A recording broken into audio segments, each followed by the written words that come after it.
Netflix presents a classic sci-fi audiobook. You're listening to Key Out of Time by Andre Norton. Welcome to this audiobook of Key Out of Time. First published in 1963, this science fiction novel is the fourth book in the Time Traders series, written by Andre Norton, often referred to as the Grand Dame of science fiction. Norton's works have captivated readers for decades, blending elements of space exploration, time travel, and alien encounters. In Key Out of Time, we follow time agents Ross Murdoch and Gordon Ash, who are stranded on the ocean world of Hawaika during an experimental time jump. Their mission to uncover the secrets of an ancient, vanished civilization turns into a desperate struggle for survival. With the help of telepathic dolphins and native allies, they must navigate this strange world's dangers, uncovering the truth behind its mysterious past, and perhaps their own future. We hope you enjoy this thrilling adventure of time travel, survival, and discovery in Key Out of Time.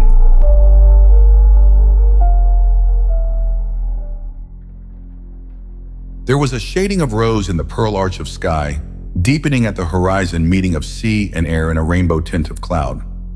The lazy swells of the ocean held the same soft color, darkened with crimson veins where spirals of weed drifted.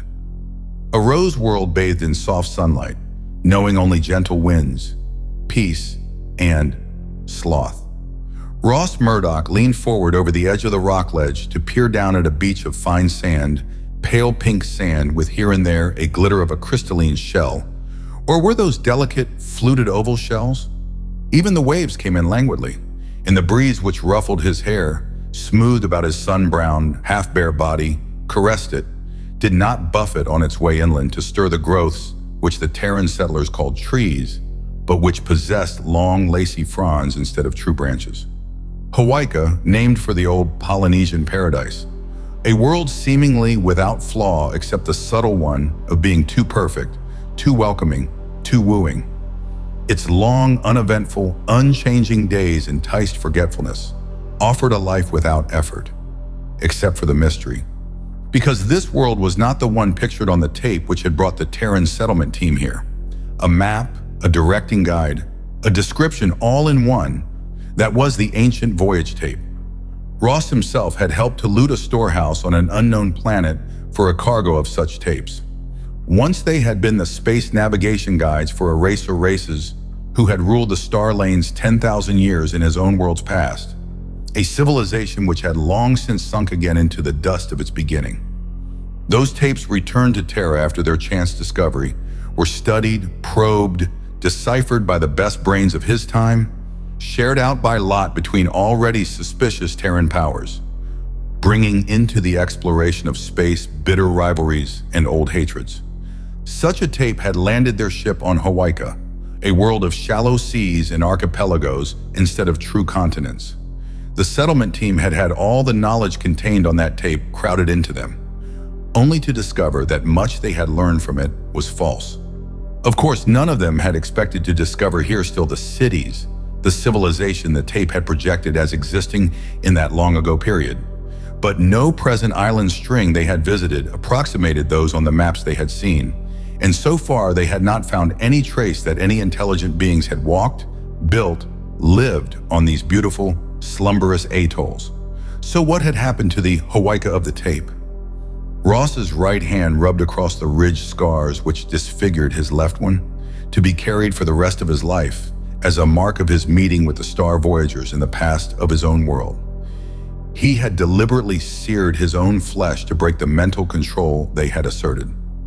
Then the battle had gone to him, but from it he had brought another scar, the unease of that old terror when Ross Murdoch, fighter, rebel, outlawed by the conventions of his own era. Ross Murdoch, who considered himself an exceedingly tough individual. That toughness, steeled by the training for time agent sorties, had come up against a power he did not understand, instinctively hated and feared. Now he breathed deeply of the wind, the smell of the sea, the sense of the land growths, strange but pleasant. So easy to relax, to drop into the soft, lulling swing of this world in which they had found no fault, no danger, no irritant. Yet once those others had been here, the blue-suited, hairless ones he called Baldies. And what had happened then, or afterward? A black head, brown shoulders, slender body broke the sleepy slip of the waves. A shimmering mask covered the face, catching glitter fire in the sun. Two hands freed a chin, curved yet firmly set, a mouth made more for laughter than sternness, wide dark eyes. Karara Traherne of the Ali, the one-time Hawaiian god chieftain line, was an exceedingly pretty girl. But Ross regarded her aloofly, with a coldness which bordered on hostility, as she flipped her mask into its pocket on top of the gill pack. Below his rocky perch, she came to a halt, her feet slightly apart in the sand, an impish twist to her lips as she called mockingly, "Why not come in? The water's fine." "Perfect, like all the rest of this." Some of his impatience came out in the sour tone. "No luck as usual." "As usual," Karara conceded. "If there ever was a civilization here, it's been gone so long we'll probably never find any traces. Why don't you just pick out a good place to set up that time probe and try it blind?" Ross scowled. "Because..." His patience was exaggerated to the point of insult. "We have only one peep probe. Once it's set, we can't tear it down easily for transport somewhere else, so we want to be sure there's something to look at beyond." She began to wring the water out of her long hair. "Well, as far as we've explored, nothing. Come yourself next time. Tino Rao and Tawa aren't particular. They like company." Putting two fingers to her mouth, Karara whistled. Twin heads popped out of the water, facing the shore and her, projecting noses, mouths with upturned corners, so they curved in a lasting, pleasant grin at the mammals on the shore. The dolphin pair, mammals whose ancestors had chosen the sea, whistled back in such close counterfeit of the girl's signal that they could be an echo of her call. Years earlier, their species' intelligence had surprised, almost shocked men.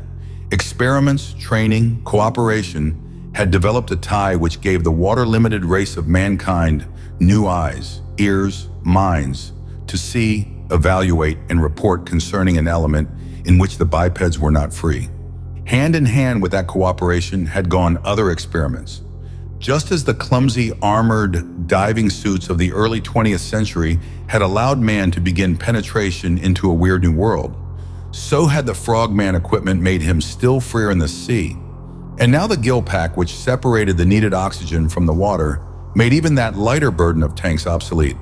But there remained depths into which man could not descend, whose secrets were closed to him.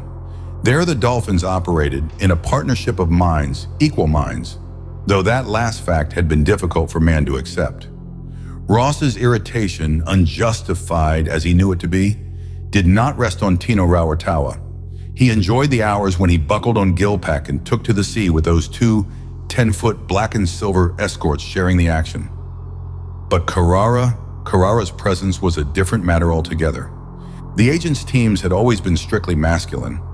Two men partnered for an interlocking of abilities and temperaments, going through training together, becoming two halves of a strong and efficient whole. Before being summarily recruited into the project, Ross had been a loner, living on the ragged edges of the law, an indigestible bit for the civilization which had become too ordered and adjusted to absorb his kind. But in the project he had discovered others like himself, men born out of time, too ruthless, too individualistic for their own age, but able to operate with ease in the dangerous paths of the time agents.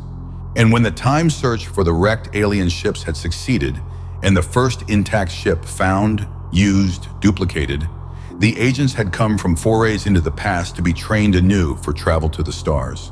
First, there had been Ross Murdoch, criminal. Then there had been Ross Murdoch and Gordon Ash, time agents. Now there was still Ross and Gordon, in a quest as perilous as any they had known. Yet this time they had to depend upon Karara and the dolphins. Tomorrow! Ross was still not sorting out his thoughts, truly aware of the feeling which worked upon him as a thorn in the finger. "I will come." Good! If she recognized his hostility for what it was, that did not bother her. Once more she whistled to the dolphins, waved a casual farewell with one hand, and headed up the beach toward the base camp. Ross chose a more rugged path over the cliff. Suppose they did not find what they sought near here, Yet the old tape map suggested that this was approximately the site starred upon it, marking a city, a starport.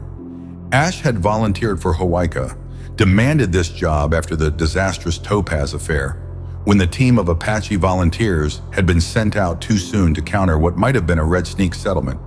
Ross was still unhappy over the ensuing months when only Major Calgary's, and maybe in a lesser part, Ross had kept Gordon Ash in the project at all. That Topaz had been a failure was accepted when the settlement ship did not return, and that had added to Ash's sense of guilt for having recruited and partially trained the lost team.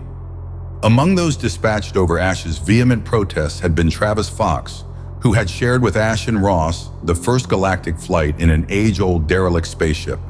Travis Fox, the Apache archaeologist. Had he ever reached Topaz? Or would he and his team wander forever between worlds? Did they set down on a planet where some inimical form of native life or a red settlement had awaited them? The very uncertainty of their fate continued to ride Ash. So he insisted on coming out with the second settlement team, the volunteers of Samoan and Hawaiian descent, to carry on a yet more exciting and hazardous exploration.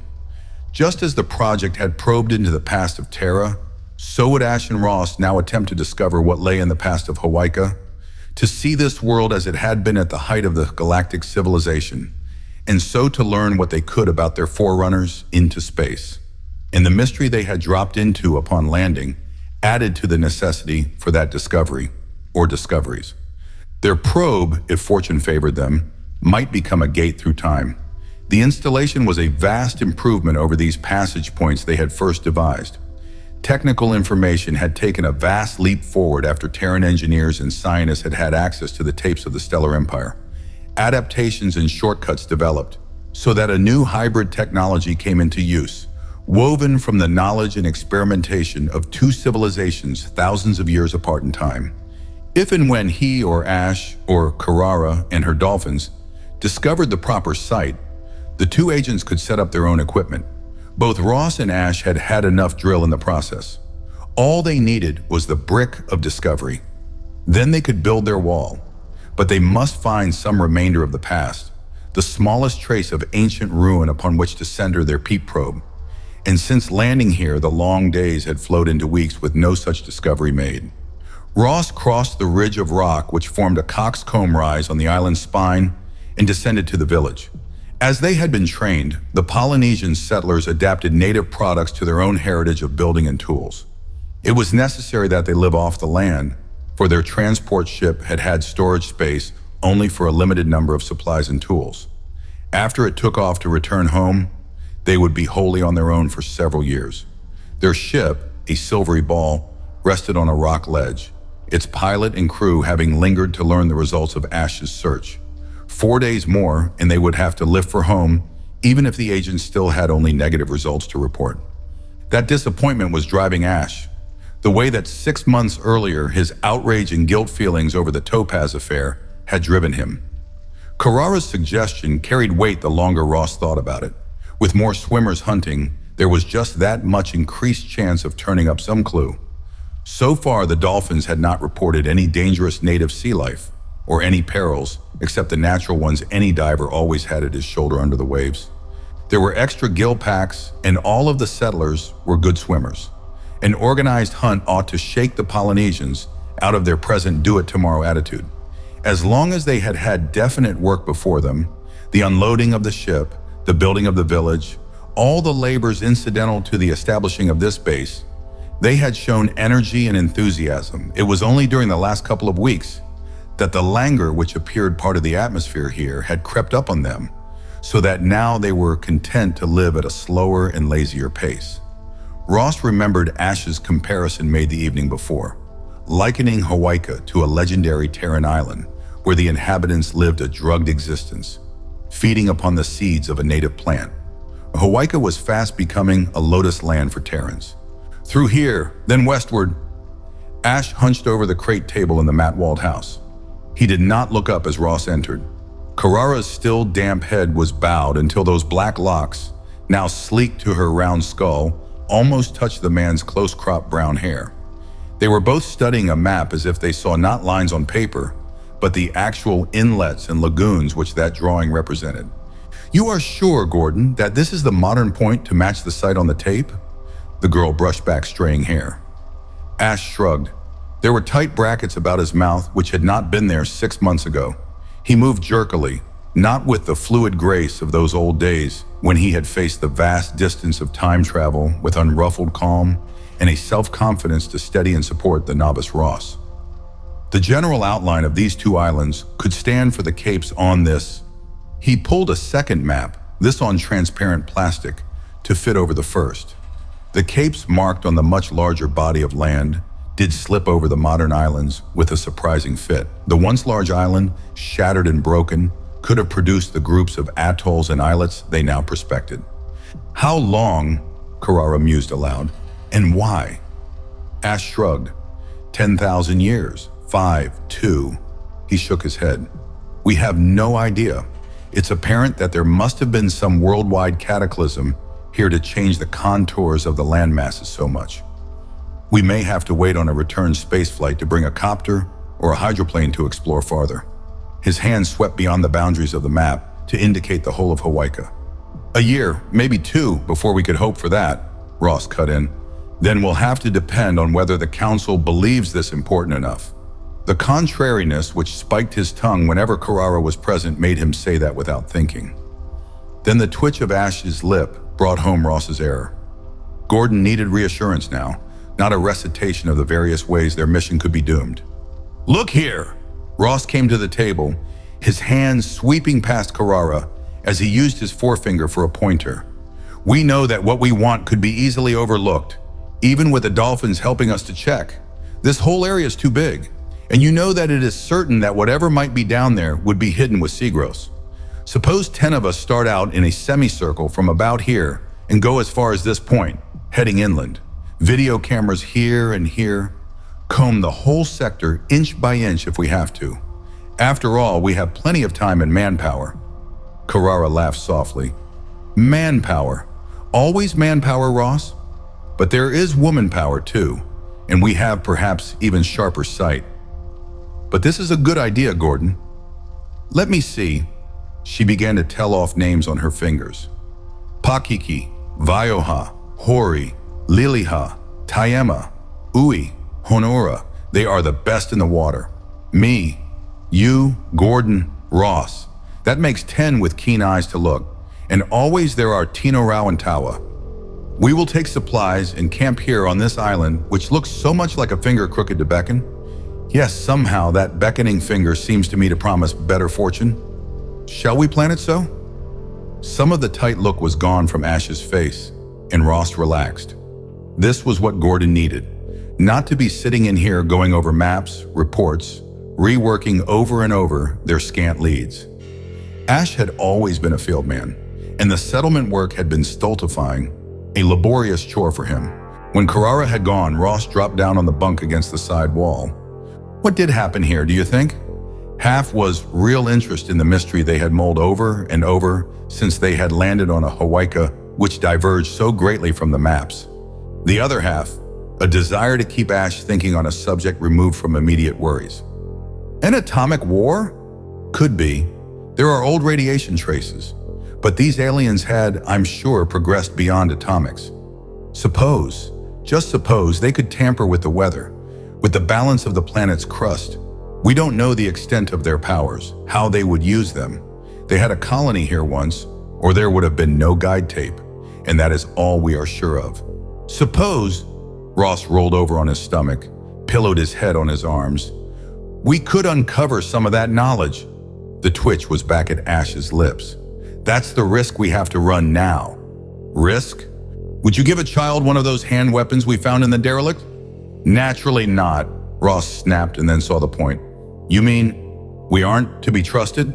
The answer was plain to read in Ash's expression. Then why this whole setup, this hunt for what might mean trouble? The old pinch, the bad one.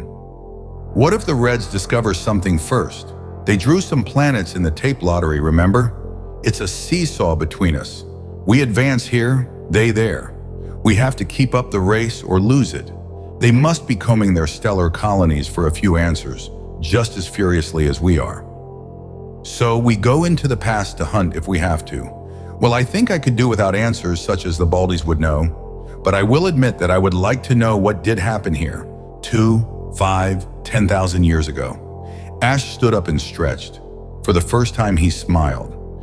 Do you know, I rather like the idea of fishing off Karara's beckoning finger. Maybe she's right about that changing our luck. Ross kept his face carefully expressionless as he got up to prepare their evening meal. Just under the surface of the water, the sea was warm. Weird life showed colors Ross could name, shades he could not. The corals, the animals masquerading as plants. The plants disguised as animals, which inhabited the oceans of Terra, had their counterparts here. And the settlers had given them the familiar names, though the crabs, the fish, the anemones, and weeds of the shallow lagoons and reefs were not identical with Terran creatures. The trouble was that there was too much, such a wealth of life to attract the eyes, hold attention, that it was difficult to keep to the job at hand, the search for what was not natural, for what had no normal place here. As the land seduced the senses and bewitched the off-worlder, so did the sea have its enchantment to pull one from duty. Ross resolutely skimmed by a forest of waving lace which varied from a green which was almost black to a pale tint he could not truly identify.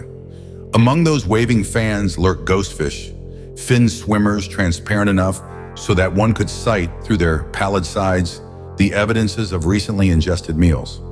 The Terrans had begun their sweep search a half hour ago, slipping overboard from a ferry canoe, heading in toward the checkpoint of the Finger Isle, forming an arc of expert divers, men and girls so at home in the ocean that they should be able to make the discovery Ash needed, if such did exist. Mystery built upon mystery on Hawaika, Ross thought as he used his spear gun to push aside a floating banner of weed in order to peer below its curtain.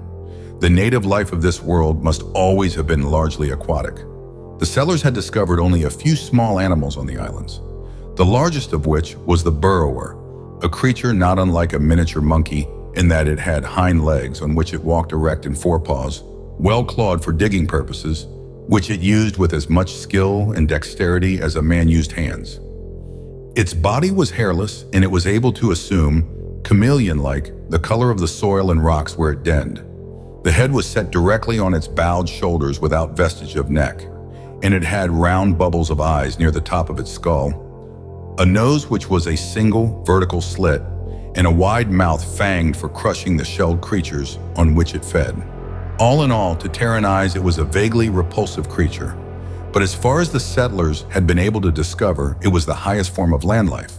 The smaller rodent-like things, the 2 species of wingless diving birds, and an odd assortment of reptiles and amphibians sharing the island, were all the burrower's prey. A world of sea and islands. What type of native intelligent life had it once supported? Or had this been only a galactic colony with no native population before the coming of the stellar explorers? Ross hovered above a dark pocket where the bottom had suddenly dipped into a saucer-shaped depression. The sea growth about the rims were rippled in the water raggedly, but there was something about its general outline. Ross began a circumference of that hollow, allowing for the distortion of the growths which had formed lumpy excrescences or reached turrets toward the surface. Yes, allowing for those. This was decidedly something out of the ordinary. The depression was too regular, too even. Ross was certain of that. With a thrill of excitement, he began a descent into the cup, striving to trace signs which would prove his suspicion correct. How many years, centuries, had the slow coverage of the sea life gathered there, flourished, died, with other creatures to build anew on the remains? Now there was only a hint that the depression had other than a natural beginning. Anchoring with a one-handed grip on a spike of Hawaiian coral, smoother than the Terran species, Ross aimed the butt of his spear gun at the nearest wall of the saucer, striving to reach into a crevice between 2 lumps of growth and so probe into what might lie behind. The spear rebounded. There was no breaking that crust with such a fragile tool. But perhaps he would have better luck lower down. The depression was deeper than he had first judged. Now the light which existed in the shallows vanished. Red and yellow as colors went, but Ross was aware of blues and greens and shades and tints which were not visible above. He switched on his diving torch and color returned within its beam. A swirl of weed, pink in the light, became darkly emerald beyond, as if it possessed the chameleon ability of the burrowers. He was distracted by that phenomenon, and so he transgressed the diver's rule of never becoming so absorbed in surroundings as to forget caution. Just when did Ross become aware of that shadow below? Was it when a school of ghostfish burst unexpectedly between weed growths, and he turned to follow them with the torch? Then the outer edge of his beam caught the movement of a shape, a flutter in the water of the gloomy depths. Ross swung around, his back to the wall of the saucer, as he aimed the torch down at what was arising there. The light caught and held for a long moment of horror, something which might have come out of the nightmares of his own world. Afterward, Ross knew that the monster was not as large as it seemed in that endless minute of fear, perhaps no bigger than the dolphins. He had had training in shark-infested seas on Terra, been carefully briefed against the danger from such hunters of the deep and ocean jungles. But this kind of thing had only existed before in the fairy tales of his race as the dragon of old lore. A scaled head with wide eyes gleaming in the light beam with cold and sullen hate, a gaping mouth fang-filled, a horn-set muzzle, that long undulating neck, and below it, the half-seen bulk of a monstrous body. His spear gun, the knife at his waist belt, neither were protection against this. Yet to turn his back on that rising head was more than Ross could do. He pulled himself back against the wall of the saucer. The thing before him did not rush to attack. Plainly it had seen him, and now it moved with the leisure of a hunter having no fears concerning the eventual outcome of the hunt. But the light appeared to puzzle it, and Ross kept the beam shining straight into those evil eyes. The shock of the encounter was wearing off. Now Ross edged his flipper into a crevice to hold him steady while his hand went to the sonic comm at his waist. He tapped out a distress call which the dolphins could relay to the swimmers. The swaying dragon head paused, held rigid on a stiff, scaled column in the center of the saucer. That sonic vibration either surprised or bothered the hunter, made it wary. Ross tapped again. The belief that if he tried to escape, he was lost, that only while he faced it so had he any chance, grew stronger. The head was only inches below the level of his flippered feet as he held to the weeds. Again that weaving movement, the rise of head, a tremor along the serpent neck, an agitation in the depths. The dragon was on the move again. Ross aimed the light directly at the head. The scales, as far as he could determine, were not horny plates but lapped silvery ovals such as a fish possessed, and the underparts of the monster might even be vulnerable to his spear. But knowing the way a Terran shark could absorb the darts of that weapon and survive, Ross feared to attack except as a last resort. Above and to his left there was a small hollow, where in the past some portion of the growth had been ripped away. If he could fit himself into that crevice, perhaps he could keep the dragon at bay until help arrived. Ross moved with all the skill he had. His hand closed upon the edge of the niche, and he whirled himself up, just making it into that refuge as the head lashed at him wickedly. His suspicion that the dragon would attack anything on the run was well-founded, and he knew he had no hope of winning to the surface above. Now he stood in the crevice, facing outward, watching the head darting in the water. He had switched off the torch, and the loss of light appeared to bewilder the reptile for some precious seconds. Ross pulled as far back into the niche as he could, until the point of one shoulder touched a surface which was sleek, smooth, and cold. The shock of that contact almost sent him hurtling out again. Gripping the spear before him in his right hand, Ross cautiously felt behind him with the left. His fingertips glided over a seamless surface where the growths had been torn or peeled away. Though he could not or dared not turn his head to see, he was certain that this was his proof that the walls of the saucer had been fashioned and placed there by some intelligent creature. The dragon had risen, hovering now in the water directly before the entrance to Ross's hole. Its neck curled back against its bulk. It had wide flippers moving like planes to hold it poised. The body, sloping from a massive round of shoulders to a tapering rear, was vaguely familiar. If one provided a Terran seal with a gorgon head and scales in place of fur, the effect would be similar. But Ross was assuredly not facing a seal at this moment. Slight movement of the flippers kept it as stabilized as if it sprawled on a supporting surface. With the neck flattened against the body, The head curved downward until the horn on its snout pointed the tip straight at Ross's middle. The Terran steadied his spear gun. The dragon's eyes were its most vulnerable targets. If the creature launched the attack, Ross would aim for them. Both man and dragon were so intent upon their duel that neither was conscious of the sudden swirl overhead. A sleek, dark shape struck down, skimming across the humpback ridge of the dragon. Some of the settlers had empathy with the dolphins to a high degree, but Ross's own powers of contact were relatively feeble. Only now he was given an assurance of aid and a suggestion to attack. The dragon head writhed, twisted as the reptile attempted to see above and behind its own length, but the dolphin was only a streak fast disappearing. And that writhing changed the balance the monster had maintained, pushing it toward Ross.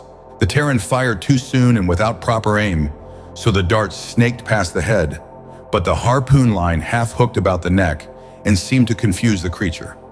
Ross squirmed as far back as he could into his refuge and drew his knife. Against those fangs, the weapon was an almost useless toy, but it was all he had. Again, the dolphin dived in attack on the reptile, this time seizing in its mouth the floating cord of the harpoon and giving it a jerk which jolted the dragon even more off balance, pulling it away from Ross's niche and out into the center of the saucer. There were two dolphins in action now, Ross saw, playing the dragon as matadors might play a bull, keeping the creature disturbed by their agile maneuvers. Whatever prey came naturally to the Hawaiian monster was not of this type, and the creature was not prepared to deal effectively with their teasing, dodging tactics. Neither had touched the beast, but they kept it constantly striving to get at them. Though it swam in circles attempting to face its teasers, the dragon did not abandon the level before Ross's refuge, and now and then it darted its head at him, unwilling to give up its prey. Only one of the dolphins frisked and dodged above now as the sonic on Ross's belt vibrated against his lower ribs, with its message warning to be prepared for further action. Somewhere above, his own kind gathered. Hurriedly, he tapped out in code his warning in return. Two dolphins busy again, their last dive over the dragon, pushing the monster down past Ross's niche toward the saucer's depths. Then they flashed up and away. The dragon was rising in turn, but coming to meet the Hawaiian creature was a ball giving off light, bringing sharp vision and color with it. Ross's arms swung up to shield his eyes. There was a flash, such answering vibration carried through the waves that even his nerves, far less sensitive than those of the life about him, reacted. He blinked behind his mask. A fish floated by, spiraling up, its belly exposed, and about him Gross drooped, trailed lifelessly through the water, while there was a now motionless bulk sinking to the obscurity of the depression floor. A weapon perfected on Terra to use against sharks and barracuda had worked here to kill what could have been more formidable prey. The Terran wriggled out of the niche, rose to meet another swimmer. As Ash descended, Ross relayed his news via the sonic. The dolphins were already nosing into the depths in pursuit of their late enemy. "Look here." Ross guided Ash to the crevice which had saved him, aimed the torch beam into it. He had been right. There was a long groove in the covering built up by the growths. A vertical strip, some 6 feet long, of a uniform gray showed. Ash touched the find and then gave the alert via the sonic code. "Metal or an alloy, we've found it." But what did they have? Even after an hour's exploration by the full company, Ash's expert search with his knowledge of artifacts and ancient remains, they were still baffled. It would require labor and tools they did not have to clear the whole of the saucer. They could be sure only of its size and shape and the fact that its walls were of an unknown substance which the sea could cloak but not erode, for the length of gray surface showed not the slightest pitting or time wear. Down at its centermost point, they found the dragon's den, an arch coated with growth, before which sprawled the body of the creature. That was dragged aloft with the dolphin's aid to be taken ashore for study. But the arch itself, was that part of some old installation? Torches to the fore, they entered its shadow, only to remain baffled. Here and there were patches of the same gray showing in its interior. Ash dug the butt of his spear gun into the sand on the flooring to uncover another oval depression. But what it all signified or what had been its purpose, they could not guess. "Set up the peep probe here?" Ross asked. Ash's head moved in a slow negative. Look farther. Spread out, the sonic clicked. Within a matter of minutes, the dolphins reported new remains. 2 more saucers, each larger than the first, set in a line on the ocean floor, pointing directly to Carrara's Finger Island. Cautiously explored, these were discovered to be free of any but harmless life. They stirred up no more dragons. When the Terrans came ashore on Finger Island to rest and eat their midday meal, one of the men paced along the beached dragon. Ashore, it lost none of its frightening aspect, and seeing it, even beached and dead, Ross wondered at his luck in surviving the encounter without a scratch.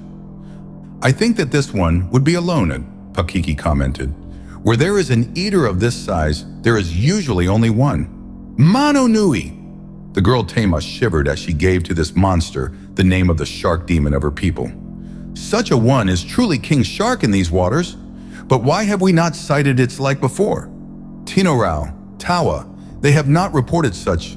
Probably because, as Pakiki says, these things are rare," Ash returned. "A carnivore of size would have to have a fairly wide hunting range. Yet there's evidence that this thing has laired in that den for some time, which means that it must have a defined hunting territory, allowing no trespassing from others of its species." Carrara nodded. "Also, it may hunt only at intervals, eat heavily, and lie quiet until that meal is digested. There are large snakes on Terra that follow that pattern. Ross was in its front yard when it came after him. From now on," Ash swallowed a quarter of fruit, "we know what to watch for and the weapon which will finish it off. Don't forget that." The delicate mechanisms of their sonics had already registered the vibrations which would warn of a dragon's presence, and the depth globes would then do the rest. Big skull, oversized for the body. Pakiki squatted on his heels by the head lying on the sand at the end of the now fully extended neck. Ross had heretofore been more aware of the armament of that head, the fangs set in the powerful jaws, the horn on the snout. But Pakiki's comment drew his attention to the fact that the scale-covered skull did dome up above the eye pits in a way to suggest ample brain room. Had the thing been intelligent? Carrara put that into words. Rule 1? She went over to survey the carcass. Ross resented her half-question, whether it was addressed to him or mere thinking aloud on her part. Rule 1. Conserve native life to the fullest extent. Humanoid form may not be the only evidence of intelligence. There were the dolphins to prove that point right on Terra. But did Rule 1 mean that you had to let a monster nibble at you because it might just be a high type of alien intelligence? Let Carrara spout Rule 1 while backed into a crevice underwater, with that horn stabbing at her midsection. Rule 1 does not mean to forego self-defense, Ash commented mildly. This thing is a hunter, and you can't stop to apply recognition techniques when you are being regarded as legitimate prey. If you are the stronger or an equal, yes, stop and think before becoming aggressive. But in a situation like this, take no chances. Anyway, from now on, Carrara pointed out, it could be possible to shock instead of kill. Gordon, Pakiki swung around, what have we found here besides this thing? I can't even guess, except that those depressions were made for a purpose and have been there for a long time. Whether they were originally in the water or the land sank, that we don't know either. But now we have a site to set up the Pete probe. We do that right away? Ross wanted to know. Impatience bit at him, but Ash still had a trace of frown. He shook his head. Have to make sure of our site, very sure. I don't want to start any chain reaction on the other side of the time wall. And he was right, Ross was forced to admit, remembering what had happened when the Galactics had discovered the red time gates and traced them forward to their 20th century source, ruthlessly destroying each station. The original colonists of Hawaii had been as giants to Terran pygmies when it came to technical knowledge. To use even a Pete probe indiscreetly near one of their outposts might bring swift and terrible retribution. Another map spread out and this time pinned down with small stones on beach gravel. Here, here, and here. Ash's finger indicated the points marked in a pattern which flared out from 3 sides of Finger Island. Each marked a set of 3 undersea depressions in perfect alliance with the land, which according to the galactic map, had once been a cape on a much larger landmass.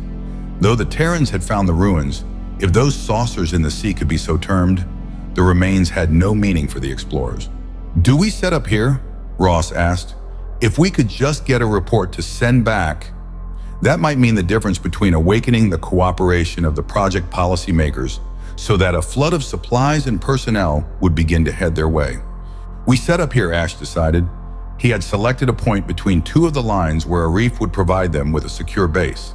And once that decision was made, the Terrans went into action. 2 days to go to install the Pete probe and take some shots before the ship had to clear with or without their evidence. Together, Ross and Ash floated the installation out to the reef, Uwe and Carrara helping to tow the equipment and parts, the dolphins lending pushing noses on occasion. The aquatic mammals were as interested as the human beings they aided, and in water their help was invaluable. Had dolphins developed hands? Ross wondered fleetingly. Would they have long ago wrested control of their native world, or at least of its seas, from the humankind? All the human beings worked with practiced ease, even while masked and submerged, to set the probe in place, aiming it landward at the checkpoint of the finger's protruding nail of rock. After Ash made the final adjustments, tested each and every part of the assembly, he gestured them in. Carrara's swift hand movement asked a question, and Ash's sonic code clicked in reply. "At twilight." Yes, dusk was the proper time for using a Pete probe. To see without risk of being sighted in return was their safeguard. Here, Ash had no historical data to guide him. Their search for the former inhabitants might be a long, drawn-out process, skipping across centuries as the machine was adjusted to Terran time eras. When were they here? Back on shore, Carrara shook out her hair, spread it over her shoulders to dry. "How many hundred years back will the probe return?" "More likely thousands," Ross commented. "Where will you start, Gordon?" Ash brushed sand from the page of the notebook he had steadied against one bent knee and gazed out at the reef where they had set the probe. 10,000 years. Why? Carrara wanted to know. Why that exact figure? We know that galactic ships crashed on Terra then, so their commerce and empire, if it was an empire, was far-flung at that time. Perhaps they were at the zenith of their civilization. Perhaps they were already on the downslope. I do not think they were near the beginning. So that date is as good a starting place as any. If we don't hit what we're after, then we can move forward until we do. Do you think that there ever was a native population here? Might have been. But without any large land animals, no modern traces of any, she protested. Of people? Ash shrugged. Good answers for both. Suppose there was a worldwide epidemic of proportions to wipe out a species, or a war in which they used forces beyond our comprehension to alter the whole face of this planet, which did happen. The alteration, I mean. Several things could have removed intelligent life. Then such species as the burrowers could have developed or evolved from smaller, more primitive types. Those ape things we found on the desert planet. Ross thought back to their first voyage on the homing derelict. Maybe they had once been men and were degenerating. And the winged people, they could have been less than men on their way up. Ape things, winged people? Carrara interrupted. Tell me, there was something imperious in her demand, but Ross found himself describing in detail their past adventures. First on the world of sand and sealed structures, where the derelict had rested for a purpose its involuntary passengers had never understood, and then of the Terrans' limited exploration of that other planet which might have been the capital world of a far-flung stellar empire. There they had made a pact with a winged people living in the huge buildings of a jungle-choked city. But you see, the Polynesian girl turned to Ash when Ross had finished. You did find them, these ape things and the winged people. But here there are only the dragons and the burrowers. Are they the start or the finish? I want to know. Why? Ash asked. Not just because I am curious, though I am that also, but because we too must have a beginning and an end. Did we come up from the seas, rise to know and feel and think, just to return to such beginning at our end? If your winged people were climbing and your ape things descending, she shook her head. It would be frightening to hold a cord of life, both ends in your hands. Is it good for us to see such things, Gordon? Men have asked that question all their thinking lives, Carrara. There have been those who have said no, who have turned aside and tried to halt the growth of knowledge here or there, attempted to make men stand still on one tread of a stairway. Only there is that in us which will not stop, ill-fitted as we may be for the climbing. Perhaps we shall be safe and untroubled here on Hawaika if I do not go out to that reef tonight. By that action, I may bring real danger down on all of us. Yet I cannot hold back for that. Could you? No, I do not believe that I could, she agreed. We are here because we are of those who must know, volunteers. And being of that temperament, it is in us always to take the next step, even if it leads to a fall, she added in a low tone. Ash gazed at her, though her own eyes were on the sea where a lace of waves marked the reef. Her words were ordinary enough, but Ross straightened to match Ash's stare. Why had he felt that odd instant of uneasiness, as if his heart had fluttered instead of beating true? I know of you time agents, Carrara continued. There were plenty of stories about you told while we were in training. Tall tales, I can imagine most of them. Ash laughed, but his amusement sounded forced to Ross. Perhaps, though I do not believe that many could be any taller than the truth. And so also I have heard of that strict rule you follow, that you must do nothing which might alter the course of history. But suppose here that the course of history could be altered, that whatever catastrophe occurred might be averted. If that was done, what would happen to our settlement in the here and now? I don't know. That is an experiment which we have never dared to try, which we won't try, not even if it would mean a chance of life for a whole native race, she persisted. Alternate worlds then, maybe. Ross's imagination caught up that idea. 2 worlds from a change point in history, he elaborated, noting her look of puzzlement. One stemming from one decision, another from the alternate. I've heard of that, but Gordon, if you could return to the time of decision here, and you had it in your power to say, yes, live, or no, die, to the alien natives, what would you do?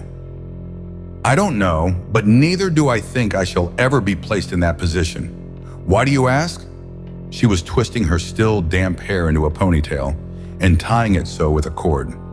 Because I feel, no, I cannot really put it into words, Gordon.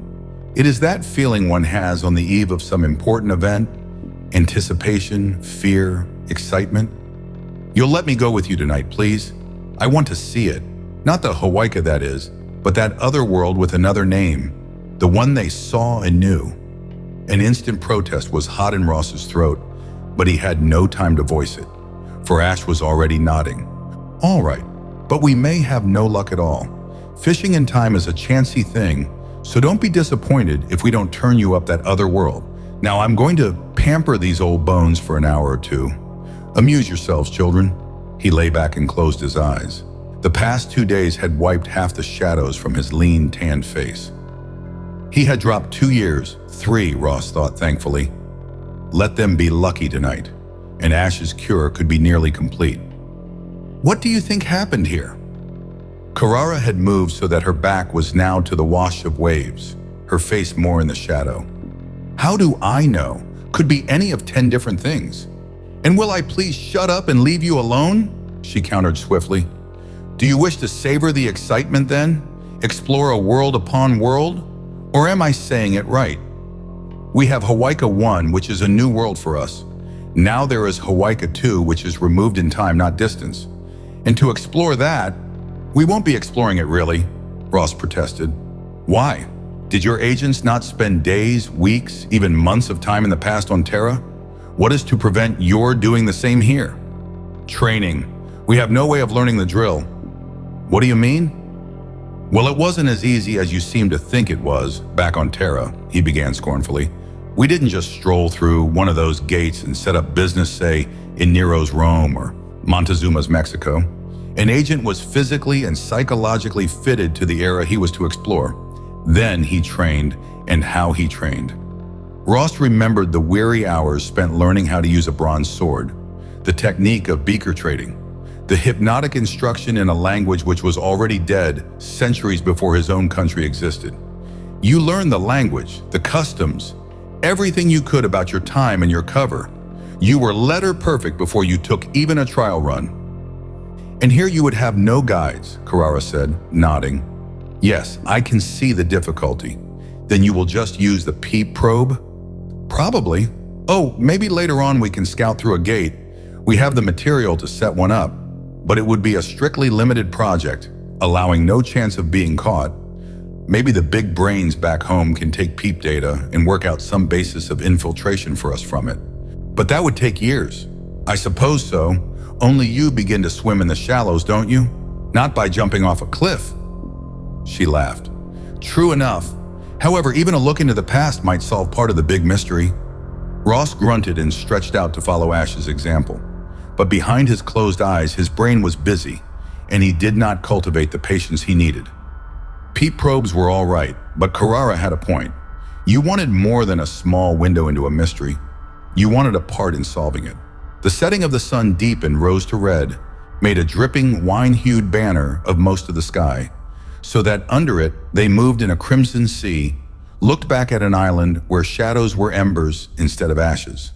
3 humans, 2 dolphins, and a machine mounted on a reef which might not even have existed in the time they saw it. Ash made his final adjustments, and then his finger pressed a button, and they watched the vista plate no larger than the palms of 2 hands. Nothing, a dull gray nothing.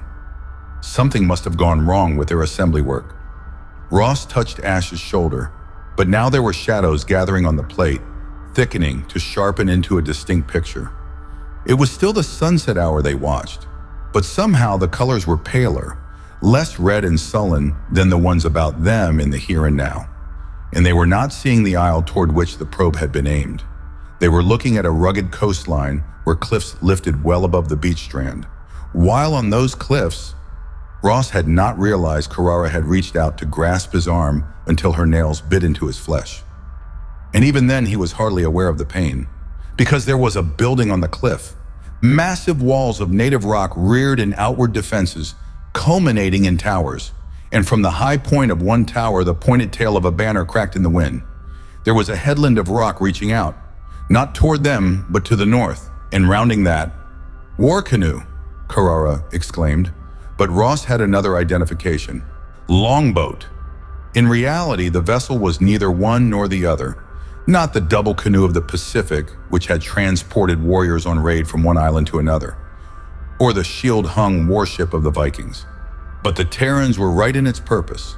That rakish, sharp-prowed ship had been fashioned for swift passage of the seas, for maneuverability as a weapon. Behind the first nosed another and a third. Their sails were dyed by the sun, but there were devices painted on them, and the lines of those designs glittered as if they had been drawn with a metallic fluid. The castle! Ash's cry pulled their attention back to land. There was movement along those walls. Then came a flash, a splash in the water close enough to the lead ship to wet her deck with spray. "They're fighting!" Carrara shouldered against Ross for a better look. The ships were altering course, swinging away from land, out to sea. "Moving too fast for sails alone, and I don't see any oars." Ross was puzzled.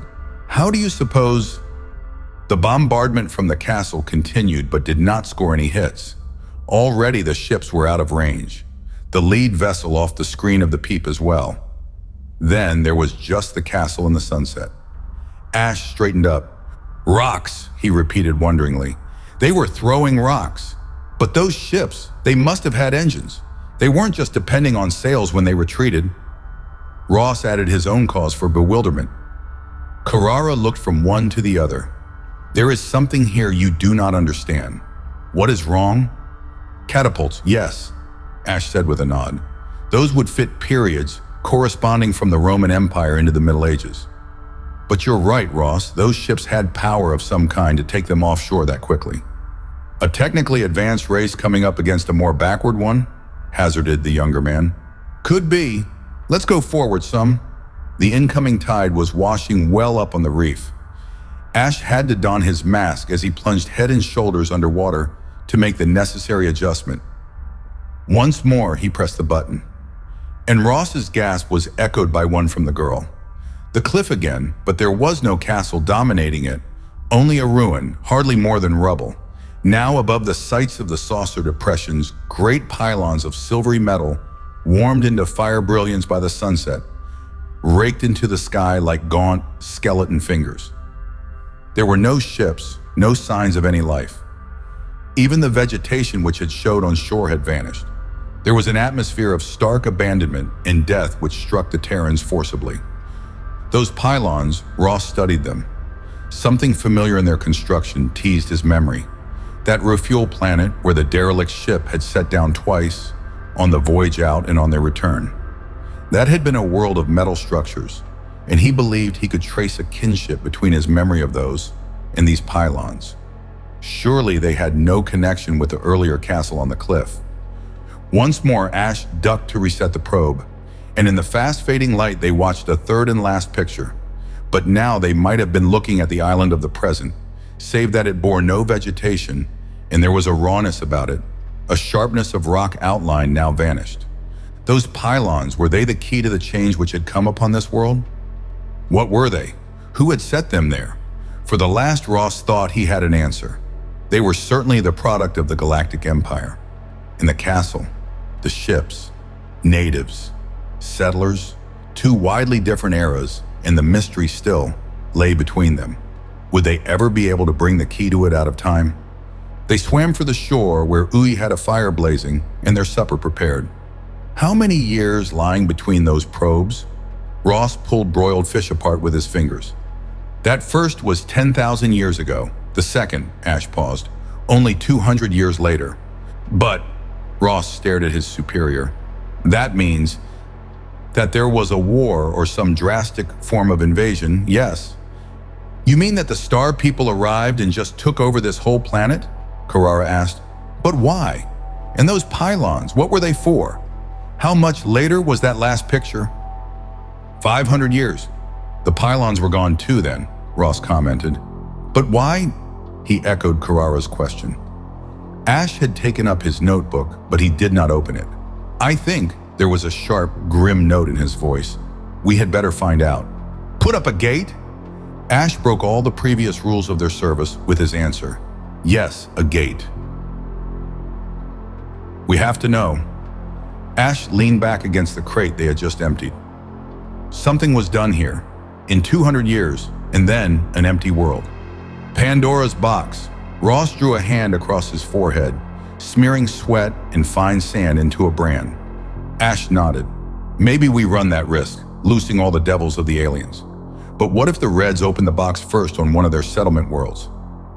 There it was again, the old thorn which prodded them into risks and recklessness. Danger ahead on both paths. Don't risk trying to learn galactic secrets, but don't risk your enemies learning them either. You held a white-hot iron in both hands in this business. And Ash was right. They had stumbled on something here which hinted that a whole world had been altered to suit some plan. Suppose the secret of that alteration was discovered by their enemies? Were the ship and castle people natives? Ross wondered aloud. Just at a guess they were, or at least settlers who had been established here so long they had developed a local form of civilization which was about on the level of a feudal society. You mean because of the castle and the rock bombardment? But what about the ships? Two separate phases of a society at war, perhaps a more progressive against a less technically advanced. American warships paying a visit to the Shogun's Japan, for example. Ross grinned. Those warships didn't seem to fancy their welcome. They steered out to sea fast enough when the rocks began to fall. Yes, but the ships could exist in the castle pattern. The pylons could not. Which period are you aiming for first, the castle or the pylons? Castle first, I think. Then if we can't pick up any hints, we'll take some jumps forward until we do connect. Only we'll be under severe handicaps. If we could only plant an analyzer somewhere in the castle as a beginning. Ross did not show his surprise. If Ash was talking on those terms, then he was intending to do more than just lurk around a little beyond the gate. He was really planning to pick up alien speech patterns, eventually assume an alien agent identity. Gordon! Karara appeared between two of the lace trees. She came so hastily that the contents of the two cups she carried slopped over. You must hear what Hori has to say. The tall Samoan who trailed her spoke quickly. For the first time since Ross had known him, he was very serious, a frown line between his eyes. There is a bad storm coming. Our instruments register it. How long away? Ash was on his feet. A day, maybe two. Ross could see no change in the sky, islands, or sea. They had had idyllic weather for the 6 weeks since their planeting. No sign of any such trouble in the Hawaiian paradise. "It's coming," Hori repeated. "The gate is half up," Ash thought aloud. Too much of it set to be dismantled again in a hurry. If it's completed, Hori wanted to know, would it ride out a storm? It might, behind that reef where we have it based. To finish it would be a fast job. Hori flexed his hands. "We're more brawn than brain in these matters, Gordon, but you've all our help for what it's worth. What about the ship? Does it lift on schedule?" "Check with Rimbo about that. This storm, how will it compare to a Pacific typhoon?" The Samoan shook his head. "How do we know? We have not yet had to face the local variety." "The islands are low," Carrara commented. "Winds and water could—" "Yes, we'd better see Rimbo about a shelter if needed." If the settlement had drowsed, now its inhabitants were busy.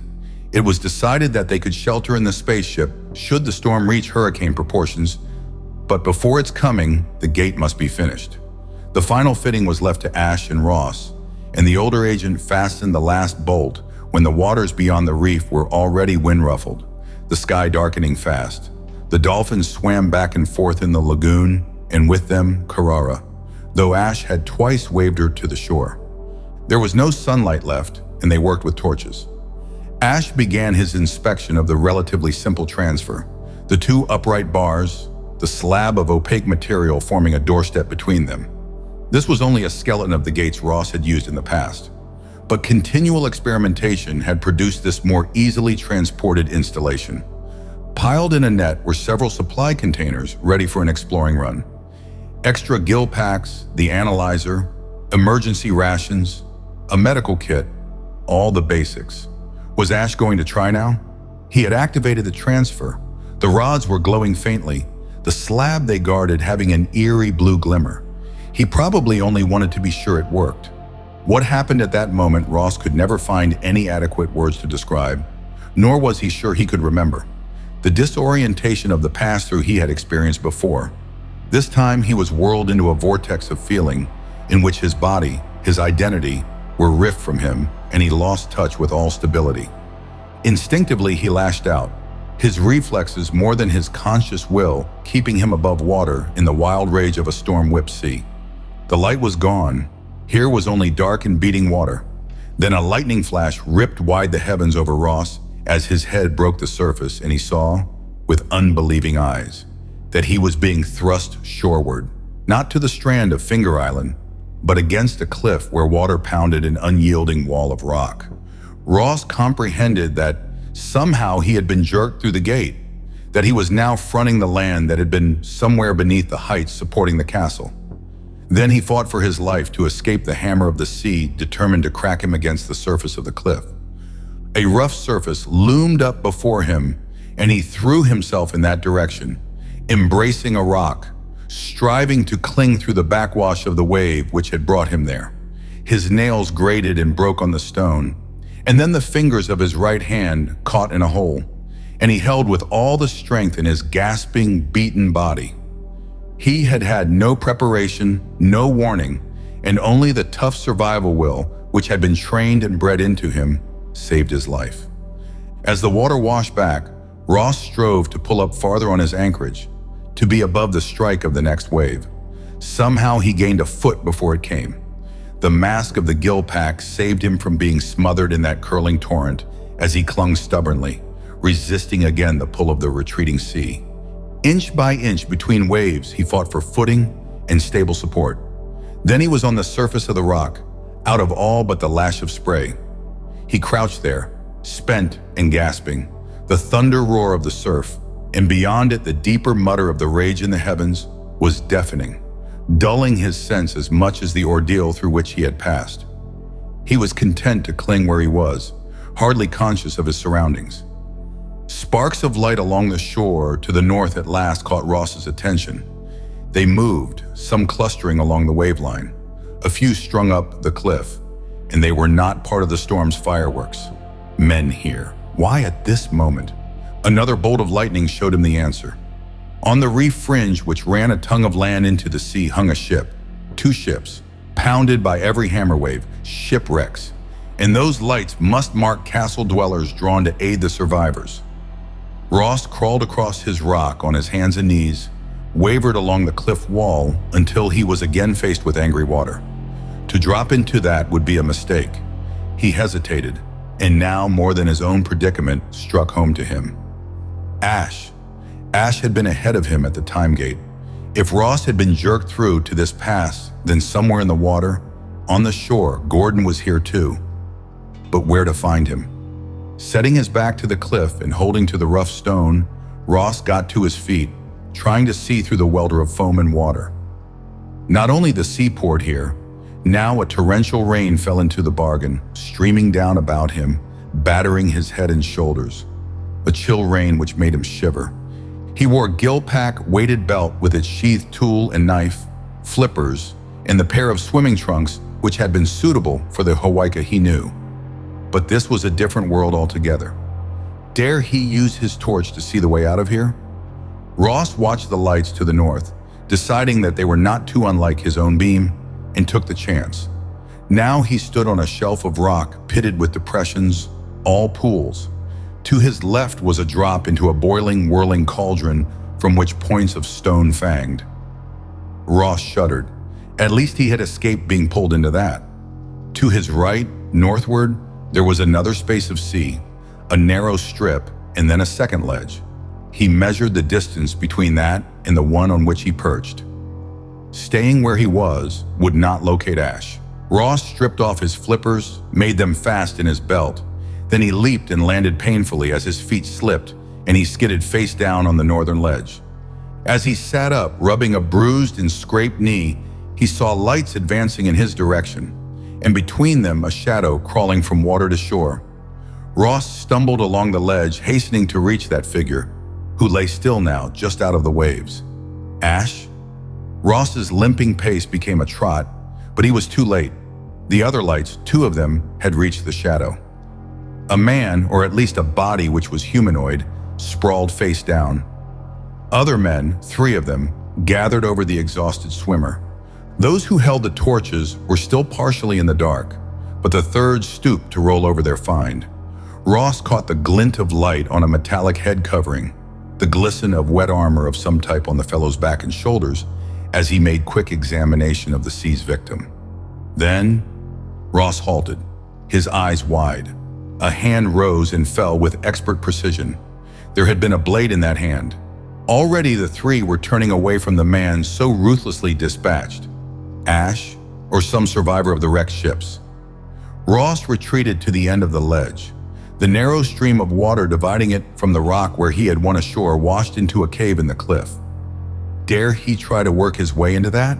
Masked with the gill pack, he could go undersurface if he were not smashed by the waves against some wall. Can we go back? Carrara was herself again, her voice crisp.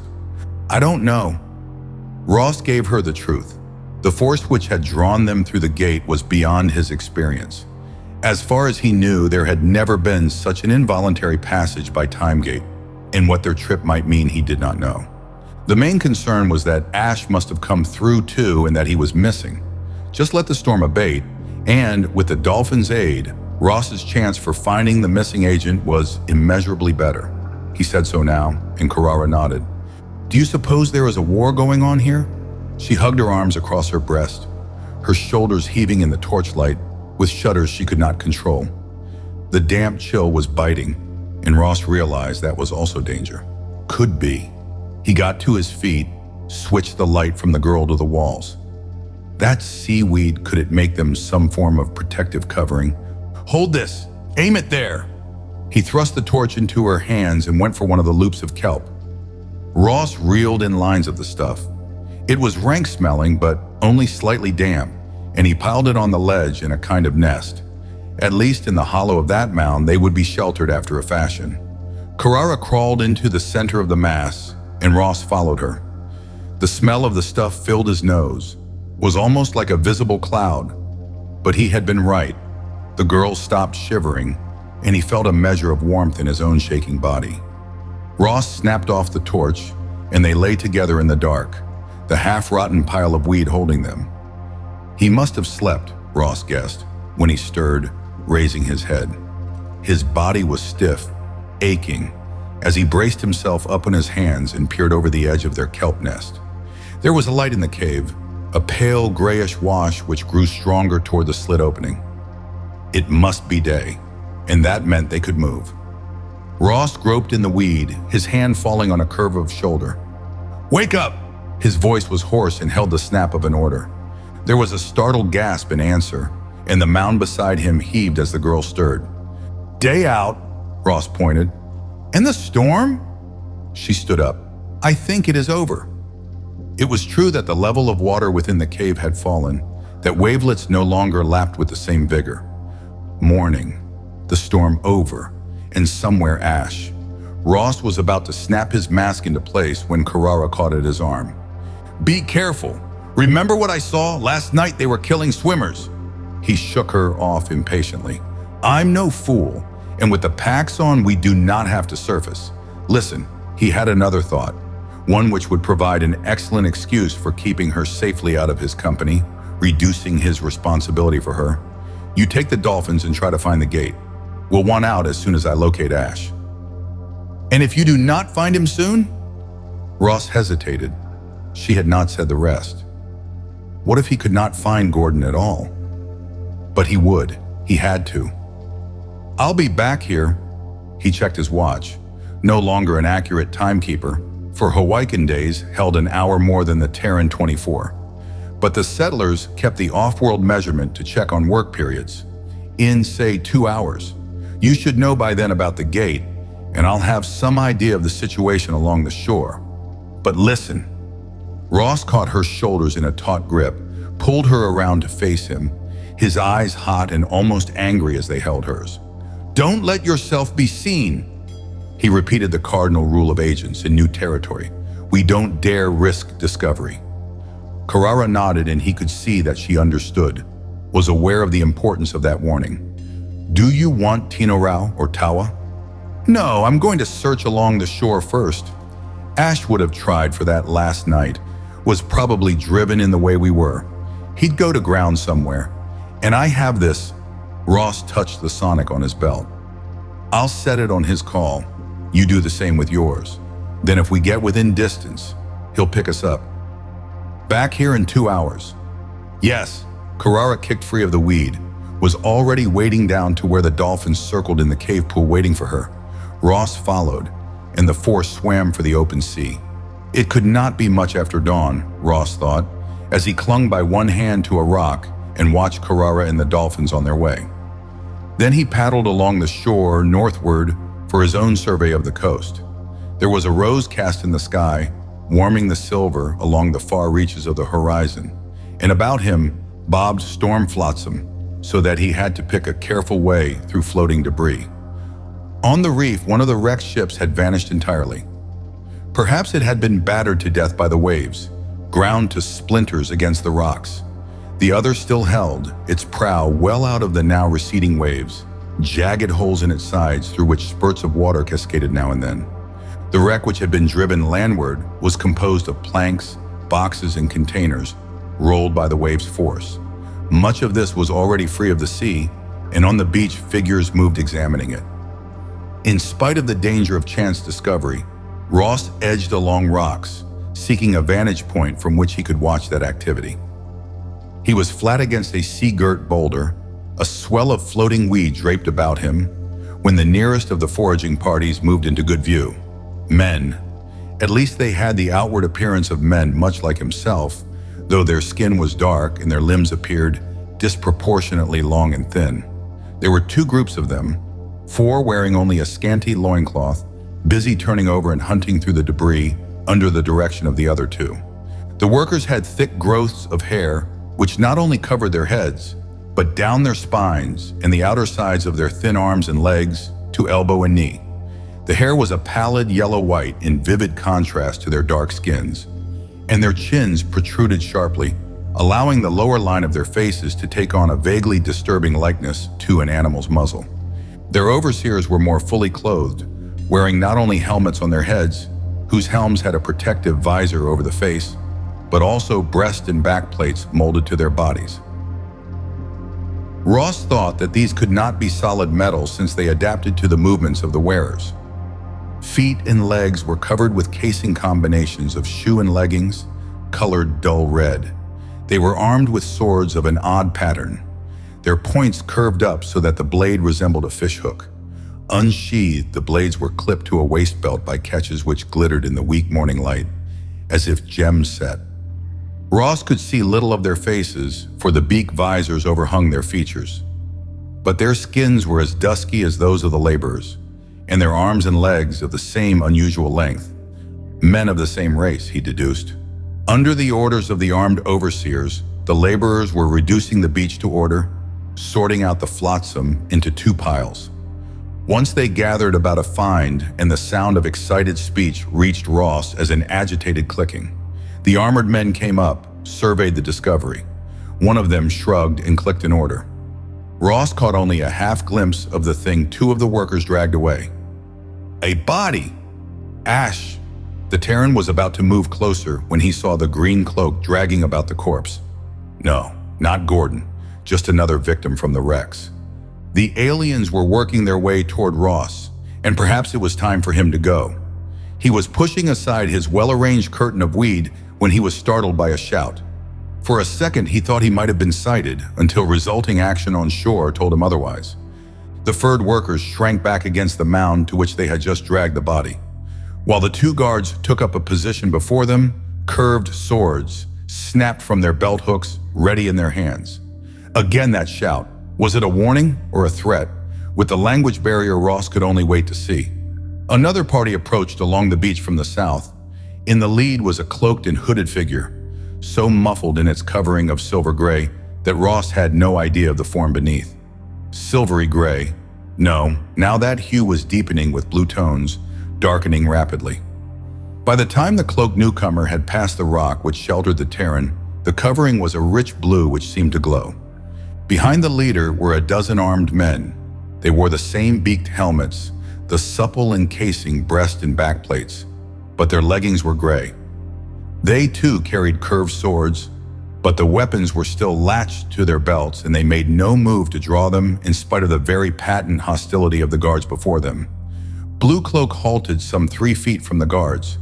The sea wind pulled at the cloak, wrapping it about the body beneath. But even so, the wearer remained well hidden. From under a flapping edge came a hand. The fingers, long and slender, were curled about an ivory-colored wand which ended in a knob. Sparks flashed from it in a continuous flickering. Ross clapped his hand to his belt. To his complete amazement, the sonic disc he wore was reacting to those flashes, pricking sharply in perfect beat to their blink-blink. The Terran cupped his scarred fingers over the disc as he waited to see what was going to happen, wondering if the holder of that wand might, in return, pick up the broadcast of the code set on Ash's call.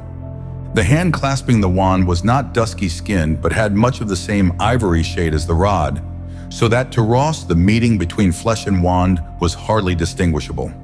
Now by one firm thrust, the hand planted the rod into the sand, leaving it to stand sentinel between the two parties. Retreating a step or two, the red-clad guards gave ground, but they did not reclasp their swords.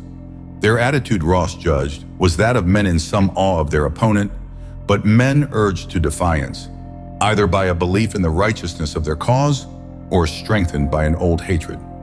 Now the cloaked one began to speak, or was that speech? Certainly the flow of sound had little in common with the clicking tongue Ross had caught earlier. This trill of notes possessed the rise and fall of a chant or song which could have been a formula of greeting or a warning. And the lines of warriors escorting the chanter stood to attention, their weapons still undrawn. Ross caught his lower lip between his teeth and bit down on it. That chanting, it crawled into the mind, set up a pattern. He shook his head vigorously and then was shocked by that recklessness. Not that any of those on shore had glanced in his direction. The chant ended on a high, broken note. It was followed by a moment of silence through which sounded only the wind and the beat of wave. Then one of the laborers flung up his head and clicked a word or two. He and his fellows fell face down on the beach, cupping their hands to pour sand over their unkempt heads. One of the guards turned with a sharp yell to boot the nearest of the workers in the ribs. But his companion cried out, The wand, which had stood so erect when it was first planted, now inclined toward the working party, its sparks shooting so swiftly and with such slight break between that they were fast making a single beam. Ross jerked his hand from contact with the sonic. A distinct throb of pain answered that stepping up of the mysterious broadcast. The laborers broke and ran, or rather crawled on their bellies until they were well away, before they got to their feet and pelted back down the strand. However, the guards were of sterner stuff. They were withdrawing all right, but slowly backing away, their swords held up before them as men might retreat before insurmountable odds. When they were well gone, the robed one took up the wand. Holding it out beyond, the cloaked leader of the second party approached the two piles of salvage the workers had heaped into rough order. There was a detailed inspection of both until the robed one came upon the body. At a trilled order, two of the warriors came up and laid out the corpse. When the robed one nodded, they stood well back.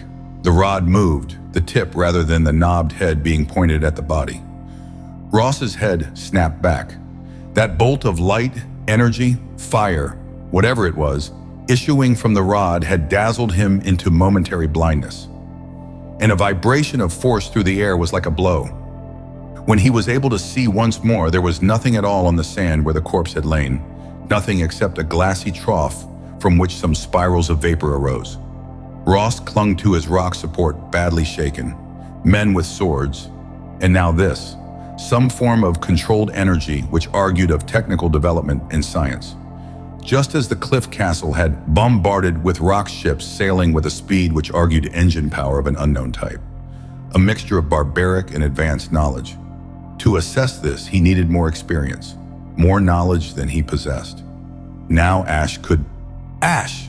Ross was jerked back to his own quest. The rod was quiet, no more sparks were flung from its knob, and under Ross's touch, his sonic was quiet also. He snapped off the broadcast. If that device had picked up the flickering of the rod, the reverse could well be true. The cloaked one chose from the pile of goods, and its escort gathered up the designated boxes, a small cask or two. So laden, the party returned south the way they had come. Ross allowed his breath to expel in a sigh of relief. He worked his way farther north along the coast, watching other parties of the furred workers and their guards. Lines of the former climbed the cliff, hauling their spoil, their destination the castle. But Ross saw no sign of Ash, received no answer to the sonic code he had reset once the strangers were out of distance, and the Terran began to realize that his present search might well be fruitless, though he fought against accepting it. When he turned back to the slit cave, Ross's fear was ready to be expressed in anger, the anger of frustration over his own helplessness. With no chance of trying to penetrate the castle, he could not learn whether or not Ash had been taken prisoner. And until the workers left the beach, he could not prowl there hunting the grimmer evidence his mind flinched from considering. Carrara waited for him on the inner ledge. There was no sign of the dolphins, and as Ross pulled out of the water, pushing aside his mask, her face in the thin light of the cave was deeply troubled.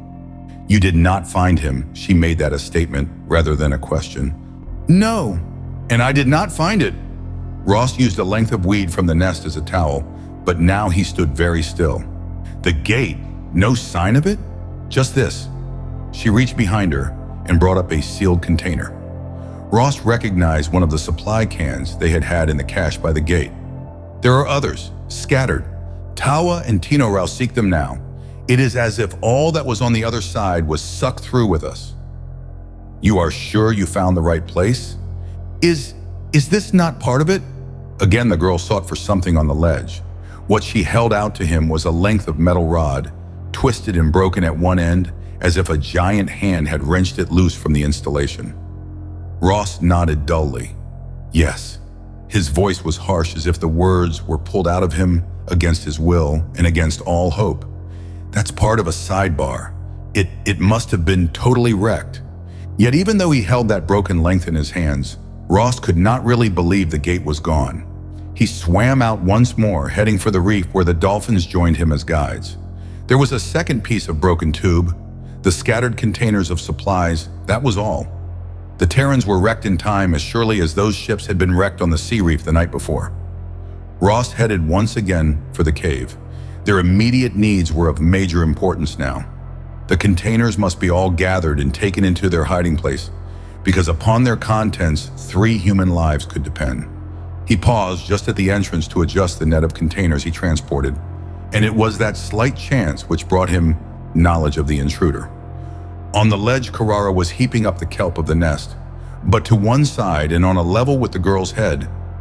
Ross dared not flash his torch, thus betraying his presence.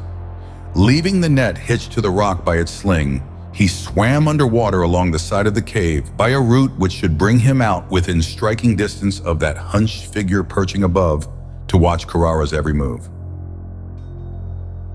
The wash of waves covered Ross's advance until he came up against the wall, not too far from the spy's perch. Whoever crouched there still leaned forward to watch Carrara, and Ross's eyes, having adjusted to the gloom of the cavern, made out the outline of head and shoulders. The next 2 or 3 minutes were the critical ones for the Terran. He must emerge on the ledge in the open before he could attack. Carrara might almost have read his mind and given conscious help, for now she went out on the point of the ledge to whistle the dolphin's summons. Tino Rao's sleek head bobbed above water as he answered the girl with a bubbling squeak. Carrara knelt and the dolphin came to butt against her outheld hand. Ross heard a gasp from the watcher, a faint sound of movement. Carrara began to sing softly, her voice rippling in one of the liquid chants of her own people, the dolphin interjecting a note or two. Ross had heard them at that before, and it made perfect cover for his move. He sprang, his grasp tightened on flesh, fingers closed about thin wrists. There was a yell of astonishment and fear from the stranger as the Terran jerked him from his perch to the ledge. Ross had his opponent flattened under him before he realized that the other had offered no struggle, but lay still. "What is it?" Carrara's torch beam caught them both. Ross looked down into a thin brown face not too different from his own. The wide-set eyes were closed and the mouth gaped open. Though he believed the Hawaiian unconscious, Ross still kept hold on those wrists as he moved from the sprawled body. With the girl's aid, he used a length of kelp to secure the captive. The stranger wore a garment of glistening skin-tight material, which covered body, legs, and feet, but left his lanky arms bare. A belt about his waist had loops for a number of objects, among them a hook-pointed knife, which Ross prudently removed. "Why, he is only a boy," Carrara said. "Where did he come from, Ross?" The Terran pointed to the wall crevice. "He was up there watching you." Her eyes were wide and round. "Why?" Ross dragged his prisoner back against the wall of the cave. After witnessing the fate of those who had swum ashore from the wreck, he did not like to think what motive might have brought the Hawaiian here. Again, Carrara's thoughts must have matched his, for she added, "But he did not even draw his knife. What are you going to do with him, Ross?" That problem already occupied the Terran. The wisest move undoubtedly was to kill the native out of hand. But such ruthlessness was more than he could stomach. And if he could learn anything from the stranger, gain some knowledge of this new world and its ways, he would be twice winner. Why, this encounter might even lead to Ash? "Ross, his leg. See?" The girl pointed. The tight fit of the alien's clothing made the defect clear. The right leg of the stranger was shrunken and twisted. He was a cripple. "What of it?" Ross demanded sharply. This was no time for an appeal to the sympathies. But Carrara did not urge any modification of the bonds, as he half feared she would. Instead, she sat back cross-legged, an odd, withdrawn expression, making her seem remote, though he could have put out his hand to touch her. "His lameness, it could be a bridge," she observed, to Ross's mystification. "A bridge? What do you mean?" The girl shook her head. "This is only a feeling, not a true thought. But also, it is important. Look, I think he is waking." The lids above those large eyes were fluttering. Then with a shake of the head, the Hawaiian blinked up at them. Blank bewilderment was all Ross could read in the stranger's expression until the alien saw Carrara. Then a flood of clicking speech poured from his lips. He seemed utterly astounded when they made no answer, and the fluency of his first outburst took on a pleading note, while the expectancy of his first greeting faded away. Carrara spoke to Ross. "He is becoming afraid, very much afraid. At first, I think, he was pleased, happy. But why?" The girl shook her head. I do not know. I can only feel. Wait. Her hand rose in imperious command. She did not rise to her feet, but crawled on hands and knees to the edge of the ledge. Both dolphins were there, raising their heads well out of the water, their actions expressing unusual excitement. Ross! Carrara's voice rang loudly. Ross, they can understand him! Tino Rao and Tawa can understand him. You mean they understand this language? Ross found that fantastic. Awesome as the abilities of the dolphins were. No, his mind. It's his mind, Ross. Somehow he thinks in patterns they can pick up and read. They do that, you know, with a few of us, but not in the same way. This is more direct, clearer. They're so excited. Ross glanced at the prisoner. The alien had wriggled about, striving to raise his head against the wall as a support. His captor pulled the Hawaiian into a sitting position, but the native accepted that aid almost as if he were not even aware of Ross's hands on his body. He stared with a kind of horrified disbelief at the bobbing dolphin heads. He is afraid, Carrara reported. He has never known such communication before. Can they ask him questions? Demanded Ross. If this odd mental tie between Terran dolphin and Hawaiian did exist, then there was a chance to learn about this world. They can try. Now he only knows fear, and they must break through that. What followed was the most unusual four-sided conversation Ross could have ever imagined. He put a question to Carrara, who relayed it to the dolphins. In turn, they asked it mentally of the Hawaiian and conveyed his answer back via the same route. It took some time to allay the fears of the stranger, but at last the Hawaiian entered wholeheartedly into the exchange. He is the son of the Lord ruling the castle above. Carrara produced the first rational and complete answer. But for some reason, he is not accepted by his own kind. Perhaps, she added on her own, it is because he is crippled. The sea is his home, as he expresses it, and he believes me to be some mythical being out of it. He saw me swimming, masked, and with the dolphins, and he is sure I change shape at will. She hesitated. Ross, I get something odd here. He does know, or thinks he knows, creatures who can appear and disappear at will, and he is afraid of their powers. Gods and goddesses. Perfectly natural. Carrara shook her head. No, this is more concrete than a religious belief. Ross had a sudden inspiration. Hurriedly, he described the cloaked figure who had driven the castle people from the piles of salvage. Ask him about that one. She relayed the question. Ross saw the prisoner's head jerk around. The Hawaiian looked from Carrara to her companion, a shade of speculation in his expression. He wants to know why you ask about the Fawana. Surely you must well know what manner of beings they are. Listen, Ross was sure now that he had made a real discovery, though its importance he could not guess. Tell him we come from where there are no Fawana, that we have powers and must know of their powers. If he could only carry on this interrogation straight and not have to depend upon a double translation. And could he even be sure his questions reached the alien undistorted? Wearily, Ross sat back on his heels. Then he glanced at Carrara with a twinge of concern. If he was tired by their roundabout communication, she must be doubly so. There was a droop to her shoulders, and her last reply had come in a voice hoarse with fatigue. Abruptly, he started up. That's enough, for now. Which was true. He had to have time for evaluation, to adjust to what they had learned during the steady stream of questions passed back and forth. And in that moment, he was conscious of his hunger, just as his voice was paper dry from lack of drink. The canister of supplies he had left by the cave entrance. We need food and drink. He fumbled with his mask, but Carrara motioned him back from the water. Tawa brings... Wait! The dolphins trailed the net of containers to them. Ross unscrewed one, pulled out a bulb of fresh water. A second box yielded the dry wafers of emergency rations. Then after a moment's hesitation, Ross crossed to the prisoner, cut his wrist bonds, and pressed both a bulb and a wafer into his hold. The Hawaiian watched the Terrans eat before he bit into the wafer, chewing it with vigor, turning the bulb around in his fingers with alert interest before he sucked at its contents. As Ross chewed and swallowed, mechanically and certainly with no relish, he fitted one fact to another to make a picture of this Hawaiian time period in which they were now marooned. Of course, his picture was based on facts they had learned from their captive, Perhaps he had purposely misled them or fogged some essentials. But could he have done that in a mental contact? Ross would simply have to accept everything with a certain amount of cautious skepticism.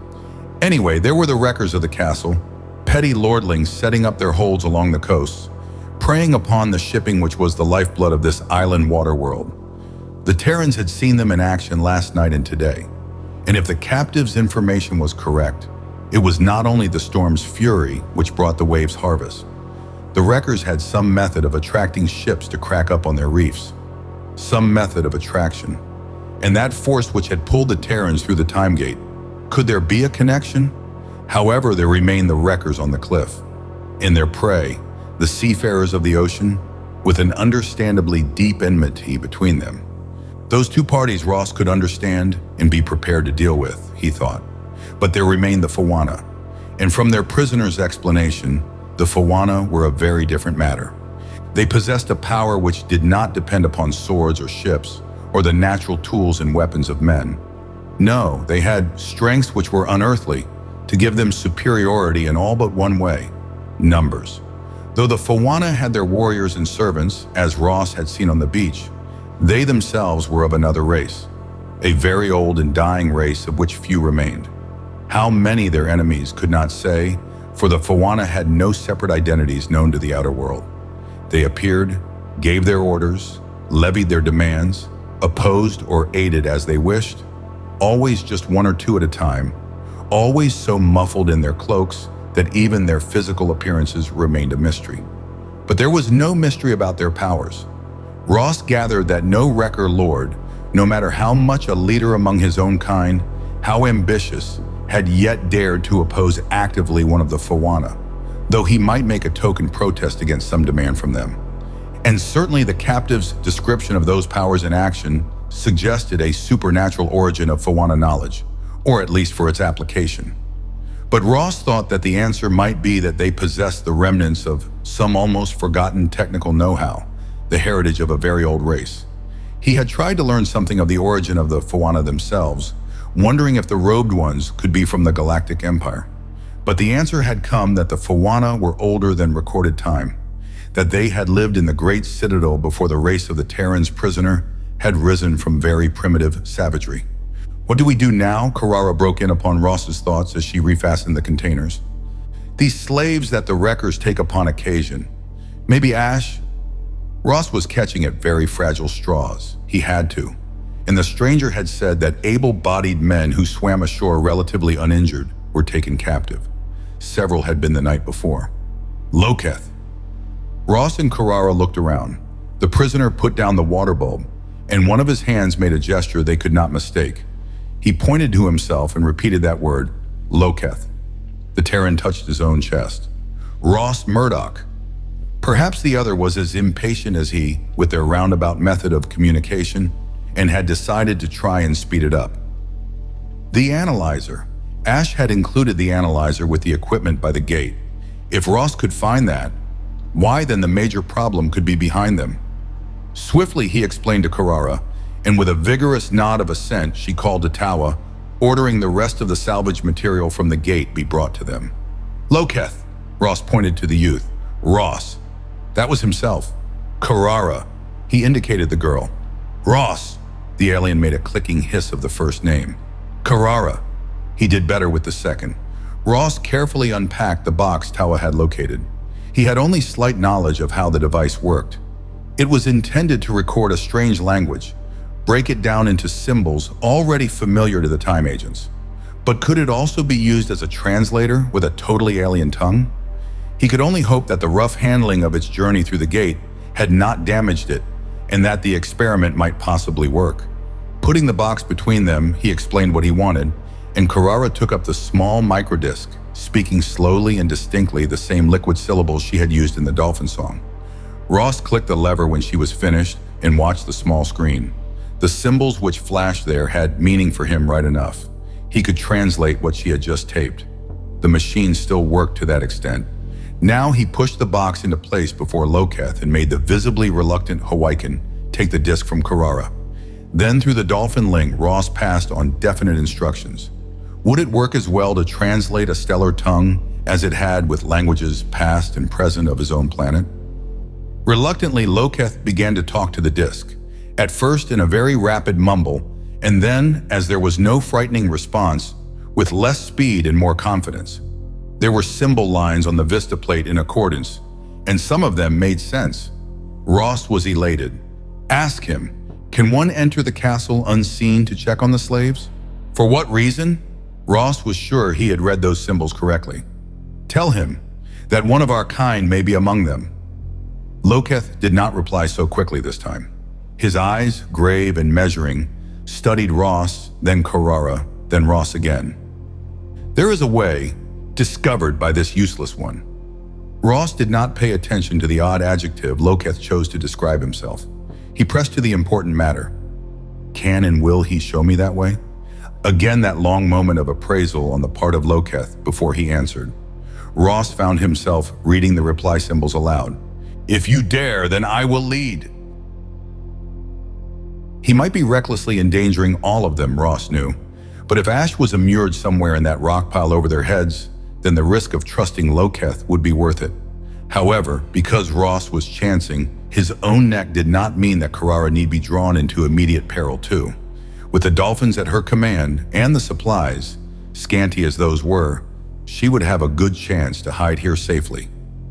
Holding out for what? She asked quietly after Ross elaborated on this subject, thus bringing him to silence. Because her question was just. With the gate gone, the Terrans were committed to this time, just as they had earlier been committed to Hawaika when on their homeworld they had entered the spaceship for the takeoff. There was no escape from the past, which had become their present. The Fawana, she continued, these wreckers, the sea people, all at odds with one another. Do we join any, then their quarrels must also become ours. Tawa nosed the ledge behind the girl, squeaked a demand for attention. Carrara looked around at Loketh. Her look was as searching as the one the native had earlier turned on her and Ross. He, the girl nodded at the Hawaiian, wishes to know if you trust him, and he says to tell you this. Because the Shades chose to inflict upon him a twisted leg, he is not one with those of the castle, but to them a broken, useless thing. Ross, I gather he thinks we have powers like the Fawana, and that we may be supernatural. But because we did not kill him out of hand and have fed him, he considers himself bound to us. Ritual of bread and salt could be. Though it might be folly to match alien customs to Terran, Ross thought of that very ancient pact on his own world. Eat a man's food, become his friend, or at least declare a truce between you. Stiff taboos and codes of behavior mark nations on Terra, especially warrior societies, and the same might be true here. Ask him, Ross told Carrara, what is the rule for food and drink between friends or enemies? The more he could learn of such customs, the better protection he might be able to weave for them. Long moments for the relay of that message. And then Loketh spoke into the microdisc of the analyzer, slowly, with pauses, as if trying to make sure Ross understood every word. To give bread into the hands of one you have taken in battle makes him your man, not as a slave to labor, but as one who draws sword at your bidding. When I took your bread, I accepted you as cup lord. Between such there is no betrayal, for how may a man betray his lord? I, Loketh, am now a sword in your hands, a man in your service. And to me this is doubly good, for as a useless one I have never had a lord, nor one to swear to. Also with this sea maid and her followers to listen to thoughts, how could any man speak with a double tongue were he one who consorted with the shadow and wore the cloak of evil? He's right, Carrara added. His mind is open. He couldn't hide his thoughts from Tawa and Tino Rao even if he wished. All right, I'll accept that. Ross glanced about the ledge. They had piled the containers at the far end. For Carrara to move might be safe. He said so. Move where? She asked flatly. Those men from the castle are still hunting drift out there. I don't think anyone knows of this cave. Ross nodded to Loketh. He did, didn't he? I wouldn't want you trapped here, and I don't want to lose those supplies. What is in those containers may be what saves us all. We can sink those over by the wall, weight them down in a net. Then if we have to move, they will be ready. "Do not worry, that is my department." She smiled at him with a slightly mocking lift of lips. Ross subsided, though he was irritated because she was right. The management of the Dolphin team and sea matters were her department, and while he resented her reminder of that point, he could not deny the justice of her retort. In spite of his crippled leg, Loketh displayed an agility which surprised Ross. Freed from his ankle bonds, he beckoned the Terran back to the very niche where he had hidden to watch Karara. Up he swung into that and in a second had vanished from sight. Ross followed to discover it was not a niche after all, but the opening of a crevice, leading upward as a vent, and it had been used before as a passage. There was no light, but the native guided Ross's hands to the hollow climbing holds cut into the stone. Then Loketh pushed past and went up the crude ladder into the dark. It was difficult to judge either time or distance in this black tube. Ross counted the holds for some check. His agent training made one part of his mind sharply aware of such things. The need for memorizing a passage which led into the enemy's territory was apparent. What the purpose of this slit had originally been, he did not know, but strongholds on Terra had had their hidden ways in and out for use in times of siege, and he was beginning to believe that these aliens had much in common with his own kind. He had reached 20 in his counting, and his senses, alerted by training and instinct, told him there was an opening not too far above, but the darkness remained so thick it fell in tangible folds about his sweating body. Ross almost cried out as fingers clamped about his wrist when he reached for a new hold. Then, urged by that grasp, he was up and out, sprawling into a vertical passage. Far ahead was a gray of faint light. Ross choked and then sneezed as dust puffed up from between his scrabbling hands. The hold which had been on his wrist shifted to his shoulder, and with a surprising strength, Loketh hauled the Terran to his feet. The passage in which they stood was a slit extending in height well above their heads, but narrow, not much wider than Ross's shoulders. Whether it was a natural fault or had been cut, he could not tell. Loketh was ahead again, his rocking limp making the outline of his body a jerky up and down shadow. Again, his speed and agility amazed the Terran. Loketh might be lame, but he had learned to adapt to his handicap very well. The light increased and Ross marked slits in the walls to his right, no wider than the breadth of his 2 fingers. He peered out of one and was looking into empty air while below he heard the murmur of the sea. This way must run in the cliff face above the beach. A click of impatient whisper drew him on to join Loketh. Here was a flight of stairs, narrow of tread and very steep.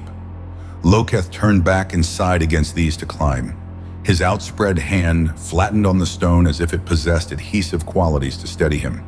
For the first time, his twisted leg was a disadvantage. Ross counted again, 10, 15 of those steps, bringing them once more into darkness. Then they emerged from a well-like opening into a circular room. A sudden and dazzling flare of light made the Terran shade his eyes. Loketh set a pallid but glowing cone on a wall shelf, and the Terran discovered that the burst of light was only relative to the dark of the passage. Indeed, it was very weak illumination. The Hawaiian braced his body against the far wall. The strain of his effort, whatever its purpose, was easy to read in the contorted line of his shoulders. Then the wall slid under Loketh's urging, a slow move as if the weight of the slab he strove to handle was almost too great for his slender arms, or else the need for caution was intensified here. They now fronted a narrow opening, and the light of the cone shone only a few feet into the space. Loketh beckoned to Ross and they went on. Here the left wall was cut in many places, emitting patches of light in a way which bore no resemblance to conventional windows. It was like walking behind a pierced screen which followed no logical pattern in the cutaway portions. Ross gazed out and gasped. He was standing above the center core of the castle, and the life below and beyond drew his attention. He had seen drawings reproducing the life of a feudal castle. This resembled them, and yet, as Ross studied the scene closer, the differences between the Terran past and this became more distinct. In the first place, there were those animals, or were they animals, being hooked up to a cart. They had 6 limbs, walking on 4, holding the remaining 2 folded under their necks. Their harness consisted of a network fitted over their shoulders, anchored to the folded limbs. Their grotesque heads bobbing and weaving on lengthy necks, Their bodies were sleekly scaled. Ross was startled by a resemblance he traced to the sea dragon he had met in the future of this world. But the creatures were subject to the men harnessing them, and the activity in other respects.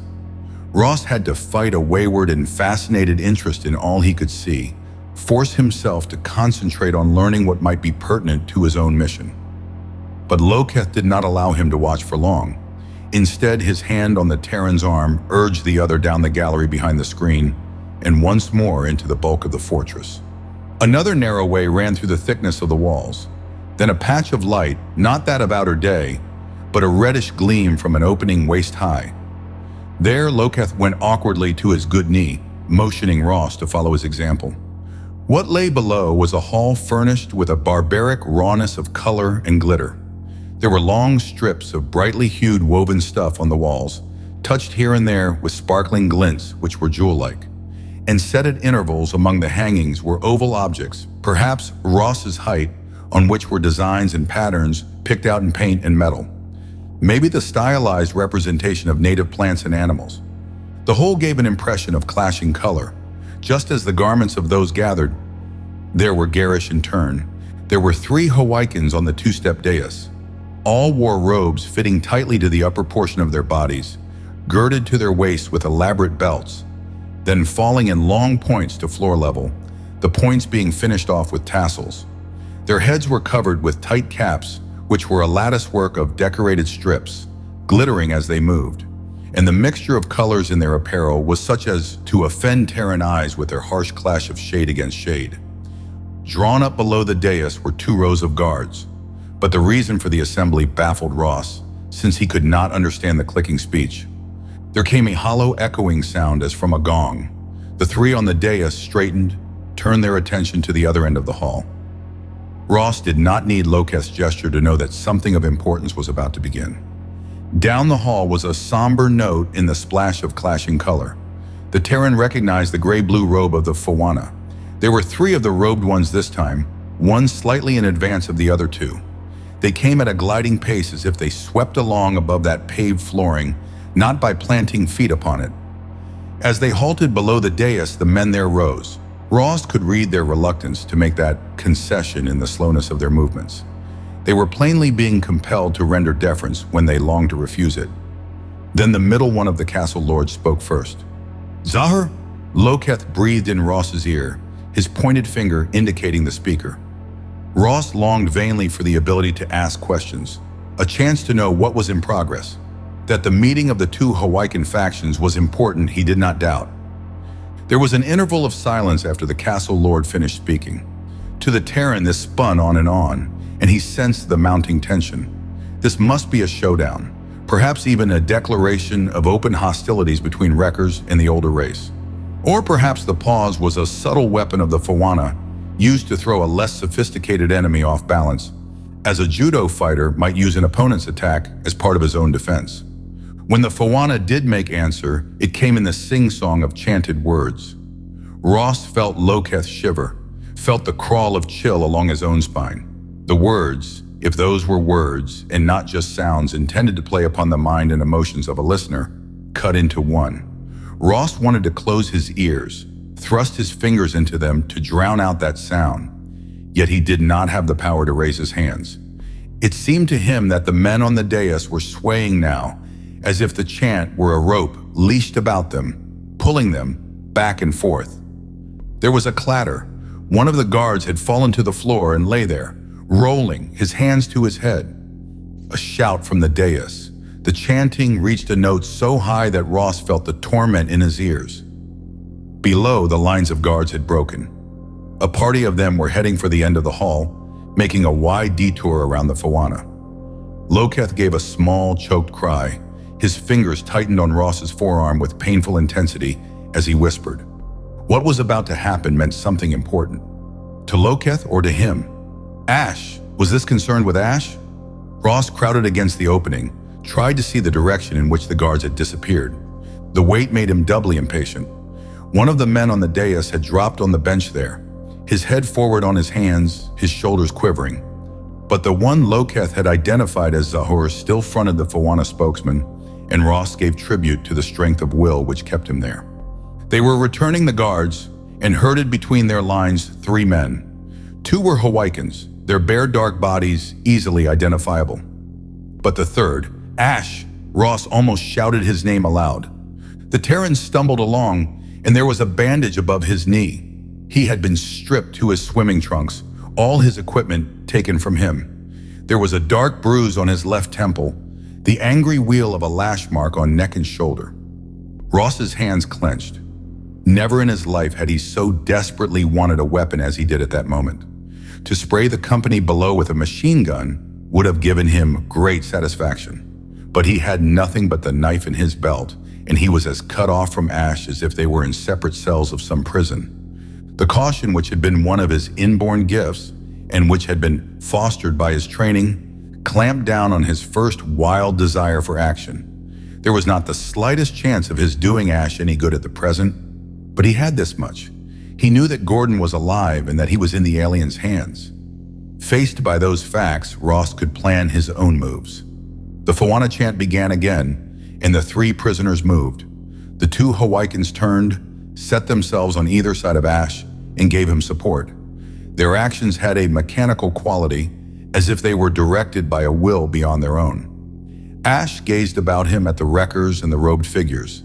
His awareness of them both suggested to Ross that if the natives had come under the control of the Fawana, the Terran resisted their influence. But Ash did not try to escape the assistance of his 2 fellow prisoners, and he limped with their aid back down the hall, following the Fawana. Ross deduced that the captives had been transferred from the lord of the castle to the Fawana, which meant Ash was on his way to another destination. The Terran was on his feet and headed back, intent on returning to the sea cave and starting out after Ash as soon as he could. "You have found Gordon," Carrara read his news from his face. "The wreckers had him prisoner. Now they've turned him over to the Fawana. What will they do with him?" the girl demanded of Loketh. His answer came roundabout as usual as the natives squatted by the analyzer and clicked his answer into it. "They have claimed the wreck survivors for tribute. Your companion will be witches' meat." "Witches' meat?" repeated Ross, uncomprehending. Then Carrara drew a gagged breath which was a gasp of horror. "Sacrifice! Ross, he must mean they are going to use Gordon for a sacrifice." Ross stiffened and then whirled to catch Loketh by the shoulders. The inability to question the native directly was an added disaster now. "Where are they taking him? Where?" He began that fiercely, and then forced control on himself. Carrara's eyes were half closed, her head back. She was manifestly aiming that inquiry at the dolphins, to be translated to Loketh. Symbols burned on the analyzer screen. "The Fawana have their own fortress. It can be entered best by sea. There is a boat. I can show you, for it is my own secret." "Tell him." "Yes, as soon as we can," Ross broke out. The old feeling that time was all important worried at him. "Witches' meat. Witches' meat." The words were sharp as a lash. Twilight made a gray world where one could not trace the true meaning of land and water, sea and sky. Surely the haze about them was more than just the normal dusk of coming night. Ross balanced in the middle of the skiff as it bobbed along the swell of waves inside a barrier reef. To his mind, the craft carrying the 3 of them and their net of supplies was too frail, rode too high. But Carrara paddling in the bow, Loketh at the stern seemed to be content. And Ross could not, for pride's sake, question their competency. He comforted himself with the knowledge that no agent was able to absorb every primitive skill, and Carrara's people had explored the Pacific in outrigger canoes hardly more stable than their present vessel, navigating by currents and stars. Smothering his feeling of helplessness and the slow anger that roused in him, the Terran busied himself with study of a sort. They had had the longer part of the day in the cave before Loketh would agree to venture out of hiding and paddle south. Ross, using the analyzer, had, with Loketh's aid, set about learning what he could of the native tongue. Now possessed of a working vocabulary of clicked words, he was able to follow Loketh's speech so that translation through the dolphins was not necessary except for complicated directions. Also, he had a more detailed briefing of the present situation on Hawaika, enough to know that they might be embarking on a mad venture. The citadel of the Fawana was distinctly forbidden ground, not only for Loketh's people, but also for the Fawana's Hawaiian followers, who were housed and labored in an outer ring of fortification village. Those natives were, Ross gathered, a hereditary corps of servants and warriors, born to that status and not recruited from the native population at large. As such, they were armored by the magic of their masters. If the Fawana are so powerful, Ross had demanded, why do you go with us against them? To depend so heavily on the native made him uneasy. The Hawaiian looked to Carrara. One of his hands raised, his finger sketched a sign toward the girl. With the sea maid and her magic, I do not fear. He paused before adding, always has it been said of me, and to me, that I am a useless one, fit only to do women's tasks. No word weaver shall ever chant my battle deeds in the great hall of Zahur. I who am Zahur's true son cannot carry my sword in any lord's train. But now you offer me one of the great to be remembered quests. If I go, so may I prove that I am a man, even if I go limpingly. There is nothing the Fawana can do to me which is worse than what the shadow has already done. Choosing to follow you, I may stand up to face Zahur in his own hall, show him that the blood of his house has not been drained from my veins because I walk crookedly. There was such bitter fire, not only in the sputtering rush of Loketh's words, but in his eyes, his face, the wry twist of his lips, that Ross believed him. The Terran no longer had any doubts that the castle outcast was willing to brave the unknown terrors of the Fawana Keep, not just to aid Ross, whom he considered himself bound to serve by the customs of his people, but because he saw in this venture a chance to gain what he had never had, a place in his warrior culture. Shut off from the normal life of his people, he had early turned to the sea. His twisted leg had not proved a handicap in the water, and he stated with confidence that he was the best swimmer in the castle. Not that the men of his father's following had taken greatly to the sea, which they looked upon merely as a way of preying upon the true sea rovers. The reef on which the ships had been wrecked was a snare of sorts. First by the whim of nature when wind and current piled up the trading ships there. Then Ross was startled when Loketh elaborated on a later development of that trap. So Zahur returned from this meeting and set up a great magic among the rock, according to the spells he was taught. Now ships are drawn there, so the wrecks have been many, and Zahur becomes an even greater lord with many men coming to take sword oath under him. This magic, asked Ross, of what manner is it, and where did Zahur obtain it? It is fashioned so, Loketh sketched 2 straight lines in the air, not curved as a sword, and the color of water under a storm sky, both rods being as tall as a man. There was much care to set them in place. That was done by a man of Glickmas. A man of Glickmas? Glickmas is now the High Lord of the Ichio. He is blood kin to Zahur, yet Zahur must take sword oath to send to Glickmas 1/4 of all his sea gleanings for a year in payment for this magic. And Glickmas, where did he get it? From the Fawana? Loketh made an emphatic denial of that. No, the Fawana have spoken out against their use, making even greater ill feeling between the old ones and the coast people.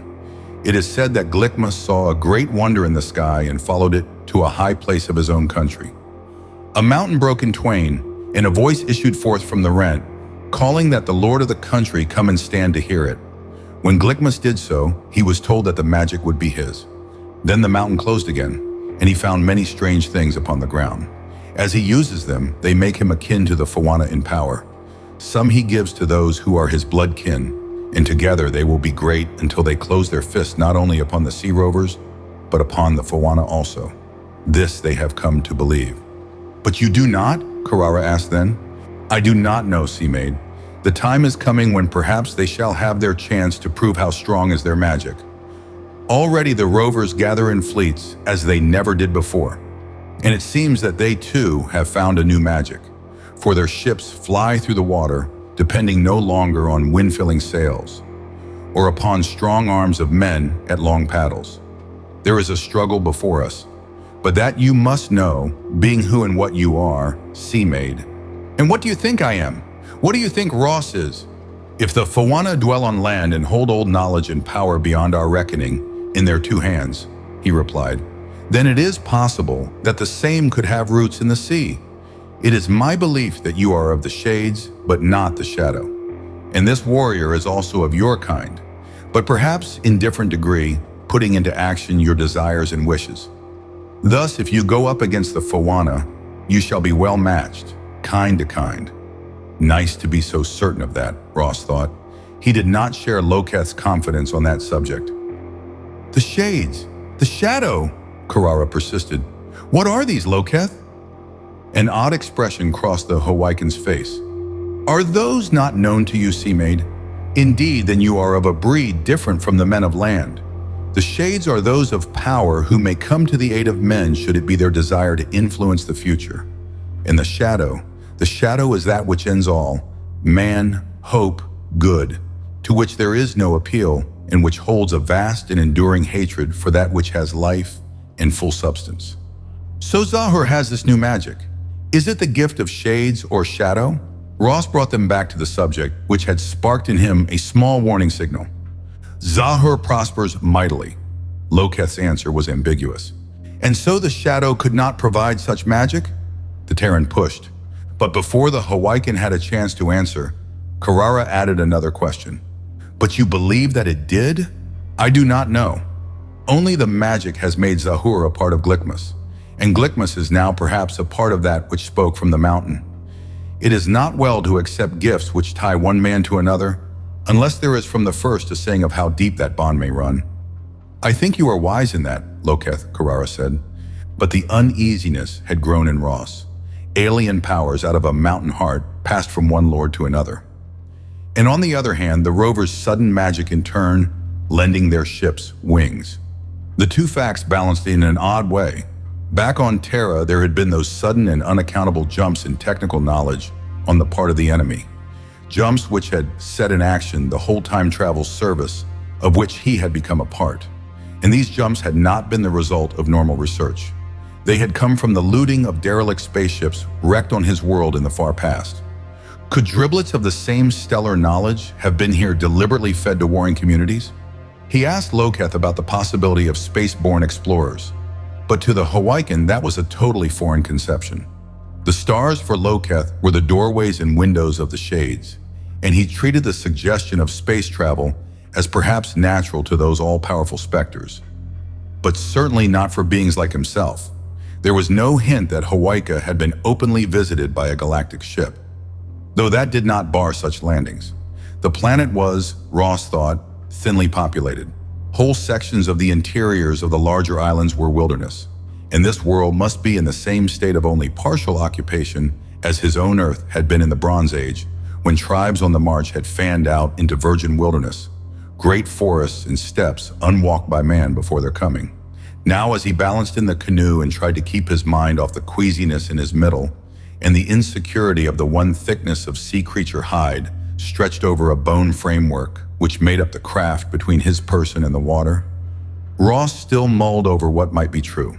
Had the galactic invaders, for their own purposes, begun to meddle here, leaking weapons or tools to upset what must be a very delicate balance of power? Why? To bring on a conflict which would occupy the native population to the point of exhaustion or depopulation, so they could win a world for their own purposes without effort or risk on their part. Such cold-blooded fishing in carefully troubled waters fitted very well with the persons of the Baldies as he had known them on Terra, and he could not set aside that memory of this very coast as he had seen it through the peep, the castle in ruins, tall pylons reaching from the land into the sea. Was this the beginning of that change which would end in the Hawaika of his own time, empty of intelligent life, shattered into a loose network of islands? This fog is strange.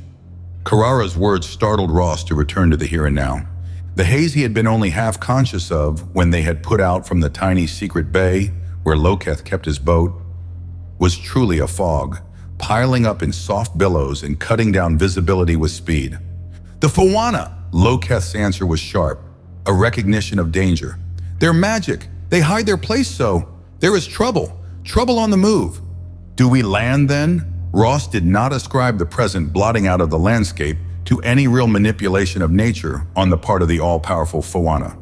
Too many times the reputations of medicine men had been so enhanced by coincidence. But he did doubt the wisdom of trying to bore ahead blindly in this murk. Tawa and Tino Rao can guide us, Karara reminded him. Throw out the rope, Ross. What is above water will not confuse them. He moved cautiously, striving to adapt his actions to the swing of the boat. The line was ready coiled to hand, and he tossed the loose end overboard to feel the cord jerk taut as one of the dolphins caught it up. They were being towed now, though both paddlers reinforced the forward tug with their efforts. The curtain gathering above the surface of the water did not hamper the swimmers beneath its surface, and Ross felt relief. He turned his head to speak to Loketh. "How near are we?" The mist had thickened to the point that, close as the native was, the lines of his body blurred. His clicking answers seemed distorted too, almost as if the fog had altered not only his form, but his personality. "Maybe very soon now. We must see the sea gate before we are sure." "And if we aren't able to see that," challenged Ross, "the sea gate is above and below the water. Those who obey the sea maid, who are able to speak thought to thought, will find it if we cannot." But they were never to reach that goal. Carrara gave warning. "There are ships about." Ross knew that the dolphins had told her. He demanded in turn, "What kind?" "Larger, much larger than this." Then Loketh broke in. "A rover raider. 3 of them." Ross frowned. He was the cripple here. The other 2, with their ability to communicate with the dolphins, were the sighted, he the blind, and he resented his handicap in a burst of bitterness, which must have colored his tone as he ordered, "Head inshore now." Once on land, even in the fog, he felt that they had the advantage in any hide-and-seek which might ensue with this superior enemy force. But afloat, he was helpless and vulnerable, a state Ross did not accept easily. "No," Loketh returned as sharply. "There is no place to land along the cliff." "We are between 2 of the ships," Carrara reported. "Your paddles—" Ross schooled his voice to a whisper. "Hold them. Don't use them. Let the dolphins take us on. In the fog, if we make no sound, we may get by the ships." "Right," Carrara agreed, and he heard an assenting grunt from Loketh. They were moving very slowly. Strong as the dolphins were, they dared not expend all their strength on towing the skiff too fast. Ross thought furiously. Perhaps the sea could be their way of escape if the need arose. He had no idea why raiding ships were moving under the cover of fog into the vicinity of the Fawana Citadel, but the Terran's knowledge of tactics led him to guess that this impending visit was not anticipated by the Fawana, nor was it a friendly one. And as veteran seamen who should normally be wary of fog as thick as this, the rovers themselves must have a driving reason, or some safeguard which led them here now. Babble of speech, cries, sounded muffled to Ross, made a mounting clamor on the deck. Had the raider's ship been boarded? Was it now under attack? He strove to hear and think through the pain in his head, the bewilderment. Loketh! He was certain that the Hawaiian had been dumped into the same hold. The only answer was a low moan, a mutter from the dark. Ross began to inch his way in that direction. He was no seaman, but during that worm's progress, he realized that the ship itself had changed. The vibration which had carried through the planks on which he lay was stilled. Some engines shut off. One portion of his mind put that into familiar terms. Now the vessel rocked with the waves, did not bore through them. Ross brought up against another body. "Loketh! Ah! The fire! The fire!" The half-intelligible answer held no meaning for the Terran. "It burns in my head. The fire!" The rocking of the ship rolled Ross away from his fellow prisoner toward the opposite side of the hold.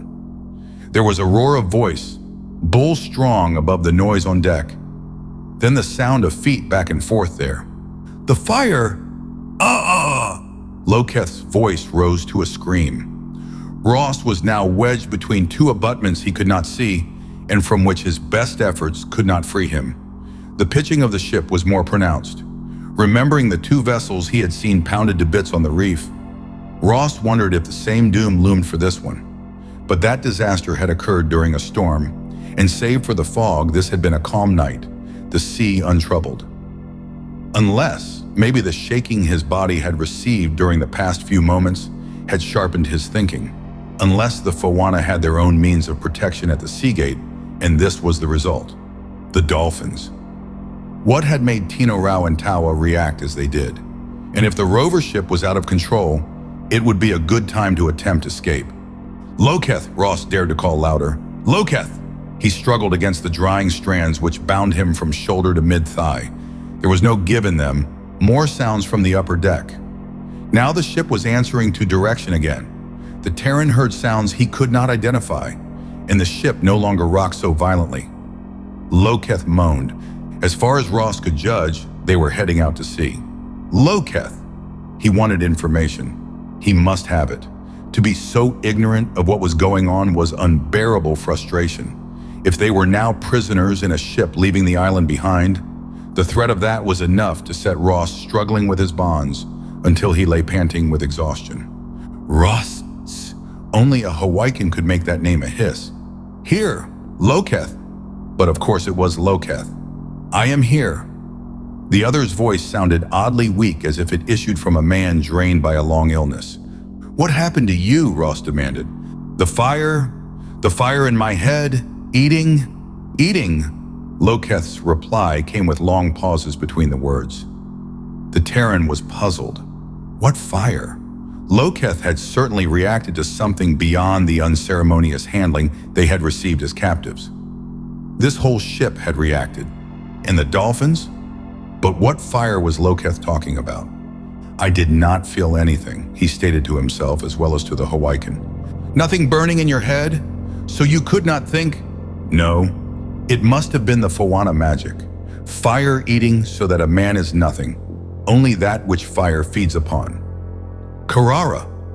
Ross's thoughts flashed back to those few seconds when the dolphins had seemed to go crazy.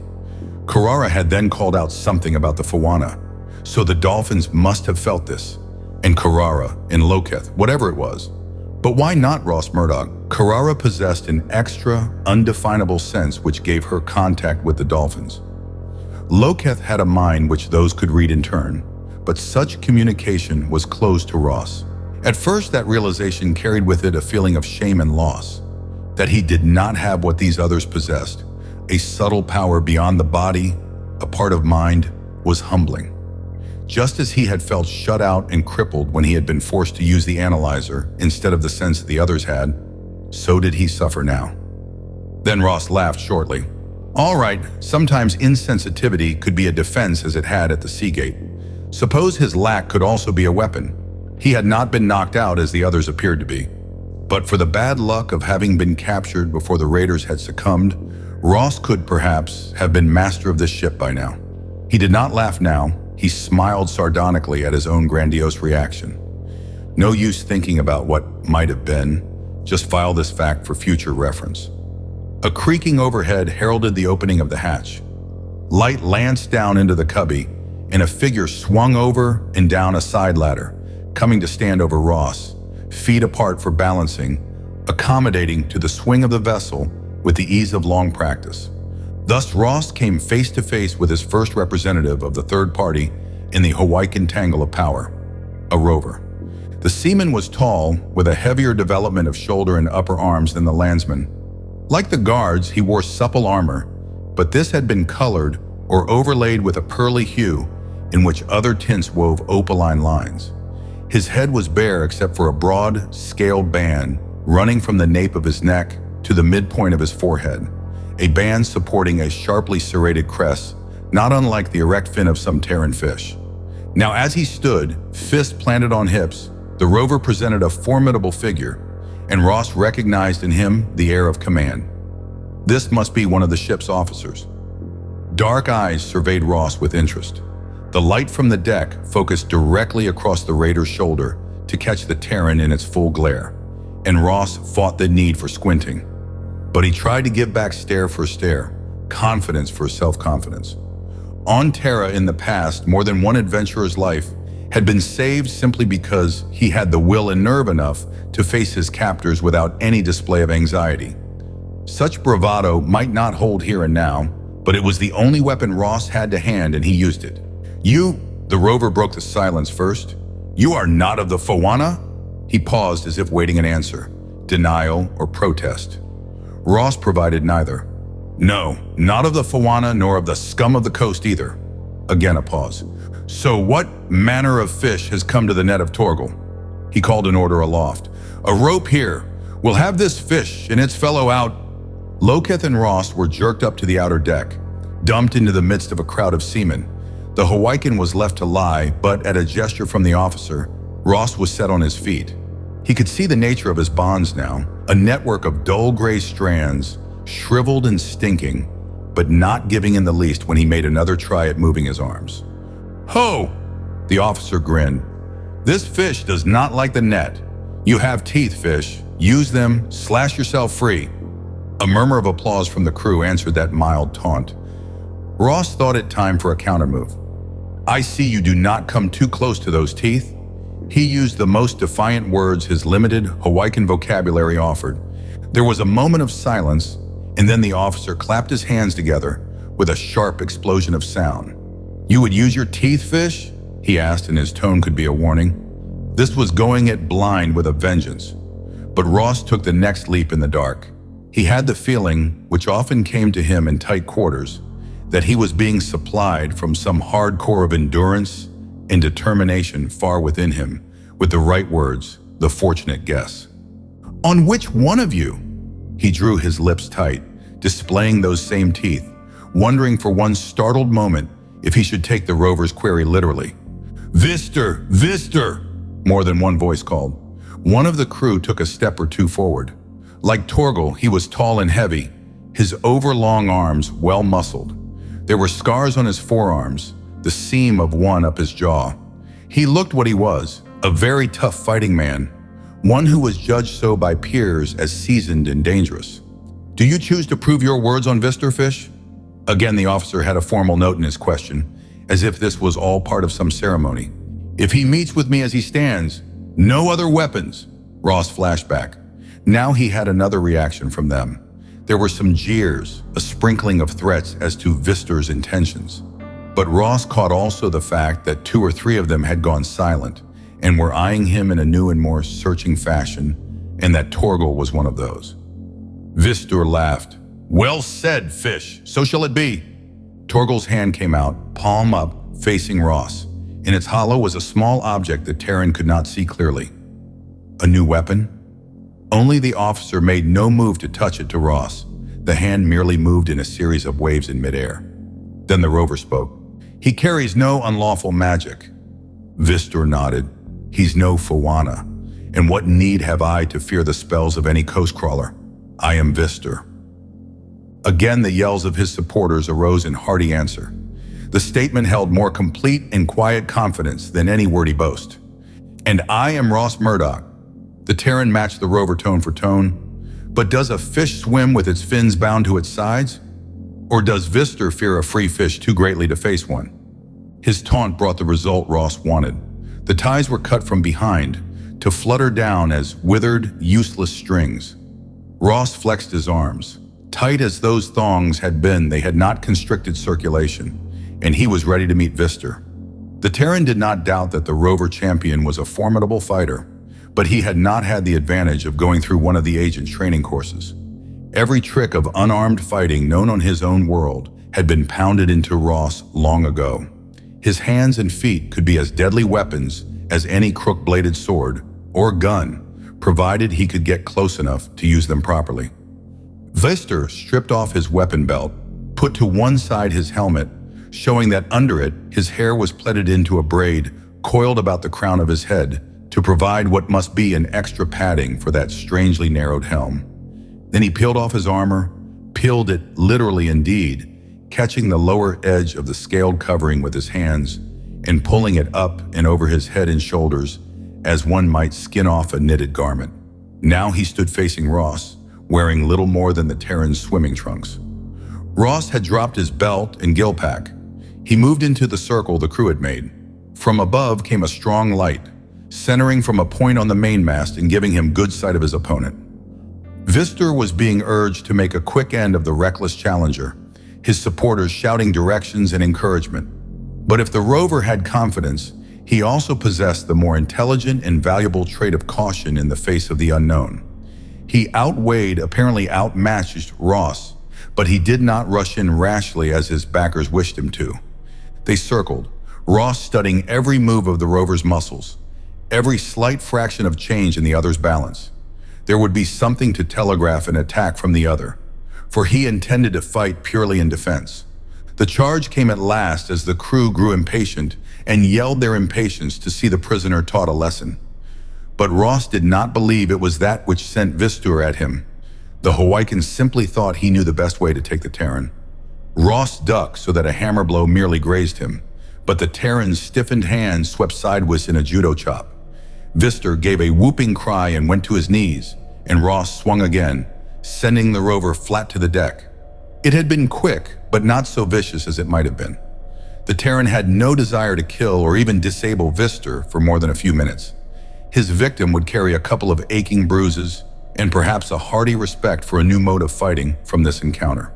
He could have as easily been dead had either of those blows landed other than where Ross chose to plant them. Ah! The Terran swung around, setting his back to the foot of the mast. Had he guessed wrong? With their chosen champion down, would the crew now rush him? He had gambled on the element of fair play, which existed in a primitive Terran warrior society after a man-to-man challenge. But he could be wrong. Ross waited, tense. Just let one of them pull a weapon and it could be his end. Two of them were aiding Vistur to his feet. The rover's breath whistled in and out of him with that same whooping, and both of his hands rose unsteadily to his chest. The majority of his fellows stared from him to the slighter Terran as if unable to believe the evidence of their eyes. Torgal gathered up from the deck the belt and gill pack Ross had shed in preparation for the fight. He turned the belt around over his forearm until the empty knife sheath was uppermost. One of the crew came forward and slammed back into its proper place the long diver's knife, which had been there when Ross was captured. Then the rover offered belt and gill pack to Ross. The Terran relaxed. His gamble had paid off. By the present signs, he had won his freedom. "And my swordsman?"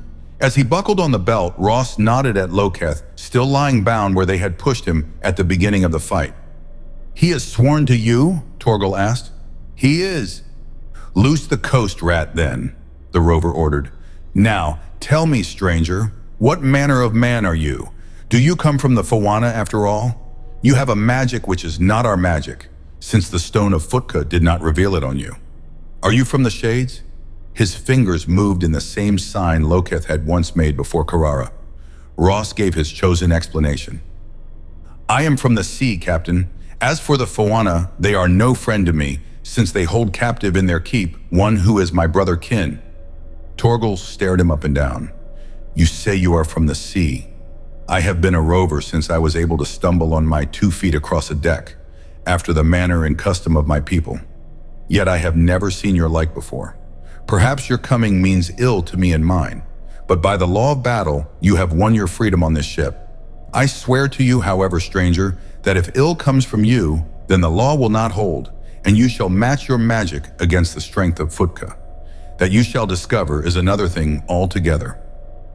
I will swear any oath you desire of me, Captain, that I have no ill toward you and yours. There is only one wish I hold, to bring him whom I seek out from the Fawana hold before they make him witches' meat.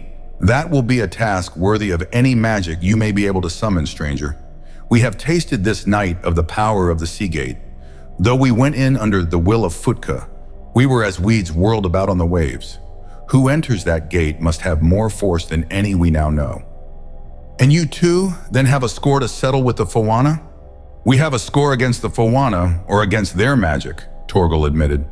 3 ships, 1 island faring, are gone as if they never were, and those who went with them are of our fleet clan. There is the work of the shadow stretching dark and heavy across the sea, new come into these waters. But there remains nothing we can do this night. We have been lucky to win to sea again. Now, stranger, what shall we do with you? Or will you take to the sea again since you name it as home?" "Not here," Ross countered swiftly.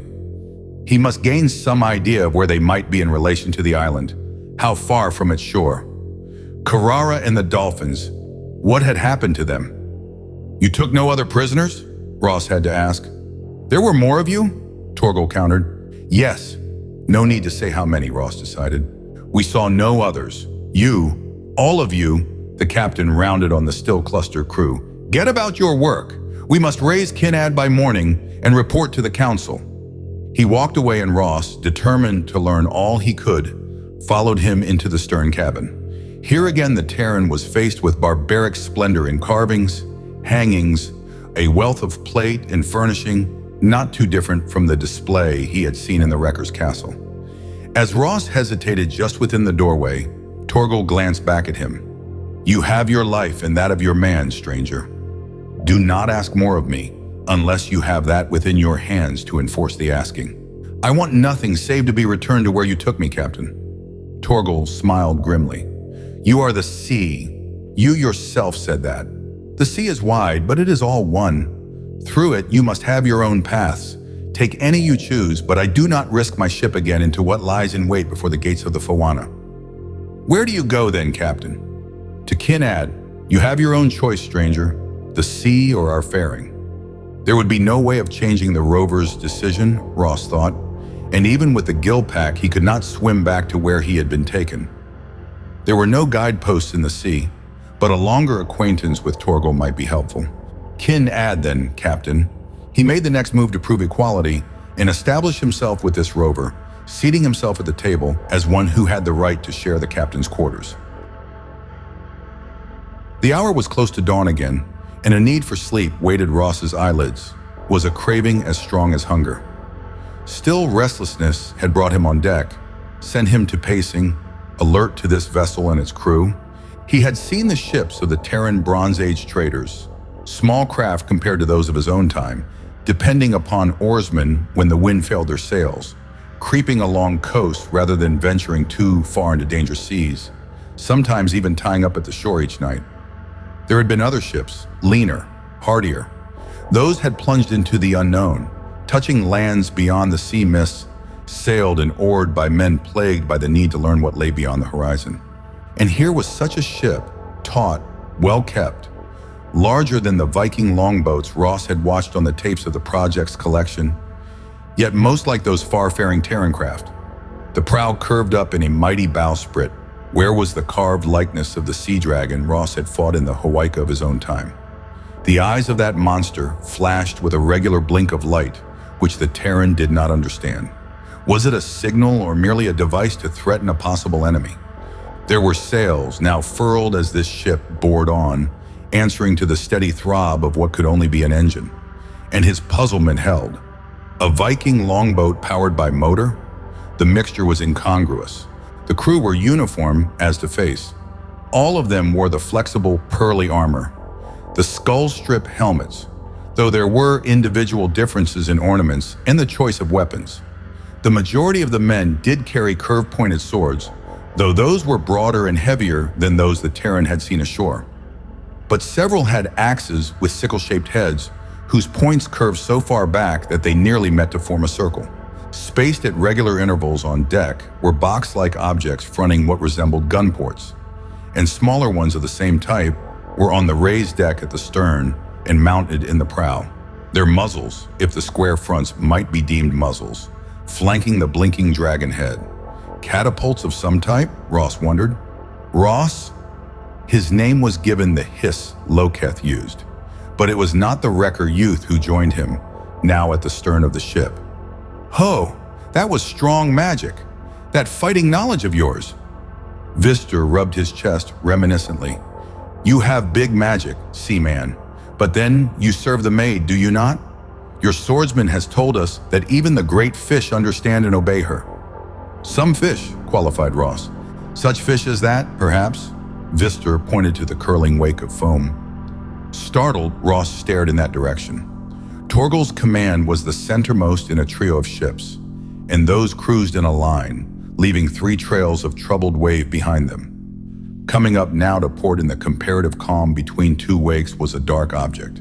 In the limited light, Ross could be sure of nothing save that it trailed the ships, appeared to rest on or only lightly in the water, and that its speed was less than that of the vessels it doggedly pursued. "A fish, that?" Ross asked. "Watch," Vistor ordered. But the Hawaiian sight must have been keener than the Terran's. Had there been a quick movement back there? Ross could not be sure. "What happened?" He turned to Vistor for enlightenment. "As a Salkar, it leaps now and then above the surface. But that is no Salkar. Unless, Ross, you who say you are from the sea have servants unlike any finned one we have drawn in by net or line before this day. The dolphins. Could Tino Rao or Tawa or both be in steady pursuit of the ships? But Carrara. Ross leaned against the rail, stared until his eyes began to water from the strain of trying to make out the nature of the black blot. No use, the distance was too great. He brought his fist down against the wood, trying to control his impatience. More than half of him wanted to burst into Torgal's quarters, demand that the captain bring the ship about to pick up or contact that trailer or trailers. Yours? Again, Vister asked.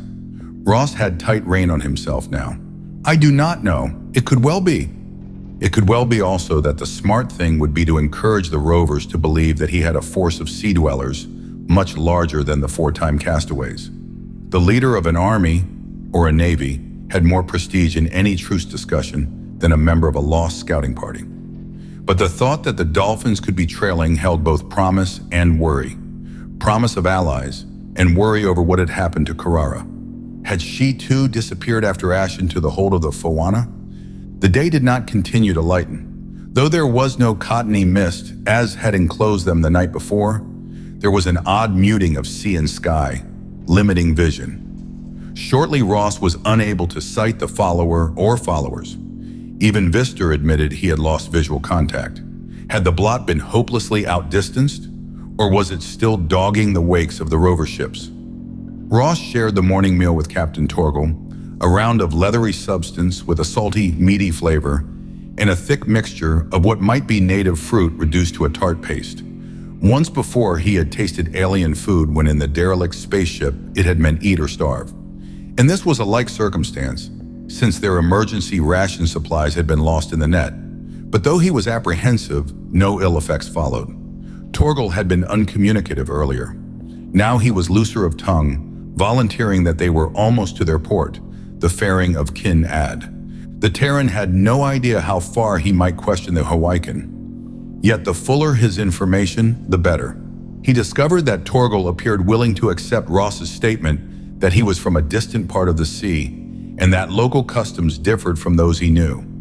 Living on and by the sea, the rovers were quick-witted, adaptive, with a highly flexible, if loose-knit organization of fleet clans. Each of these had control over certain islands, which served them as fairings, ports for refitting, and anchorage between voyages. Usually ruggedly wooded, where the sea people could find the raw material for their ships. Colonies of clans took to the sea, not in the slim, swift cruisers like the ship Ross was now on, but in larger, deeper vessels providing living quarters and warehouses afloat. They lived by trade and raiding, spending only a portion of the year ashore to grow fast-sprouting crops on their faring islands, and indulge in some manufacture of articles the inhabitants of the larger and more heavily populated islands were not able to duplicate. Their main article of commerce was, however, a sea-dwelling creature whose supple and well-tanned hide formed their defensive armor and served manifold other uses. This could only be hunted by men trained and fearless enough to brave more than one danger, Torgal did not explain in detail. And a cargo of such skins brought enough in trade to keep a normal-sized fleet clan for a year. There was warfare among them. Rival clans tried to jump each other's hunting territories, raid fairings. But until the immediate past, Ross gathered, such encounters were relatively bloodless affairs, depending more upon craft and skillful planning to reduce the enemy to a position of disadvantage in which he was forced to acknowledge defeat, rather than ruthless battle of no quarter. The shoreside wrecker lords were always considered fair game, and there was no finesse in rover raids upon them. Those were conducted with a cold-blooded determination to strike hard at a longtime foe. However, within the past year, there had been several raids on fairings with the same bloodbath result of a foray on a wrecker port. And since all the fleet clans denied the sneak and strike, kill and destroy tactics which had finished those rover holdings, the seafarers were divided in their opinion as to whether the murderous raids were the work of wreckers, suddenly acting out of character and taking to the sea to bring war back to their enemies, or whether there was a rogue fleet moving against their own kind for some purpose no rover could yet guess. "And you believe?" Ross asked as Torgal finished his resume of the new dangers besetting his people. Torgal's hand, its long, slender fingers spidery to Terran eyes, rubbed back and forth across his chin before he answered. "It is very hard for one who has fought them long to believe that suddenly those shore rats are entrusting themselves to the waves, venturing out to stir us with their swords. One does not descend into the depths to kick a sulker in the rump, not if one still has his wits safely encased under his skull braid. As for a rogue fleet, what would turn brother against brother to the extent of slaying children and women? Raiding for a wife, yes, that is common among our youth, and there have been killings over such matters, but not the killing of a woman, never of a child. We are a people who have never as many women as there are men who wish to bring them into the home cabin, and no clan has as many children as they hope the shades will send them. Then who? When Torgal did not answer at once, Ross glanced at the captain, and what the Terran thought he saw showing for an instant in the other's eyes was a revelation of danger. So much so that he blurted out, "You think that you have named yourself of the sea, stranger, and you have magic which is not ours. Tell me this in truth. Could you not have killed Vister easily with those 2 blows if you had wished it?" Ross took the bold course. "Yes, but I did not. My people kill no more wantonly than yours. The coast rats I know, and the Fawana, as well as any man may know their kind and ways, and my people, but you I do not know, sea stranger. And I say to you as I have said before, make me regret that I suffered you to claim battle rights, and I shall speedily correct that mistake." "Captain!" That cry had come from the cabin door behind Ross. Torgal was on his feet with the swift movements of a man called many times in the past for an instant response to emergency. The Terran was close on the rover's heels as they reached the deck. A cluster of crewmen gathered on the port side near the narrow bow. That odd misty quality this day held provided a murk hard to pierce, but the men were gesturing at a low-riding object rolling with the waves. That was near enough for even Ross to be able to distinguish a small boat akin to the one in which he, Karara, and Loketh had dared the sea gate of the Fawana. Torgal took up a great curved shell hanging by a thong on the mainmast. Setting its narrow end to his lips, he blew.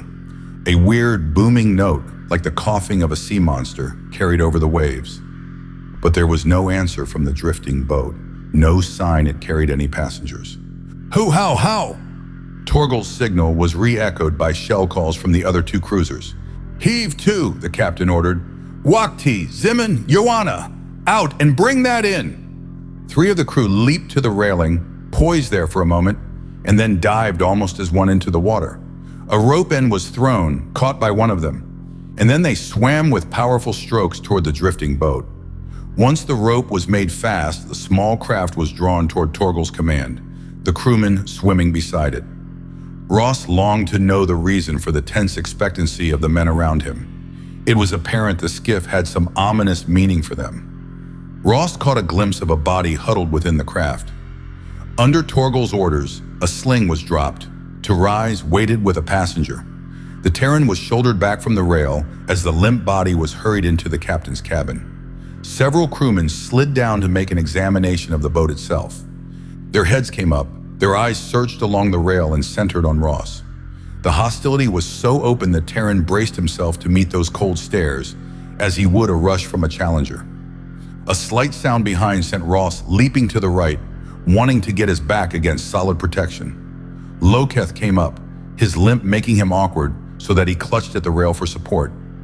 In his other hand was one of the hooked swords, bared and ready. "Get the murderers!" Someone in the back line of the massing crew yipped at. Ross drew his diver's knife. Shaken at this sudden change in the crew's attitude, he was warily on the defensive. Loketh was beside him now, and the Hawaiian nodded to the sea. "Better go there," he cried. "Over before they try to gut you." "Kill," the words shrilled into a roar from the rovers. They started up the deck toward Ross and Loketh.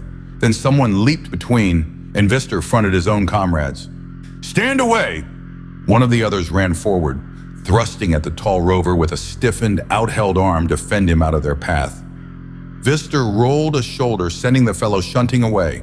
He went down while 2 more, unable to halt, thudded on him. Vister stamped on an outstretched hand and sent a sword spinning. "What goes here?" Torgal's demand was loud enough to be heard. It stopped a few of the crew, and 2 more went down as the captain struck out with his fists. Then he was facing Ross, and the chill in his eyes was the threat the others had voiced. "I told you, sea stranger, that if I found you were a danger to me or mine, you would meet the justice of Futka." "You did," Ross returned. "And in what way am I now a danger, Captain?" "Kin-Ad has been taken by those who are not wreckers, not rovers, not those who serve the Fawana, but strangers out of the sea." Ross could only stare back, confused, and then the full force of his danger struck home. Who those raiding sea strangers could be, he had no idea, but that he was now condemned out of his own mouth was true, and he realized that these men were not going to listen to any argument from him in their present state of mind. The growl of the crew was that of a hungry animal. Ross saw the wisdom in Loketh's choice. Far better chance the open sea than the mob before them. But his time for choice had passed. Out of nowhere whirled a lacy gray-white net, slapping him back against a bulkhead to glue him there. Ross tried to twist loose, got his head around in time to see Loketh scramble to the top of the rail, turn as if to launch himself at the men speeding for the now helpless Terran. But the Hawaiian's crippled leg failed him, and he toppled back overside. "No!" Again Torgal's shout halted the crew. "He shall take the black curse with him when he goes to meet the shadow, and only one can speak that curse. Bring him!"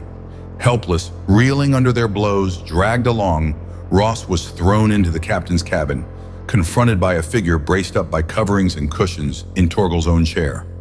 A woman, her face a drawn death's head of skin, pulled tight upon bone, yet a fiery inner strength holding her mind above the suffering of her body, looked at the Terran with narrowed eyes. She nursed a bandaged arm against her, and now and then her mouth quivered as if she could not altogether control some emotion or physical pain. "Yours is the cursing, Lady Jazia. Make it heavy to bear for him, as his kind has laid the burden of pain and remembering on all of us." She brought her good hand up to her mouth, wiping its back across her lips as if to temper their quiver, and all the time her eyes held upon Ross. "Why do you bring me this man?" Her voice was strained, high. "He is not of those who brought the shadow to Kin-Ad." "What?" Torgal began, and then schooled his voice to a more normal tone. "Those were from the sea?" He was gentle in his questioning. "They came out of the sea, using weapons against which we had no defense?" She nodded. "Yes, they made very sure that only the dead remained. But I had gone to the shrine of Futka, since it was my day of duty, and Futka's power threw its shade over me. So I did not die, but I saw, yes, I saw. Not those like me?" Ross dared to speak to her directly. "No, not those like you. There were few, only so many." She spread out her 5 fingers. "And they were all of one, like as if born in one birth. They had no hair on their heads, and their bodies were of this hue." She plucked at one of the coverings they had heaped around her. It was a lavender blue mixture. Ross sucked in his breath, and Torgal was fast to pounce upon the understanding he read in the Terran's face. "Not your kind, but still, you know them." "I know them," Ross agreed. "They are the enemy." The Baldies from the ancient spaceships, that holy alien race with whom he had once fought a desperate encounter on the edge of an unnamed sea in the far past of his own world. The galactic voyagers were here, and in active, if secret, conflict with the natives. Jazia told her story with an attention to time and detail, which amazed Ross and won his admiration for her breed. She had witnessed the death and destruction of all which was her life, and yet she had the wit to note and record mentally for possible future use all that she had been able to see of the raiders. They had come out of the sea at dawn, walking with supreme confidence and lack of any fear. Axes flung when they did not reply to the centuries' challenges had never touched them, and a bombardment of heavier missiles had been turned aside. They proved invulnerable to any weapon the rovers had. Men who made suicidal rushes to use sword or battle axe hand to hand had fallen before they were in striking distance, under spraying tongues of fire from tubes the aliens carried. Rovers were not fearful or easily cowed, but in the end they had fled from the 5 invaders, gone to ground in their halls, tried to reach their beached ships, only to die as they ran and hid. The slaughter had been remorseless and entire, leaving Jazi and the hill shrine as the only survivor. She had hidden for the rest of the day, seen the killing of a few fugitives, and that night had stolen to the shore, launched one of the ship's boats, which was in a cove well away from the main harbor of the fairing, heading out to sea in hope of meeting the homing cruisers with her warning. "They stayed there on the island?" Ross asked. That point of her story puzzled him. If the object of that murderous raid had been only to stir up trouble among the Hawaiian rovers, perhaps turning one clan against the other, as he had deduced when he had listened to Torgal's report of similar happenings, then the Star Men should have withdrawn as soon as their mission was complete, leaving the dead to call for vengeance in the wrong direction. There would be no reason to court discovery of their true identity by lingering. When the boat was at sea, there were still lights at the fairing hall, and they were not our lights, nor did the dead carry them, she said slowly. What have those to fear? They cannot be killed. If they are still there, that we can put to the test, Torgal replied grimly, and a murmur from his officers bore out his determination. And lose all the rest of you? Ross retorted coldly. I have met these before. They can will a man to obey them. Look you! He slammed his left hand flat on the table. The ridges of scar tissue were plain against his tan skin. He knew no better way of driving home the dangers of dealing with the Star Men than providing this graphic example. I held my own hand in fire so that the hurt of it would work against their pull upon my thoughts, against their willing that I come and be easy meat for their butchering. Jazia's fingers flickered out, smoothed across his old scars lightly as she gazed into his eyes. This too is true, she said slowly, for it was also pain of body which kept me from their last snare. They stood by the hall and I saw Prahad, Okun, Mosaji come out to them to be killed as if they were in a hold net and were drawn. And there was that which called me also so that I would go to them, though I called upon the power of Futka to save. And the answer to that plea came in a strange way, for I fell as I went from the shrine and cut my arm on the rocks. The pain of that hurt was as a knife severing the net. Then I crawled for the wood, and that calling did not come again. If you know so much about them, tell us what weapons we may use to pull them down. That demand came from Vister. Ross shook his head. I do not know. Yet, Jazia mused, all things which live must also die sooner or later. And it is in my mind that these have also a fate they dread and fear. Perhaps we may find and use it. They came from the sea. By a ship then? Ross asked. She shook her head. No, there was no ship. They came walking through the breaking waves as if they had followed some road across the sea bottom. A sub. What is that? Torgal demanded. A type of ship which goes under the waves, not through them, carrying air within its hull for the breathing of the crew. Torgal's eyes narrowed. One of the other captains who had been summoned from the two companion cruisers gave a snort of disbelief. There are no such ships, he began, to be silenced by a gesture from Torgal. We know of no such ships, the other corrected. But then we know of no such devices as Jazia saw in operation either. How does one war upon these under-the-sea ships, Ross? The Terran hesitated. To describe to men who knew nothing of explosives, the classic way of dealing with a sub via depth charges was close to impossible, but he did his best. Among my people, one imprisons in a container a great power. Then the container is dropped near the sub and how, broke in the skeptical captain, do you know where such a ship lies? Can you see it through the water? In a way, not see, but hear. There is a machine which makes for the captain of the above-seas ship a picture of where the sub lies, or moves so that he may follow its course. Then when he is near enough, he drops the container and the power breaks free, to also break apart the sub. Yet the making of such containers and the imprisoning of the power within them, Torgal said, this is the result of a knowledge which is greater than any save the Fawana may possess. You do not have it? His conclusion was half statement, half question. No, it took many years and the combined knowledge of many men among my people to make such containers, such a listening device. I do not have it. Why then think of what we do not have? Torgal's return was decisive. What do we have? Ross's head came up.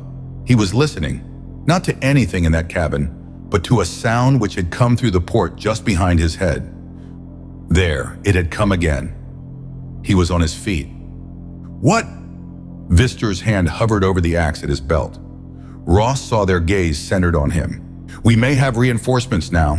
The Terran was already on his way to the deck. He hurried to the rail and whistled, the thin, shrill summons he had practiced for weeks before he had ever begun this fantastic adventure. A sleek, dark body broke water, and the dolphin grin was exposed as Tino Rao answered his call. Though Ross's communication powers with the two Finn scouts was very far from Carrara's, he caught the message in part and swung around to face the rovers who had crowded after him. "We have a way now of learning more about your enemies. A boat. It comes without sail or oars," one of the crew pointed. Ross waved vigorously, but no hand replied from the skiff, though it came steadily onward, the three cruisers its apparent goal. "Carrara!" Ross called. Then side by side with Tino Rao were two wet heads, two masked faces showing as the swimmers trod water, Carrara and Loketh. "Drop ropes." Ross gave that order as if he, rather than Torgal, commanded, and the captain himself was one of those who moved to obey. Loketh came out of the sea first, and as he scrambled over the rail, he had his sword ready, looking from Ross to Torgal. The Terran held up empty hands and smiled. "No trouble now." Loketh snapped up his mask. "So the Sea Maid said the finned ones reported, yet before these thirsted for your blood on their blades. What magic have you worked? None. Just the truth has been discovered." Ross reached for Carrara's hand as she came nimbly up the rope, swung her across the rail to the deck where she stood unmasked, brushing back her hair and looking around with a lively curiosity. "Carrara, this is Captain Torgal," Ross introduced the rover commander, who was staring round-eyed at the girl. "Carrara is she who swims with the finned ones, and they obey her." Ross gestured to Tino Rao. "It is Tawa who brings the skiff?" he asked the Polynesian. She nodded. "We followed from the gate.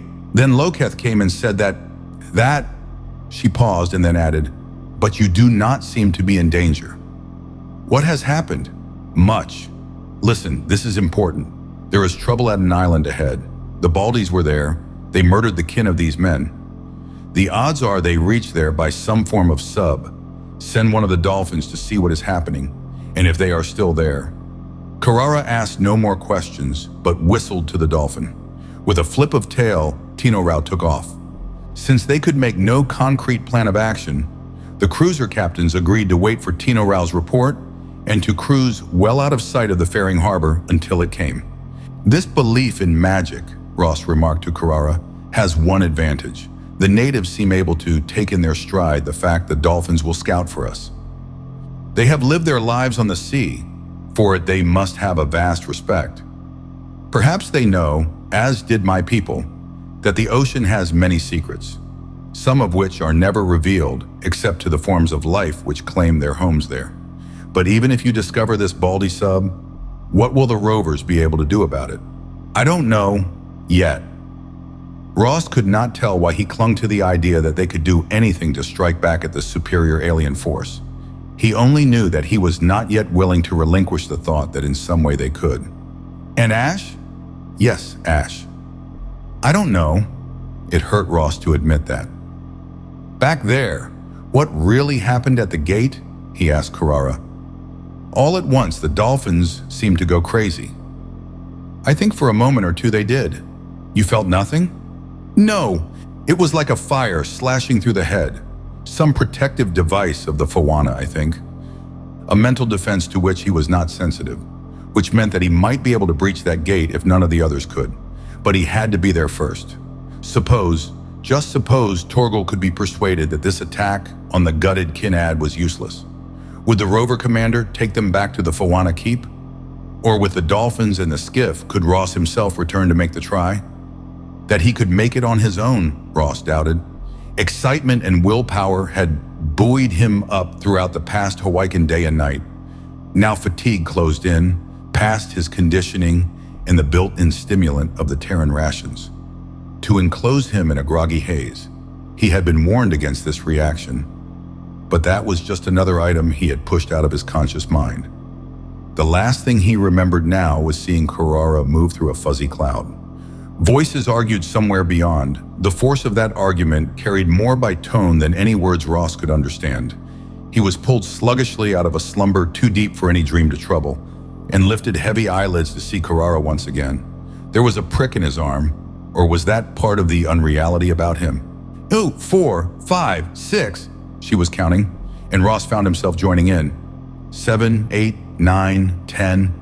On reaching 10, he was fully awake and knew that she had applied the emergency procedure they had been drilled in using, giving him a pep shot. When Ross sat up on the narrow bunk, there was a light in the cabin and no sign of day outside the porthole. Torgal, Vister, the 2 other cruiser captains, all there, and Jadzia. Ross swung his feet to the deck. A pep shot headache was already beginning, but would wear off soon. There was, however, a concentration of tension in the cabin, and something must have driven Carrara to use the drug. "What is it?" Carrara fitted the medical kit into the compact carrying case. "Tino Rao has returned. There is a sub in the bay. It emits energy waves on a shoreward beam. Then they are still there." Ross accepted the Dolphin's report without question. Neither of the scouts would make a mistake in those matters. Energy waves beamed shoreward. Power for some type of unit the Baldies were using? Suppose the rovers could find a way of cutting off the power. "The Sea Maid has told us that this ship sits on the bottom of the harbor. If we could board it," began Torgal. "Yes." Vister brought his fist down against the end of the bunk on which the Terran still sat, jarring the dull, drug-borne pain in Ross's head. "Take it, then turn it against its crew." There was an eagerness in all rover faces, for that was a game the Hawaiian seafarers understood. Take an enemy ship and turn its armament against its companions in a fleet. But that plan would not work out. Ross had a healthy respect for the technical knowledge of the galactic invaders. Of course he, Carrara, even Loketh might be able to reach the sub. Whether they could then board her was an entirely different matter. Now the Polynesian girl shook her head. "The broadcast there, Tino Rao rates it as lethal. There are dead fish floating in the bay. He had warning at the reef entrance. Without a shield, there will be no way of getting in." "Might as well wish for a depth bomb," Ross began, and then stopped. "You have thought of something?" "A shield." Ross repeated her words. It was so wild, this thought of his, and one which might have no chance of working.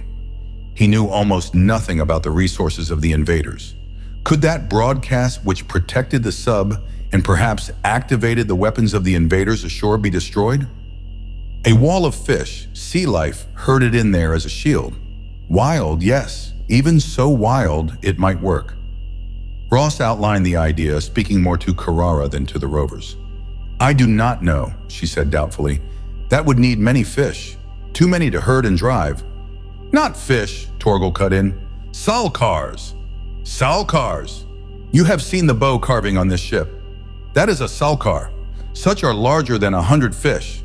Salkars driven in. They might even wreck this undersea ship with their weight and anger." "And you can find these Salkars nearby?" Ross began to take fire. That dragon which had hunted him. The bulk of the thing was well above any other sea life he had seen here, and to its ferocity he could give testimony. "At the spawning reefs. We do not hunt at this season, which is the time of the taking of mates. Now, too, they are easily angered, so they will even attack a cruiser. To slay them at present is a loss, for their skins are not good, but they would be ripe for battle were they to be disturbed. And how would you get them from the spawning reefs to Kinad? That is not too difficult. The reef lies here." Torgal drew lines with the point of his sword on the tabletop. "And here is Kinad. Salkars have a great hunger at this time. Show them bait and they will follow. Especially will they follow swimming bait." There were a great many holes in the plan which had only a halfway chance of working. But the rovers seized upon it with enthusiasm, and so it was set up. Perhaps some 2 hours later, Ross swam toward the landmass of Kinad. Gleams of light pricked on the shore well to his left. Those must mark the rover settlement, and again the Terran wondered why the invaders had remained there. Unless they knew that there had been 3 cruisers out on a raid, and for some reason they were determined to make a complete mop-up. Carrara moved a little to his right, Tawa between them, the Dolphin's super senses their guide and warning. The swiftest of the cruisers had departed, Loketh on board to communicate with Tino Rao in the water. Since the male Dolphin was the best equipped to provide a fox for Salkar hounds, he was the bait for this weird fishing expedition. "No farther!" Ross's sonic pricked a warning against his body. Through that, he took a jolt which sent him back, away from the bay entrance. On the reef, Carrara's tap code drew him on a new course. Moments later, they were both out of the water, though the wash of waves over their flippered feet was constant. The rocks among which they crouched were a rough harborage from which they could see the shore as a dark blot.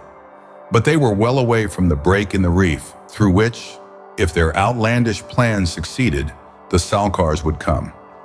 A 1 in a million chance, Ross commented as he put up his mask. Was not the whole Time Agent project founded on just such chances? Carrara asked the right question. This was Ross's kind of venture. Yes, 1 in a million chances had been pulled off by the Time Agents. Why? It had been close to those odds against their ever finding what they had first sought along the back trails of time, the wrecked spaceships. Just suppose this could be a rehearsal for another attack? If the Salkars could be made to crack the guard of the Baldies, could they also be used against the Fawana Gate? Maybe, but take one fight at a time. They come! Carrara's fingers gripped Ross's shoulder. Her hand was hard, bar rigid. He could see nothing, hear nothing. That warning must have come from the dolphins, but so far their plan was working. The monsters of the Hawaiian Sea were on their way. Oh! Carrara clutched at Ross, her breath coming in little gasps, giving vent to her fear and horror. They had not known what might come from this plan. Certainly neither had foreseen the present chaos in the lagoon. Perhaps the broadcast energy of the enemy whipped the already vicious-tempered Salkars into this insane fury. But now the moonlit water was beaten into foam as the creatures fought there, attacking each other with a ferocity neither Terran had witnessed before. Lights gleamed along the shore where the alien invaders must have been drawn by the clamor of the fighting marine reptiles. Somewhere in the heights above the beach of the lagoon, a picked band of rovers should now be making their way from the opposite side of Kinad under strict orders not to go into attack unless signaled. Whether the independent sea warriors would hold to that command was a question which had worried Ross from the first. Tino Rao and Tao in the waters to the seaward of the reef, the two Terrans on that barrier itself, and between them and the shore, the wild melee of maddened Salkars. Ross started. The sonic warning, which had been pulsing steadily against his skin, cut off sharply. The broadcast in the bay had been silenced. This was the time to move, but no swimmer could last in the lagoon itself. Along the reef, Carrara said. That would be the long way round, Ross knew, but the only one possible. He studied the cluster of lights ashore. 2 or 3 figures moved there. Seemingly, the attention of the aliens was well centered upon the battle still in progress in the lagoon. "Stay here!" he ordered the girl. Adjusting his mask, Ross dropped into the water, cutting away from the reef and then turning to swim parallel with it. Tino Rao matched him as he went, guiding Ross to a second break in the reef. Toward the shore, some distance from where the conflict of the Salkars still made a hideous din in the night, the Terran waited in the shallows, stripping off his flippers and snapping them to his belt, letting his mask swing free on his chest. He angled toward the beach where the aliens had been. At least he was better armed for this than he had been when he had fronted the rovers with only a diver's knife. From the Time Agent's supplies, he had taken the single-hand weapon he had long ago found in the armory of the derelict spaceship. This could only be used sparingly, since they did not know how it could be recharged, and the secret of its beam still remained secret as far as Terran technicians were concerned. Ross worked his way to a curtain of underbrush from which he had a free view of the beach and the aliens. 3 of them he counted, and they were Baldies all right, taller and thinner than his own species, their bald heads gray-white, the upper dome of their skulls overshadowing the features on their pointed chin faces. They all wore the skin-tight blue-purple-green suits of the space voyagers, suits which Ross knew of old were insulated and protective for their wearers, as well as a medium for keeping in touch with one another. Just as he, wearing one, had once been trailed over miles of wilderness.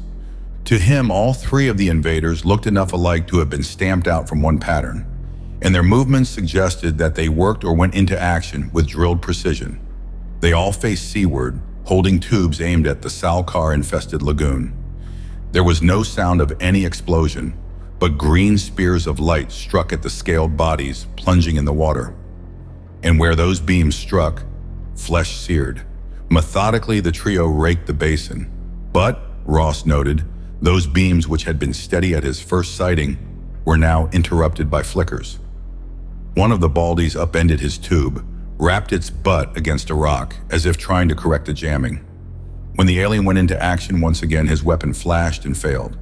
Within a matter of moments, the other two were also finished.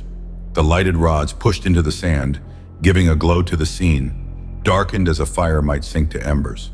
Power fading. An ungainly shape floundered out of the churned water, lumbered over the shale of the beach, its supple neck outstretched, its horn nose down for a gore-threatening charge. Ross had not realized that the Salkars could operate out of what he thought was their natural element, but this wild-eyed dragon was plainly bent on reaching its tormentors. For a moment or two, the Baldies continued to front the creature, almost, Ross thought, as if they could not believe that their weapons had failed them. Then they broke and ran back to the fairing which they had taken with such contemptuous ease. The Salkar plowed along in their wake, but its movements grew more labored the farther it advanced, until at last it lay with only its head upraised, darting it back and forth, its fanged jaws well agape, voicing a coughing howl. Its plaint was answered from the water as a second of its kind wallowed ashore. A terrible wound had torn skin and flesh just behind its neck, yet still it came on, hissing and bubbling a battle challenge. It did not attack its fellow, instead it dragged its bulk past the first comer, on its way after the Baldies. The Salkars continued to come ashore. Two more, a third, a fourth, mangled and torn, pulling themselves as far as they could up the beach, to lie facing inland, their necks weaving, their horned heads bobbing, their cries a frightful din. What had drawn them out of their preoccupation of battle among themselves into this attempt to reach the aliens, Ross could not determine.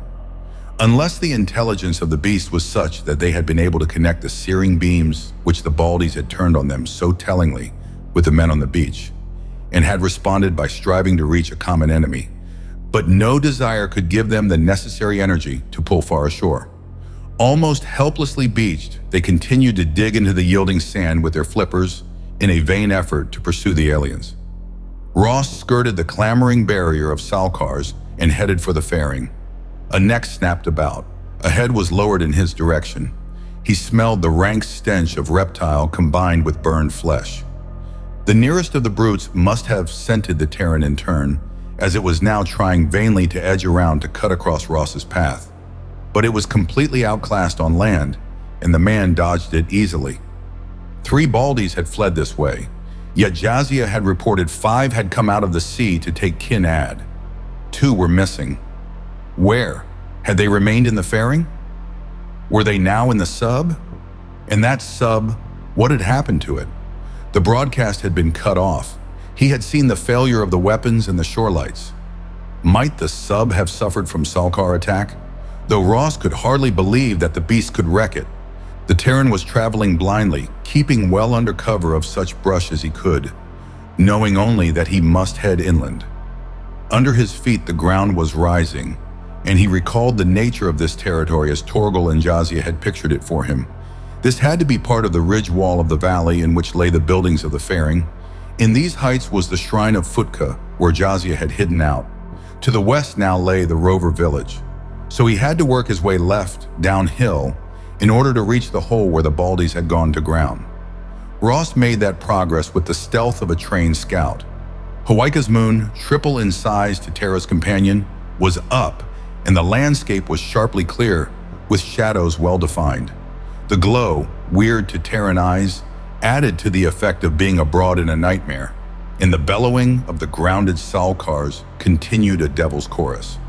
When the rovers had put up the buildings of their fairing, they had cleared a series of small fields, radiating outward from those structures. All of these were now covered with crops almost ready to harvest. The grain, if that Terran term could be applied to this Hawaiian product, was housed in long pods which dipped from shoulder-high bushes, and the pods were well equipped with horny projections which tore. A single try at making his way into one of those fields convinced Ross of the folly of such an advance.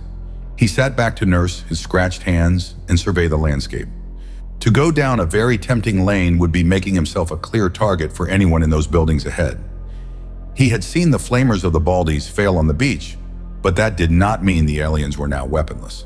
His best chance, Ross decided, was to circle north, come back down along the bed of a stream, and he was at the edge of that watercourse when a faint sound brought him to a frozen halt, weapon ready. Ross, Loketh, and Torgal and Vister. This was the party from the opposite side of the island, gone expertly to Earth. In the moonlight, Ross could detect no sign of their presence, yet their voices sounded almost beside him. They are in there, in the Great Hall. That was Torgal. But no longer are there any lights. Now! An urgent exclamation drew their attention. Light below, but not the glow of the rods Ross had seen on the beach. This was the warm yellow-red of honest fire, bursting up, the flames growing higher, as if being fed with frantic haste. 3 figures were moving down there. Ross began to believe that there were only this trio ashore. He could sight no weapons in their hands, which did not necessarily mean they were unarmed. But the stream ran close behind the rear wall of one of the buildings, and Ross thought its bed could provide cover for a man who knew what he was doing. He pointed out as much to Torgal. And if their magic works and you are drawn out to be killed, the rover captain came directly to the point. That is a chance to be taken. But remember, the magic of the Fawana at the Seagate did not work against me. Perhaps this won't either. Once earlier, I won against it. Have you then another hand to give to the fire as your defense? That was Vister. But no man has the right to order another's battle challenge. Just so, returned Ross sharply, and this is a thing I have long been trained to do. He slid down into the stream bed. Approaching from this angle, the structures of the fairing were between him and the fire. So screened, he reached a log wall, got to his feet, and edged along it. Then he witnessed a wild scene. The fire raged in great, sky-touching tongues, and already the roof of one of the rover buildings smoldered. Why the aliens had built up such a conflagration, Ross could not guess. A signal designed to reach some distance? He did not doubt there was some urgent purpose, for the 3 were dragging in fuel with almost frenzied haste, bringing out of the rover buildings bales of cloth to be ripped apart and whirled into the devouring flames, furniture, everything movable which would burn. There was one satisfaction. The Baldies were so intent upon this destruction that they kept no watch save that now and then one of them would run to the head of the path leading to the lagoon and listen as if he expected a Saul car to come pounding up the slope. They're rattled. Ross could hardly believe it. The Baldies, who had always occupied his mind and memory as practically invincible supermen, were acting like badly frightened primitives.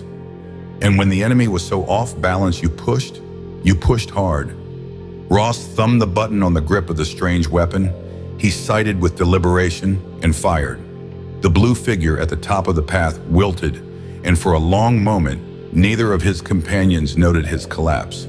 Then one of them whirled and started for the limp body, his colleague running after him. Ross allowed them to reach his first victim before he fired the second and third time. All 3 lay quiet, but still Ross did not venture forth until he had counted off a dozen Terran seconds. Then he slipped forward, keeping to cover until he came up to the bodies. The blue-clad shoulder had a flaccid feel under his hand, as if the muscles could not control the flesh about them. Ross rolled the alien over, looked down in the bright light of the fire into the Baldies' wide-open eyes. Amazement, the Terran thought he could read that in the dead stare which answered his intent gaze. And then anger, a cold and deadly anger, which chilled into ice. Ross raised a shell cup to his lips, but hardly sipped the fiery brew it contained. This was a gesture of ceremony, but he wanted a steady head and a quick tongue for any coming argument. Torgal, Afrukta, Ongal, the 3 commanders of the rover cruisers. Jazia, who represented the mysterious power of Futka, Vister and some other subordinate officers, Karara himself with Loketh hovering behind, a council of war. But summoned against whom? The Terran had come too far afield from his own purpose. To reach Ash in the Fawana Keep, and to further his own plans was a task he doubted his ability to perform. His attack on the Baldies had made him too important to the Rovers for them to allow him willingly to leave them on a quest of his own. These star men, Ross set down the cup, tried to choose the most telling words in his limited Hawaiian vocabulary, possess weapons and powers you cannot dream of, that you have no defense against. Back at Kinad, we were lucky. The Salkars attacked their sub and halted the broadcast powering their flamers. Otherwise, we could not have taken them, even though we were many against their few. Now you talk of hunting them in their own territory, on land and in the mountains where they have their base. That would be folly akin to swimming barehanded to front a Salkar. So then, we must sit and wait for them to eat us up, flared Ongol. I say it is better to die fighting with one's blade wet. Do you not also wish to take at least one of the enemy with you when you fight to that finish? Ross countered. These could kill you before you came in blade range. You had no trouble with that weapon of yours, Afrukta spoke up. I have told you, this weapon was stolen from them. I have only one, and I do not know how long it will continue to serve me, or whether they have a defense against it. Those we took were naked to any force, for their broadcast had failed them. But to smash blindly against their main base would be the act of madmen. The Salkars opened a way for us. That was Torgal. But we cannot move a pack of those inland to the mountains, Vister pointed out reasonably. Ross studied the captain, that Torgal was groping for a plan, and that it had to be a shrewd one, the Terran guessed. His respect for the rover commander had been growing steadily since their first meeting. The cruiser raiders had always been captained by the most daring men of the rover clans, but Ross was also certain that a successful cruiser commander must possess a level-headed leaven of intelligence and be a strategist of parts. The Hawaiian force needed a key which would open the Baldy base as the Salkars had opened the lagoon, and all they had to aid them was a handful of facts gained from their prisoners. Oddly enough, the picklock to the captives' minds had been produced by the Dolphins. Just as Tino Rauantawa had formed a bridge of communication between the Terran and Loketh, so did they read and translate the thoughts of the galactic invaders. For the Baldies, among their own kind, were telepathic, vocalizing only to give orders to inferiors. Their capture by these primitive inferiors had delivered the first shock, and the mind probes of the Dolphins had sent the Supermen close to the edge of sanity. To accept an animal form as an equal had been shattering, but the Starmen's thoughts and memories had been winnowed at last, and the results spread before this impromptu council. Rovers and Terrans were briefed on the invaders' master plan for taking over a world. Why they desired to do so, even the Dolphins had not been able to discover. Perhaps they themselves had not been told by their superiors. It was a plan almost contemptuous in its simplicity, as if the galactic force had no reason to fear effective opposition. Except in one direction, one single direction. Ross's fingers tightened on the shell cup. Had Torgal reached that conclusion yet? The belief that the Fawana could be their key? If so, they might be able to achieve their separate purposes in one action. It would seem that they are wary of the Fawana, he suggested, alert to any telltale response from Torgal, but it was Jazia who answered the Terran's half-question. The Fawana have a powerful magic. They can order wind and wave, man and creature, if so be their will. Well might these killers fear the Fawana. Yet now they move against them, Ross pointed out, still eyeing Torgal. The captain's reply was a small, quiet smile. Not directly, as you have heard. It is all a part of their plan to set one of us against the other, letting us fight many small wars, and so use up our men while they take no risks. They wait the day when we shall be exhausted, and then they will reveal themselves to claim all they wish. So today they stir up trouble between the Wreckers and the Fawana, knowing that the Fawana are few. Also, they strive in turn to anger us by raids, allowing us to believe that either the Wreckers or Fawana have attacked. Thus, he held up his left thumb, made a pincers of right thumb and forefinger to close upon it. They hope to catch the Fawana between Wreckers and Rovers. Because the Fawana are those they reckon the most dangerous, they move against them now, using us and weakening our forces into the bargain. A plan which is clever, but the plan of men who do not like to fight with their own blades. They are worse than the coast scum, these cowards, Ongol spat. Torgal smiled again. That is what they believe we will say, kinsman, and so underrate them. By our customs, yes, they are cowards. But what care they for our judgments? Did we think of the Salkars when we used them to force the lagoon? No, they were only beasts to be our tools. So now it is the same with us, except that we know what they intend, and we shall not be such obedient tools. If the Fawana are our answer, then— He paused, gazing into his cup, as if he could read some shadowy future there. If the Fawana are the answer, then what? Ross pushed. Instead of fighting the Fawana, we must warm, cherish, try to ally ourselves with them, and do all that while we still have time. Just how do we do these things? Demanded Ongal. The Fawana you would warn, cherish, claim as allies are already our enemies. Were we not on the way to force their sea gate only days ago? There is no chance of seeking peace now. And have the Finned ones not learned from the women killers that already there is an army of wreckers camped about the citadel to which these sons of the shadow plan to lend certain weapons? Do we throw away 3 cruisers, all we have left, in a hopeless fight? Such is the counsel of one struck by loss of wits. There is a way, my way. Ross seized the opening. In the Fawana citadel is my sword lord, to whose service I am vowed. We were on our way to attempt his freeing when your ship picked us out of the waves. He has learned beyond me in the dealing with strange peoples, and if the Fawana are as clever as you say, they will already have discovered that he is not just a slave they claim from Lord Zahur.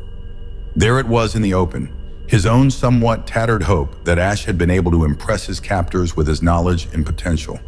Trained to act as contact man with other races, there was a chance that Gordon had saved himself from whatever fate had been planned for the prisoners the Fawana had claimed. If that happened, Ash could be their opening wedge in the Fawana stronghold. This also I know, that which guards the gate, which turns your minds whirling and sends you back from your raid, does not affect me. I may be able to win inside and find my clansmen, and in that doing treat with the Fawana. The Baldy prisoners had not underestimated the attack on the Fawana citadel. As the rover cruisers beat in under the cover of night, the fires and torches of both besieged and besiegers made a wild glow across the sky. Only on the seaside of the fortress there was no sign of involvement. Whatever guarded the gate must still be in force. Ross stood with his feet well apart to balance his body against the swing of the deck. His suggestion had been argued over, protested, but at last carried with the support of Torgal and Jazia, and now he was to make his try. The sum of the rovers and Loketh's knowledge of the Sea Gate had been added for his benefit, but he knew that this venture must depend upon himself alone. Karara, the Dolphins, the Hawaikans were all too sensitive to the barrier. Torgal moved in the faint light. We are close. Our power is ebbing. If we advance, we shall be drifting soon. It is time then. Ross crossed to the rope ladder, but another was there before him. Karara perched on the rail. He regarded her angrily. You can't go. I know, but we are still safe here. Just because you are free of one defense of the gate, Ross, do not believe that makes it easy. He was stung by her assumption that he could be so self-assured. I know my business. Ross pushed past her, swinging down the rope ladder, pausing only above water level to snap on flippers, make sure of the set of his weighted belt, and slide his gill mask over his face. There was a splash beside him as the net containing spare belt, flippers, and mask hit the water, and he caught at it. These could provide Ash's escape from the fortress. The lights on the shore made a wide arc of radiance across the sea. As Ross headed toward the wave-washed coast, he began to hear shouting and other sounds which made him believe that the besiegers were in the midst of an all-out assault. Yet those distant fires and rocket-like blasts into the sky had a wavery blur, and Ross, making his way with the effortless water cleaving of the diver, surfaced now and then to spot film curling up from the surface of the sea between the two standing rock pillars which marked the sea gate. He was startled by a thunderous crack, rending the air above the small bay.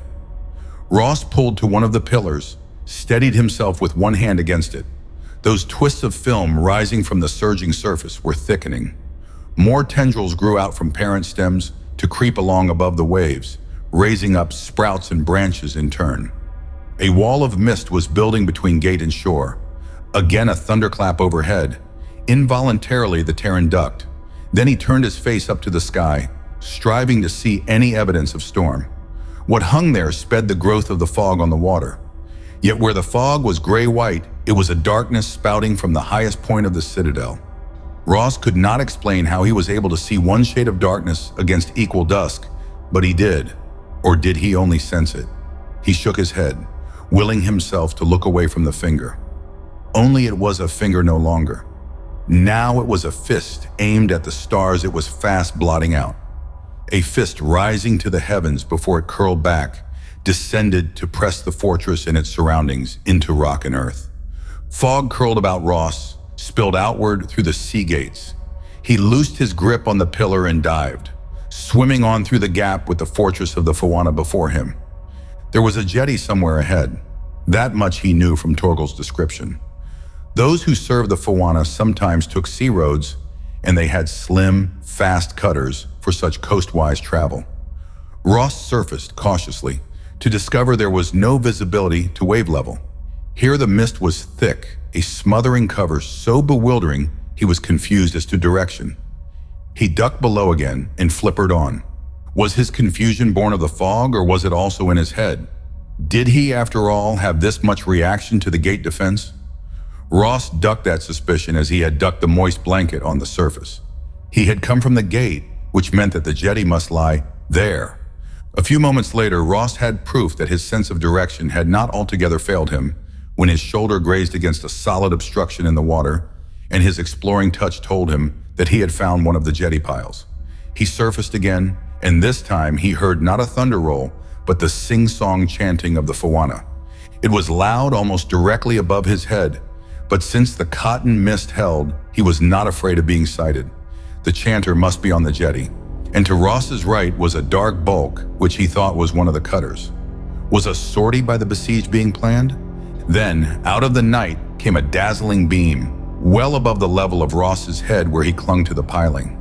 It centered on the cutter, slicing into the substance of the vessel with the ease of steel-piercing clay. The chanting stopped on mid-note, broken by cries of surprise and alarm. Ross, pressing against the pile, received a jolt from his belt sonic. There must be a Baldy sub in the basin inside the gate. Perhaps the flame beam now destroying the cutter was to be turned on the walls of the keep in turn. Fawana chant again, low and clear. Splashes from the water as those on the jetty cast into the sea objects Ross could not define. The Terran's body jerked, his mask smothered a cry of pain. About his legs and middle, immersed in the waves, there was cold so intense that it seared. Fear goaded him to pull up on one of the underbeams of the pier. He reached that refuge and rubbed his icy legs with what vigor he could summon. Moments later, he crept along toward the shore. The energy ray had found another target. Ross paused to watch a second cutter sliced. If the counterstroke of the Fawana would rout the invaders, it had not yet begun to work. The net holding the extra gear, brought along in hopes of Ash's escape, weighed the Terran down, but he would not abandon it as he felt his way from one foot and handhold to the next. The waves below gave off an icy exudation which made him shiver uncontrollably. And he knew that as long as that effect lasted, he dared not venture into the sea again. Light. Along with the cold, there was a phosphorescence on the water. White patches floating, dipping, riding the waves. Some of them gathered under the pier, clustering about the pilings. And the fog thinned with their coming, as if those irregular blotches absorbed and fed upon the mist. The Terran could see now he had reached the land end of the jetty. He wedged his flippers into his belt, pulled on over his feet the covers of Salkar hide Torgal had provided. Save for his belt, his trunks, and the gill pack, Ross's body was bare, and the cold caught at him. But slinging the carry net over his shoulder, he dropped to the damp sand and stood listening. The clamor of the attack, which had carried all the way offshore to the rover cruisers, had died away, and there were no more claps of thunder. Instead, there was now a thick wash of rain. No more fire rays as he faced seaward, and the fog was lifting, so Ross could distinguish the settling cutters, their bows still moored to the jetty. There was no movement there. Had those on the pier fled? Dot, dash, dot. Ross did not drop the net, but he crouched back in the half protection of the piling. For a moment which stretched beyond Terran time measure, he froze so, waiting. Dot, dash, dot. Not the prickle induced by the enemy installations. It was a real coded call picked up by his sonic, and one he knew. Don't rush, he told himself sharply. Play it safe. By rights, only 2 people in this time and place would know that call, and one would have no reason to use it. But a trap? This could be a trap? Awe of the Fawana powers had touched him a little in spite of his off-world skepticism. He could be lured now by someone using Ash's call. Ross stripped for action after a fashion, bundling the net and its contents into a hollow he scooped behind a pile well above water level. The alien hand weapon he had left with Carrara, not trusting it to the sea. But he had his diver's knife and his 2 hands, which by training could be and had been deadly weapons. With the sonic against the bare skin of his middle, where it would register strongest, knife in hand, Ross moved into the open. The floating patches did not supply much light, but he was certain the call had come from the jetty. There was a movement there, a flash or 2. And the sonic? Ross had to be sure, very sure. The broadcast was certainly stronger when he faced in that direction. Dared he come into the open? Perhaps in the dark he could cut Ash away from his captors so they could swim for it together. Ross clicked a code reply. Dot, dot, dot. The answer was quick, imperative. Where? Surely no one but Ash could have sent that. Ross did not hesitate. Be ready. Escape. No. Even more imperative. Friends here. Had he guessed rightly? Had Ash established friendly relations with the Fawana? But Ross kept to the caution which had been his defense and armor so long. There was one question he thought only Ash could answer, something out of the past they had shared when they had made their first journey into time disguised as beaker traders of the Bronze Age.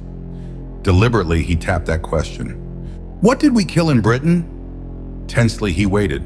But when the reply came, it did not pulse from the sonic under his fingers. Instead, a well-remembered voice called out of the night. A white wolf! And the words were Terran English. Ash! Ross leaped forward, climbed toward the figure he could only dimly see. Ross! Ash's hands gripped his shoulders, as if never intending to free him again. Then you did come through. Ross understood. Gordon Ash must have feared that he was the only one swept through the time door by that freak chance. And Carrara and the Dolphins!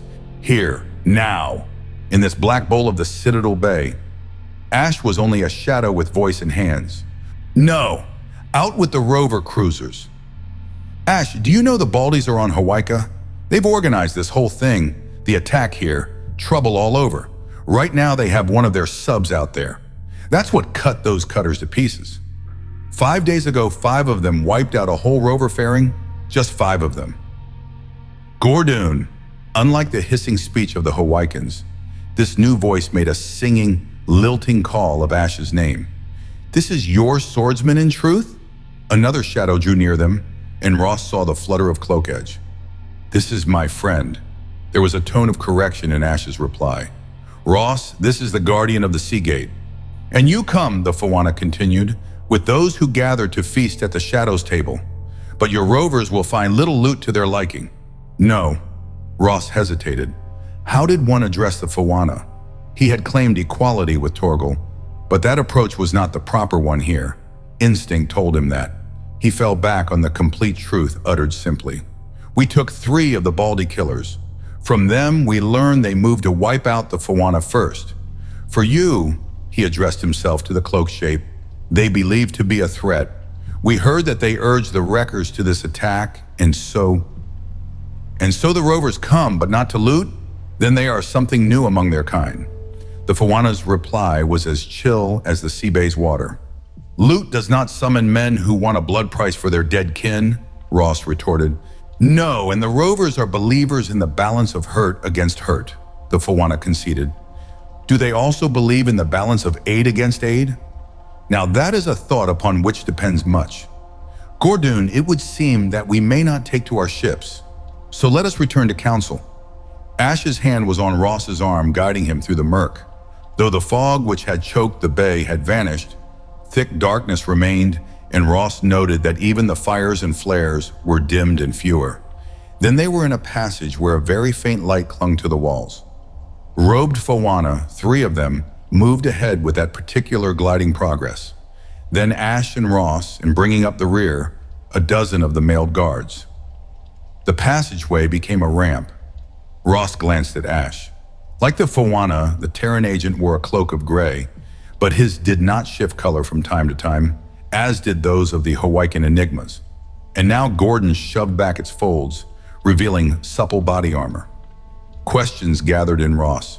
He wanted to know, needed desperately to know, Ash's standing with the Fawana. What had happened to raise Gordon from the status of captive in Zahur's hold to familiar companionship with the most dreaded race on this planet? The ramp's head faced blank wall with a sharp angled turn to the right of a narrower passage. One of the Fawana made a slight sign to the guards, who turned with drilled precision to march off along the passage. Now the other Fawana held out their wands. What a moment earlier had been unbroken surface showed an opening. The change had been so instantaneous that Ross had not seen any movement at all. Beyond that door they passed from one world to another.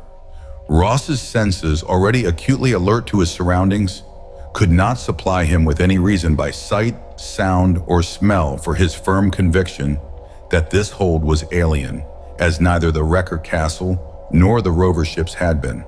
Surely the Fawana were not the same race, perhaps not even the same species as the other native Hawaiians. Those robes, which he had seen both silver gray and dark blue, now faded, pearled, thinned, until each of the 3 still gliding before him were opalescent columns without definite form. Ash's grasp fell on Ross's arm once more, and his whisper reached the younger man thinly. They are mistresses of illusion. Be prepared not to believe all that you see. Mistresses. Ross caught that first. Women, or at least female then. Illusion, yes. Already he was convinced that here his eyes could play tricks on him. He could hardly determine what was robe, what was wall, or if more than shades of shades swept before him. Another blank wall, then an opening, and flowing through it to touch him such a wave of alienness that Ross felt he was buffeted by a storm wind. Yet as he hesitated before it, reluctant in spite of Ash's hold to go ahead, he also knew that this did not carry with it the cold hostility he had known while facing the Baldies. Alien, yes. Inimical to his kind, no. You are right, younger brother. Spoken those words, or forming in his mind, Ross was in a place which was sheer wonder. Under his feet, dark blue, the blue of a Terran sky at dusk, caught up in it twinkling points of light as if he strode, not equal with stars, but above them.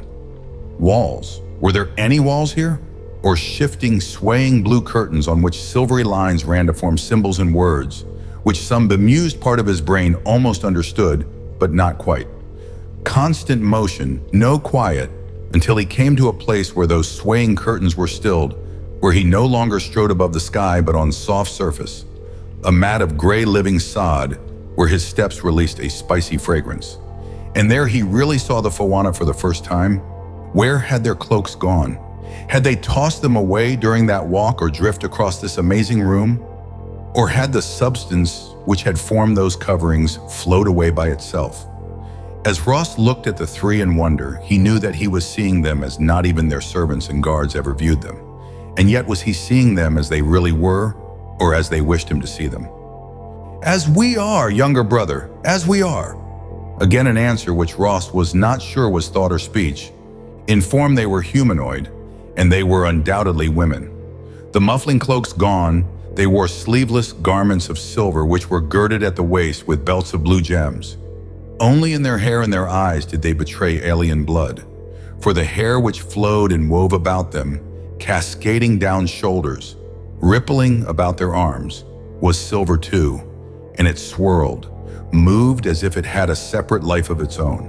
While their eyes, Ross looked into those golden eyes and was lost for seconds until panic awoke in him, forcing him, after sharp struggle, to look away. Laughter? No, he had not heard laughter, but a sense of amusement tinged with respect came to him. You are very right, Gordon. This one is also of your kind.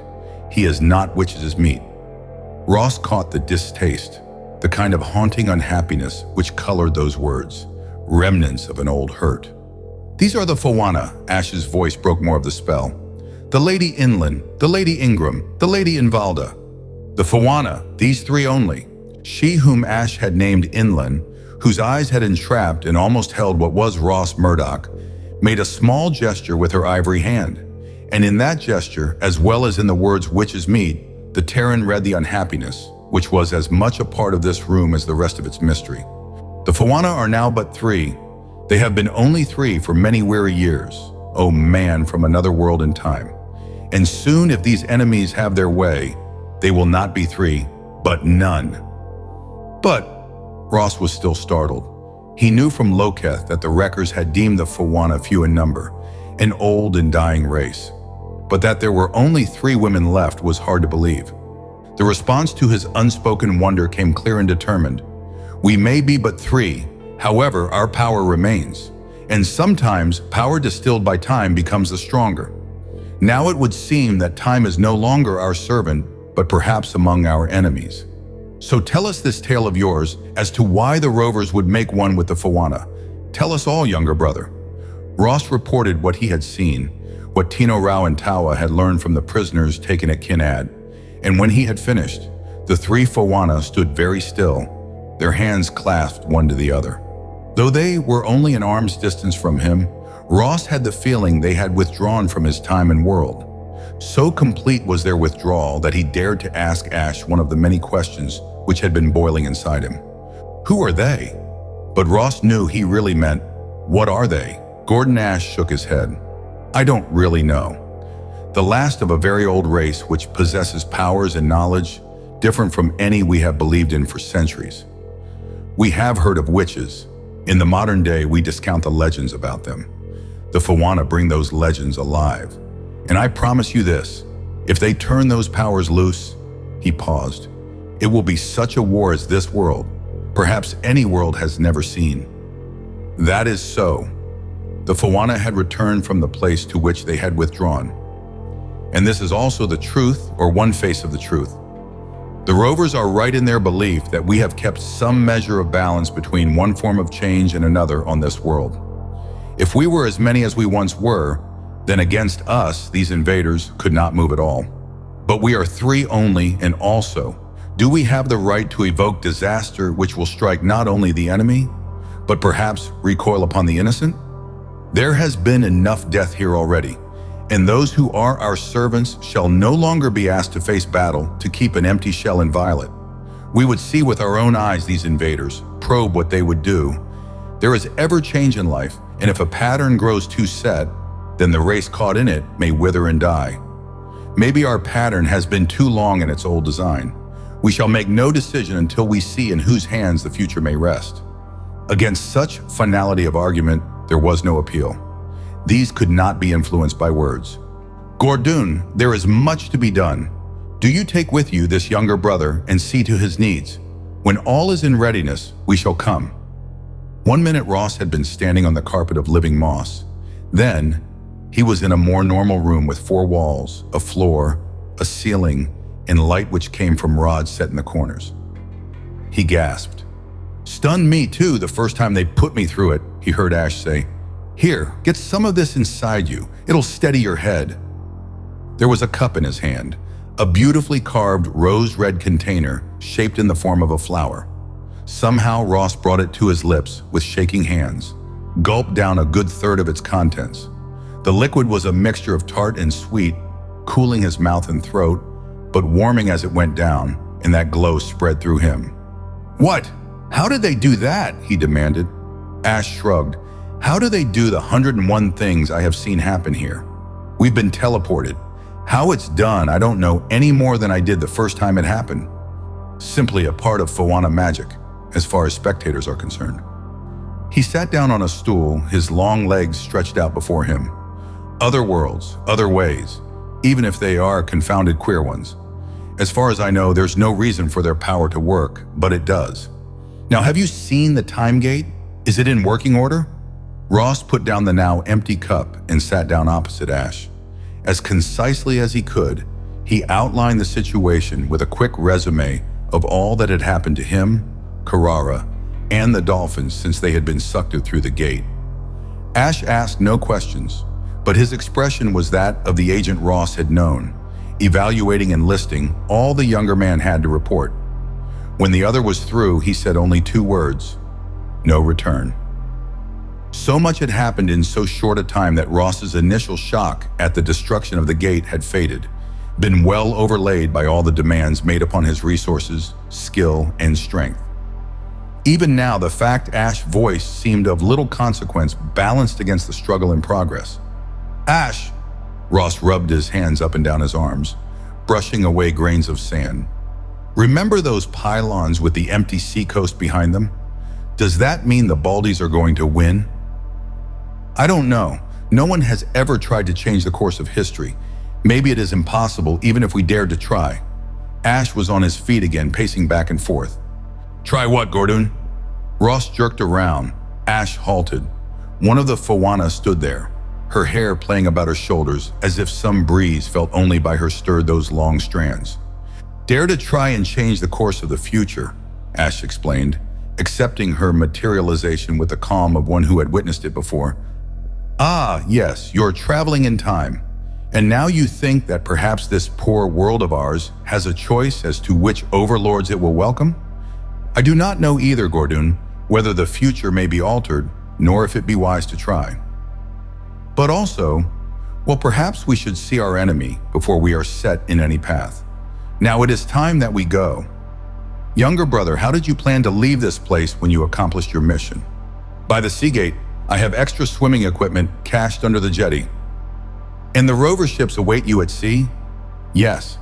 Then we shall take your way since the cutters are sunk. There is only one extra gill pack, and that Baldy sub is out there too. So? Then we shall try another road, though it will sap our power temporarily.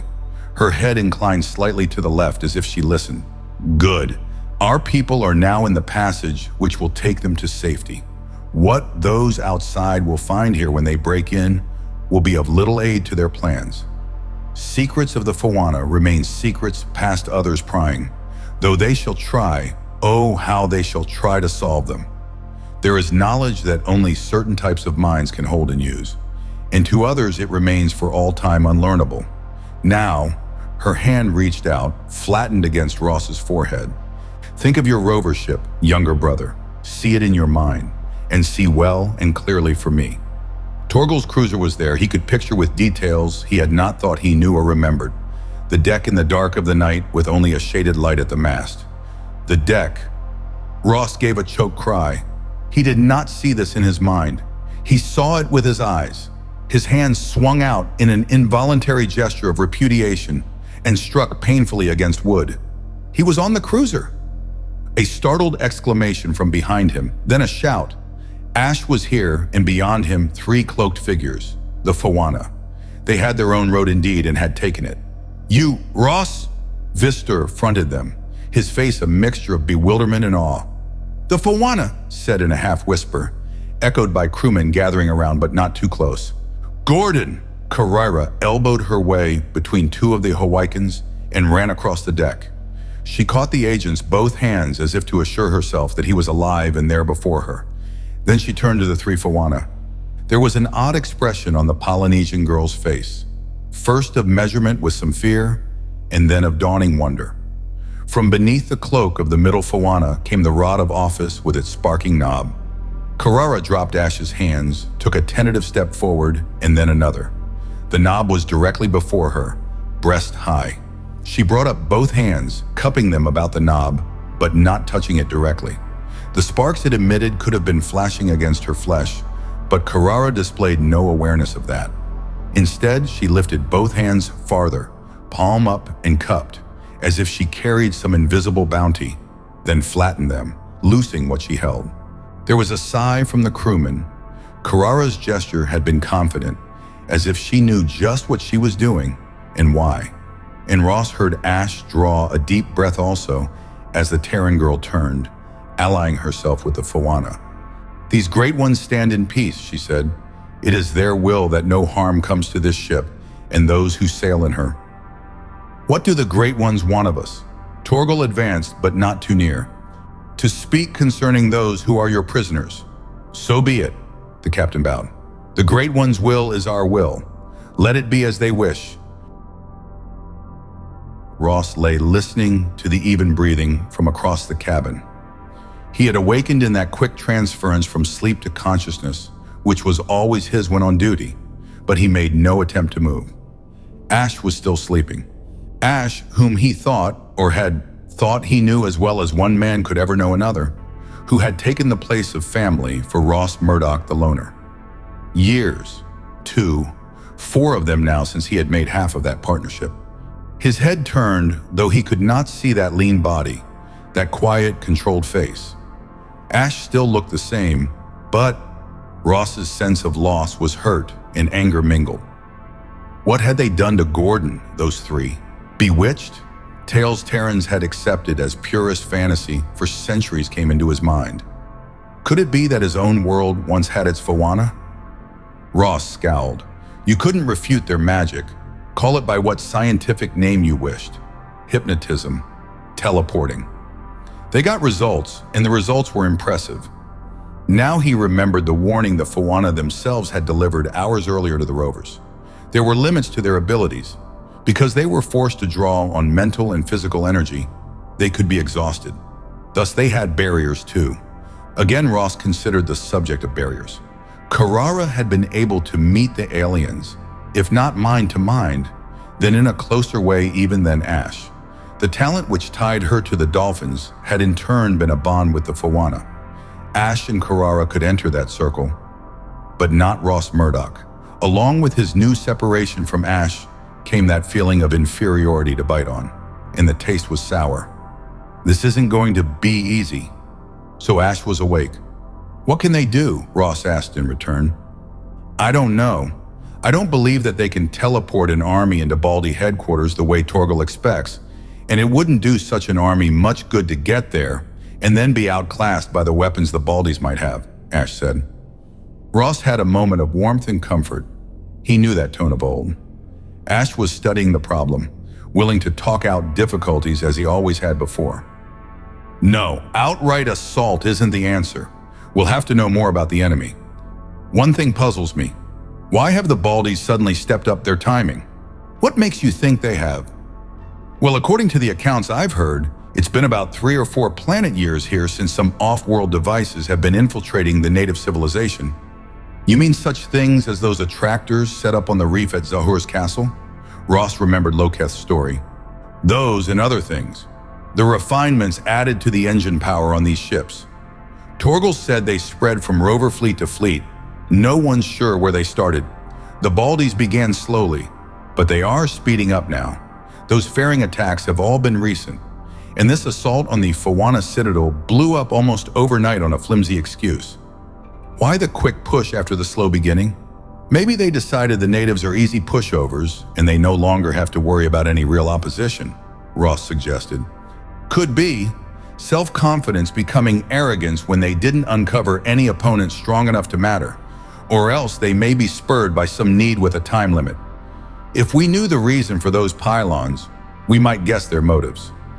Are you going to try to change the future? That sounds arrogant too. Can we if we wish to? We never dared to try it on Terra, and the risk may be worse than all our fears. Also, the choice is not ours. There's one thing I don't understand, Ross said. Why did the Fawana walk out of the Citadel and leave it undefended for their enemies? What about their guards? Did they just leave them too? He was willing to make the most of any flaw in the alien's character. Most of their people had already escaped through underground ways. The rest left when they knew the cutters had been sunk, Ash returned. As to why they deserted the Citadel, I don't know. The decision was theirs. There, up with the barrier between them again. But Ross refused to accept the cutoff this time, determined to pull Ash back into the familiar world of the here and now. That keep could be a trap, about the best on this planet. The idea was more than just a gambit to attract Ash's attention. It was true, a perfect trap to catch Baldys. Don't you see? Ross sat up, slapped his feet down on the deck as he leaned forward eagerly. Don't you see? If the Baldies know anything at all about the Fawana, and I'm betting they do and want to learn all they can, they'll visit the Citadel. They won't want to depend on second and third-hand reports of the place, especially ones delivered by primitives such as the Wreckers. They had a sub there. I'll bet the crew are in picking over the loot right now. If that's what they're hunting, there was amusement in Ash's tone, they won't find much. The Fawana have better locks than their enemies have keys. You heard inland before we left.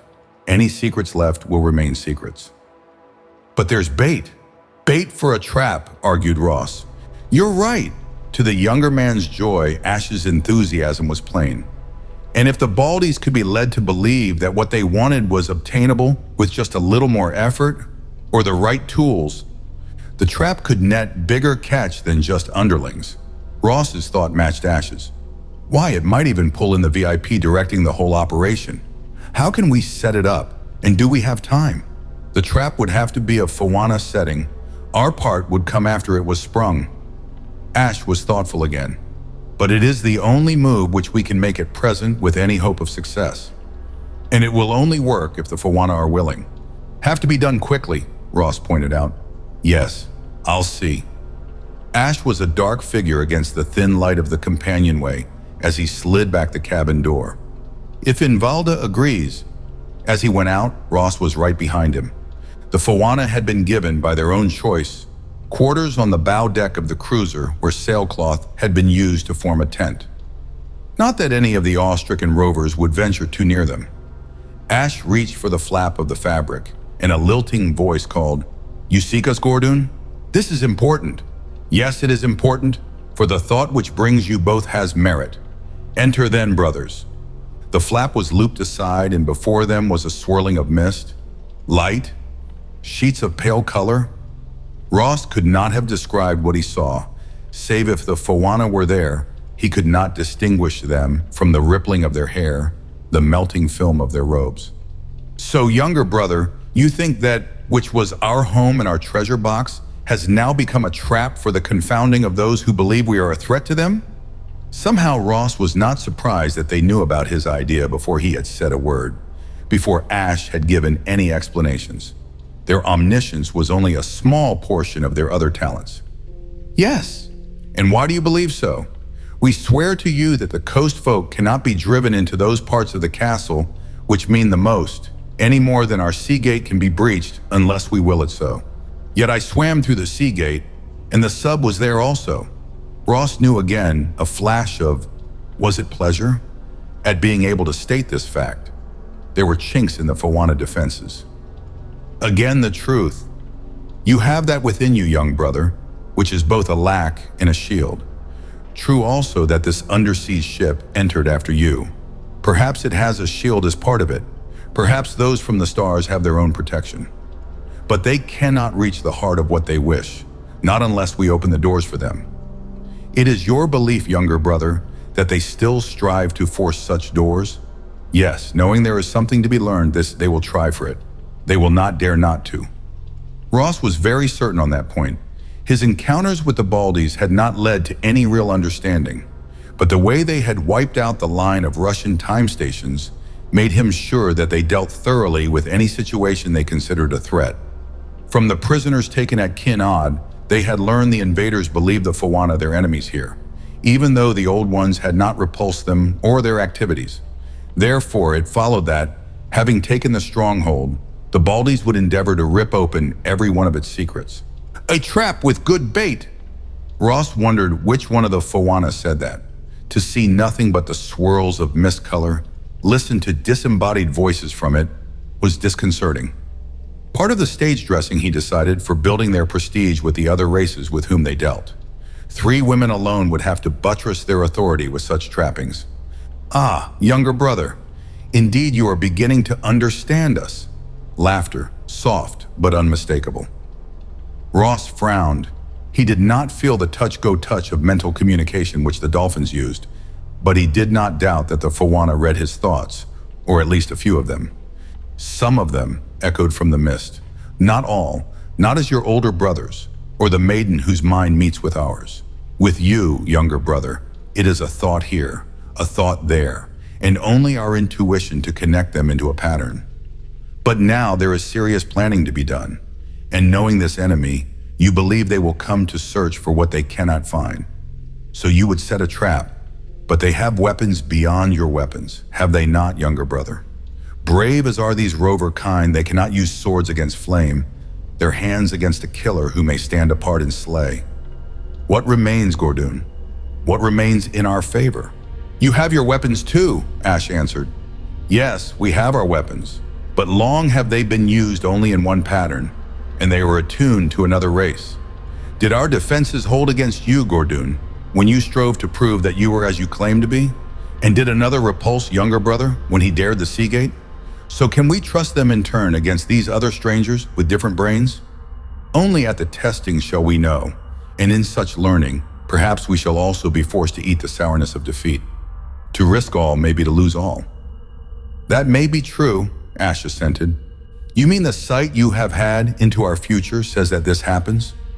Yes, to stake all and to lose, not only for ourselves, but for all others here. That is a weighty decision to make, Gordon. But the trap promises. Let us think on it for a space. Do you also consult with the rovers if they wish to take part in what may be desperate folly? Torgal paced the afterdeck, well away from the tent which sheltered the Fawana, but with his eyes turning to it as Ross explained what might be a good attack. Those women killers would have no fear of Fawana magic, rather would they come to seek it out? It would be a chance to catch leaders in a trap? You have heard what the prisoners said or thought. Yes, they would seek out such knowledge, and we would have this chance to capture them. With what? Torgal demanded. I am not Ungal to argue that it is better to die in pursuit of blood payment than to take an enemy or enemies with me. What chance have we against their powers? Ask that of them. Ross nodded toward the still silent tent. Even as he spoke, the three cloaked Fawana emerged, pacing down to midship where Torgal and his lieutenants, Ross and Ash, came to meet them. We have thought on this. The lilting half-chant which the Fawana used for ordinary communication was a song in the dawn wind. It was in our minds to retreat, to wait out this troubling of the land, since we are few and that which we hold within us is worth the guarding. But now, what profits such guardianship when there may be none to whom we may pass it after us? And if you have seen the truth, elder brother, the cowled head swung to Ash, then there may be no future for any of us. But still there are our limitations. Rover, now they spoke directly to Torgal, we cannot put your men within the citadel by desiring, not without certain aids which lie sealed there now. No, we ourselves must win inside bodily, and then perhaps, we can pull tight the lines of our net. To run a cruiser through the gate, Torgal began. No, not a ship, Captain. A handful of warriors in the water can risk the gate, but not a ship. Ash broke in. How many gill packs do we have? Ross counted hurriedly. I left one cached ashore, but there's mine and Karara's and Loketh's, also 2 more. To pass the gates, that was the Fawana, we ourselves shall not need your underwater aids. You, Ross said to Ash, and I with Karara's pack. For Karara! Both the Terrans looked around. The Polynesian girl stood close to the Fawana, smiling faintly. This venture is mine also, she spoke with conviction, as it is Tino Rao's and Tawa's. Is that not so, daughters of the Ali of this world? Yes, Seamaid. There are weapons of many sorts, and not all of them fit into a warrior's hand or can be swung with the force of a man's arm and shoulder. Yes, this venture is yours also, sister. Ross's protest bubbled unspoken. He had to accept the finality of the Fawana decree. It seemed now that the makeup of their task force depended upon the whims of the three rather than the experience of those trained to such risks. And Ash was apparently willing to accept their leadership. So it was an odd company that took to the water just as dawn colored the sky. Loketh had clung fiercely to his pack, insisted that he be one of the swimmers, and the Fawana accepted him as well. Ross and Ash, Loketh and Baleku, a young under-officer of Ongals, accorded the best swimmer of the fleet, Karara and the Dolphins, and with them those 3 others, shapes sliding smoothly through the water, as difficult to define in this new element as they had been in their tent. Before them, frisked the dolphins.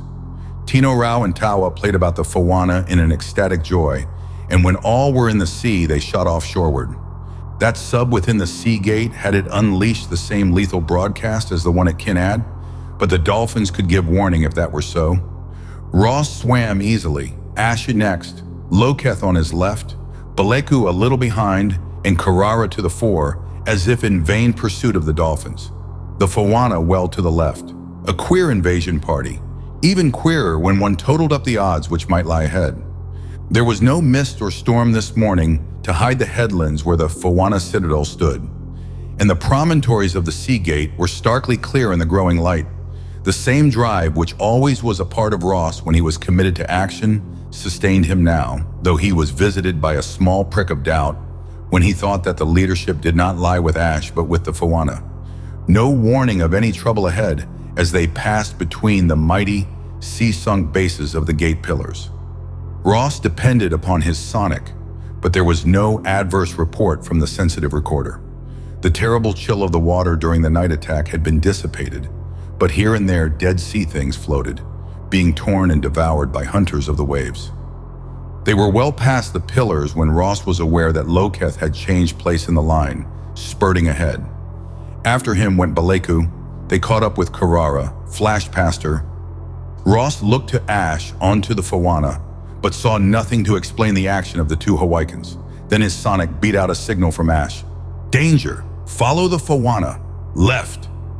Carrara had already changed course to head in that direction.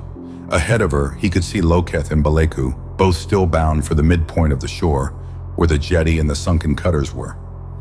Ash passed before him, and Ross reluctantly followed orders. A shelf of rock reached out from the cliff wall, under it, a dark opening. The Fawana sought this without hesitation, Ash, Carrara, and Ross following.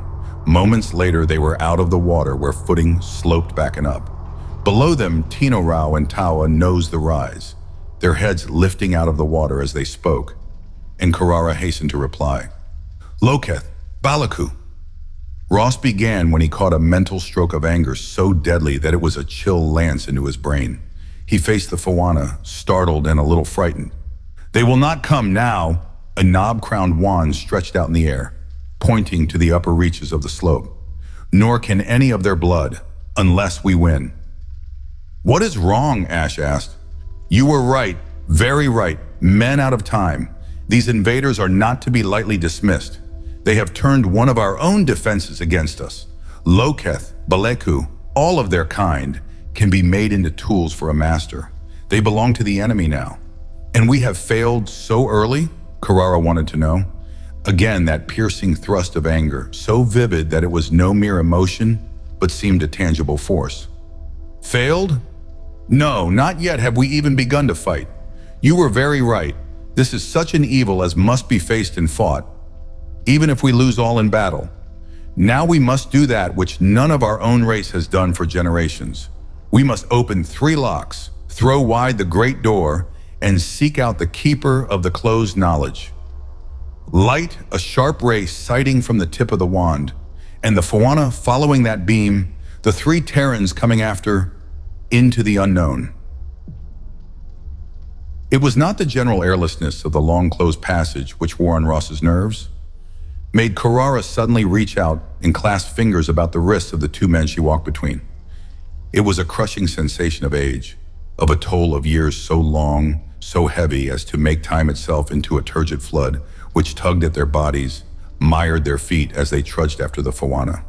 This sense of age, of a dead and heavy past, was so stifling that all 3 Terrans breathed in gasps. Carrara's breaths became sobs, yet she matched her pace to Ash, and Ross kept going.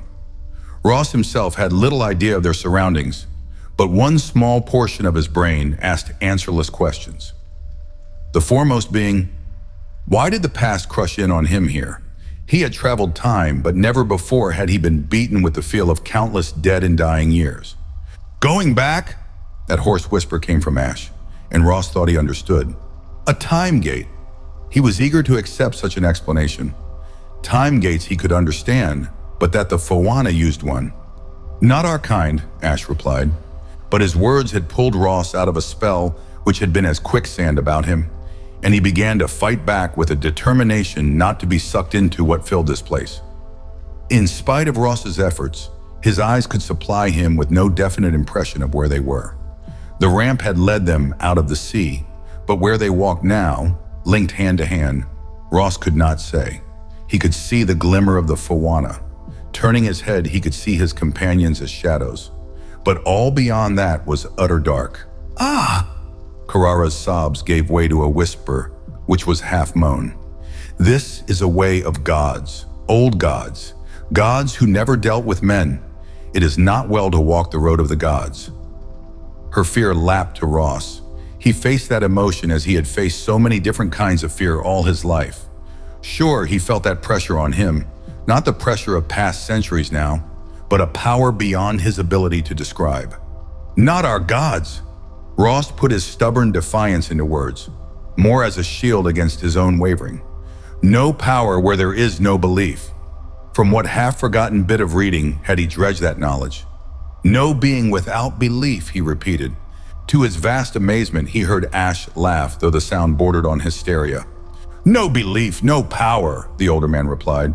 "You've speared the right fish, Ross. No gods of ours dwell here, Karara, and whatever god does has no rights over us. Hold to that, girl, hold tight." The corridor ended in a narrow slit of room, and the wall before them was not the work stone of the citadel, but a single slab of what appeared to be glass, curdled into creamy ridges and depressions. Here were the Fawana, their robes once more cloaking them. Each held, point out, one of the rods. They moved slowly but with the precise gestures of those about a demanding and very important task, as they traced each depression in the wall before them with the wand points, down, up, around, as their feet had moved in the dance pattern, so now their wands moved to cover each line. "Now!" The wands dropped points to the floor. The Fawana moved equidistant from one another. Then, as one, the rods were lifted vertically, brought down together with a single loud tap. On the wall, the blue lines they had traced with such care darkened, melted. The glassy slabs shivered, shattered, fell outward in a lace of fragments. So the narrow room became a balcony above a large chamber. Below, a platform ran the full length of that hall, and on it were mounted a line of oval discs. These had been turned to different angles, and each reflected light.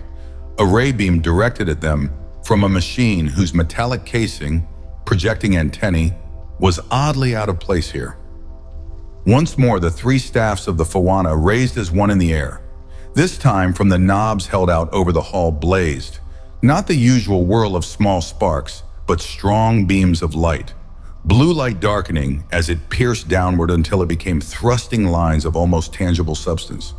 When those blue beams struck the nearest ovals, they webbed with lines which cracked wide open.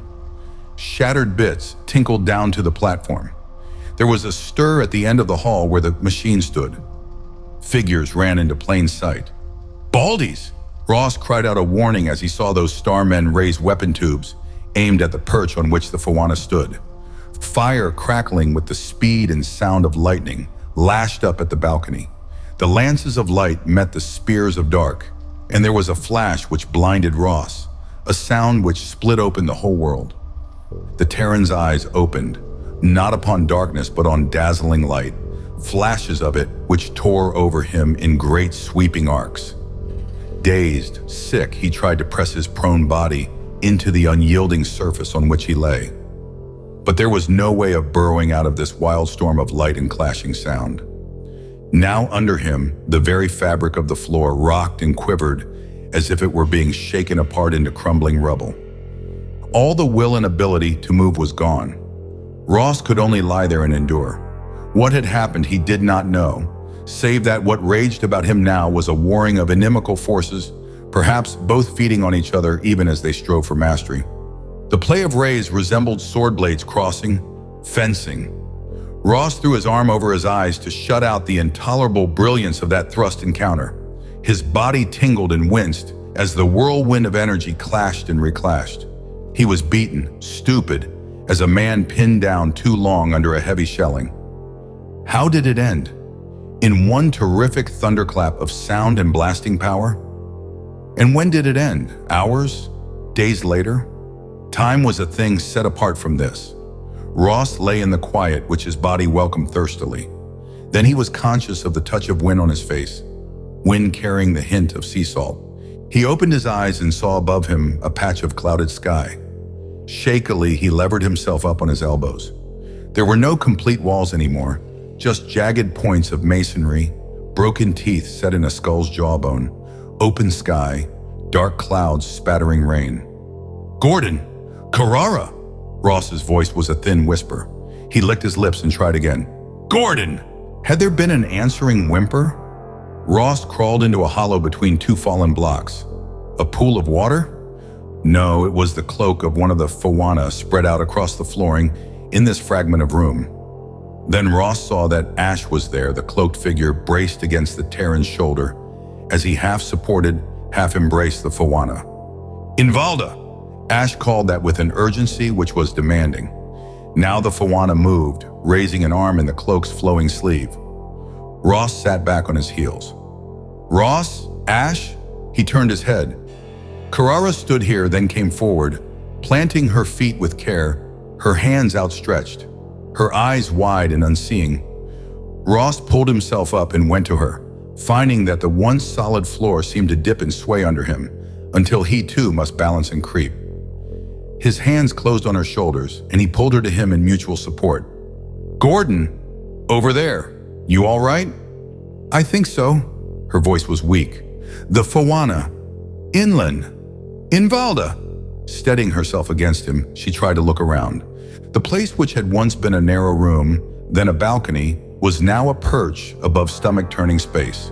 The hall of the oval mirrors was gone, having disappeared into a hollow, the depths of which were veiled by a vapor which boiled and bubbled, as if far below some huge cauldron hung above a blazing fire.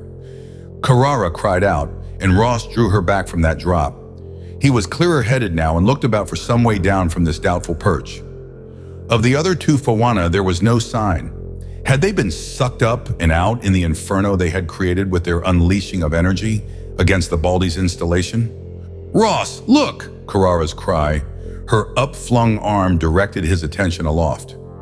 Under the sullen gathering of the storm, a sphere arose as a bubble might seek the surface of a pool before breaking. A ship. A Baldy ship taking off from the ruined citadel. So some of the enemy had survived that trial of strength. The globe was small, a scout used for within-atmosphere exploration, Ross judged. It arose first and then moved inland, fleeing the gathering storm, to be out of sight in moments. Inland, where the mountain base of the invaders was reputed to be. Retreating or bound to gather reinforcements? "Baldy's?" Carrara asked. "Yes." She wiped her hand across her face, smearing dust and grime on her cheeks.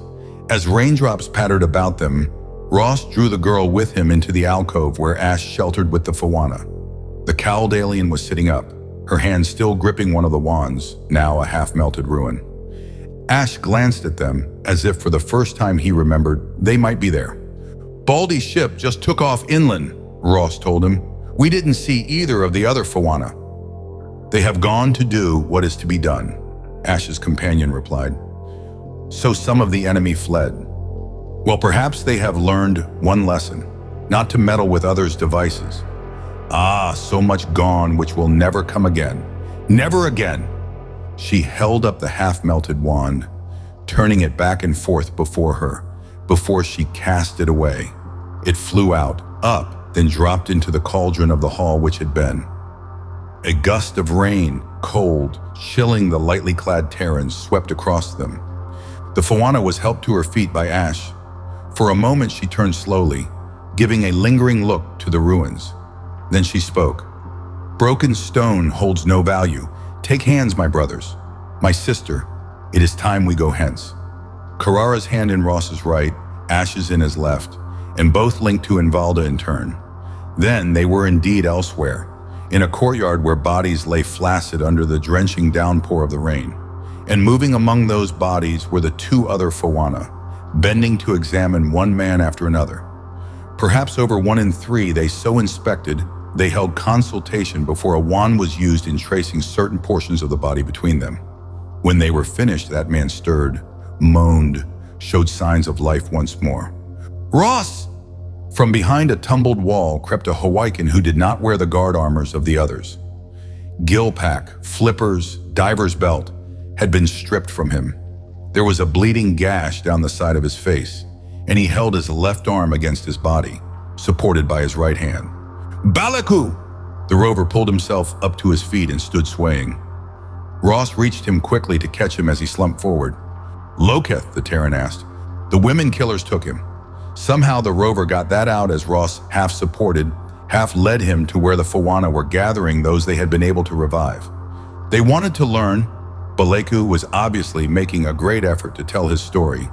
About where we came from, where we got the packs. So now they will know of us, or will if they get the story out of Loketh. Ash worked with Ross to splint the rover's broken arm. "How many of them were here, Baleku?" The rover's head moved slowly from side to side. "I do not know in truth. Was like a dream. I was in the water swimming through the Seagate. Then suddenly I was in another place where those from the stars waited about me. They had our packs and belts, and these they showed us, demanding to know whereof these were. Loketh was like one deep in sleep, and they left him so when they questioned me. Then there came a great noise, and the floor under us shook. Lightning flashed through the air. 2 of the women killers ran from the room, and all of them were greatly excited. They took up Loketh and carried him away, with him the packs and other things. And I was left alone, though I could not move, as if they had left me in a net I could not see. More and more were the flashes. Then one of those slayers of women stood in the doorway. He raised his hand and my feet were free, but I could not move otherwise than to follow after him. We came along a hall and into this court where men stood unstirring, although stones fell from the walls upon some of them, and the ground shook. Baleku's voice grew shriller. His words ran together. The one who pulled me after him by his will, he cried out and put his hands to his head. Back and forth he ran, bumping into the standing men, and once running into a wall as if he were blinded. And then he was gone and I was alone. There was more falling stone and one struck my shoulder, so I was thrown to the ground. There I lay until you came. So few, out of many, so few. One of the Fawana stood beside them, her cloak streaming with the falling rain. And for these, she faced the lines of those they had not revived. There was no chance. They died as helplessly as if they went into a meeting of swords with their arms bound to their sides. Evil have we wrought here. Ash shook his head. Evil has been wrought here, inland, but not by your seeking. And those who died here helplessly may be only a small portion of those yet to be sacrificed. Have you forgotten the slaughter at Kinad and those other fairings, where women and children were also struck down to serve some purpose we do not even yet know? Lady, great one. Baleku struggled to sit up and Ross slipped an arm behind him in aid. She for whom I made a bride cup was meat for them at Kinad, along with many others. If these slayers are not put to the sword's edge, there will be other fairings so used, and these shadow ones possess a magic to draw men to them helplessly to be killed. Great one, you have powers. All men know that wind and wave obey your call. Do you now use your magic? It is better to fall with a power we know than answer such spells as those killers have netted about the men here. This is one weapon which they shall not use again. Invalda rose from a stone block where she had been sitting, and perhaps in its way, it was one of the most dangerous. But in defeating it, we have by so much weakened ourselves also, and the strong place of these star men lies not on the coast, but inland. They will be warned by those who fled this place. Wind and wave, yes, those have served our purpose in the past, but now perhaps we have found that which our power will not best. Only for this, her gesture was for the ruins of the citadel and the dead, there shall be a payment exacted to the height of our desire. Whether the Fawana did have any control over the storm winds or not, the present deluge appeared not to accommodate them. The dazed, injured survivors of the courtyard were brought to shelter in some of the underground passages. There appeared to be no other reminders of the wrecker force which had earlier besieged the keep than those survivors. But within hours, some of those who had served the Fawana for generations returned, and the Fawana themselves opened the sea gates so that the rover cruisers anchored in the small bay below their ruined walls.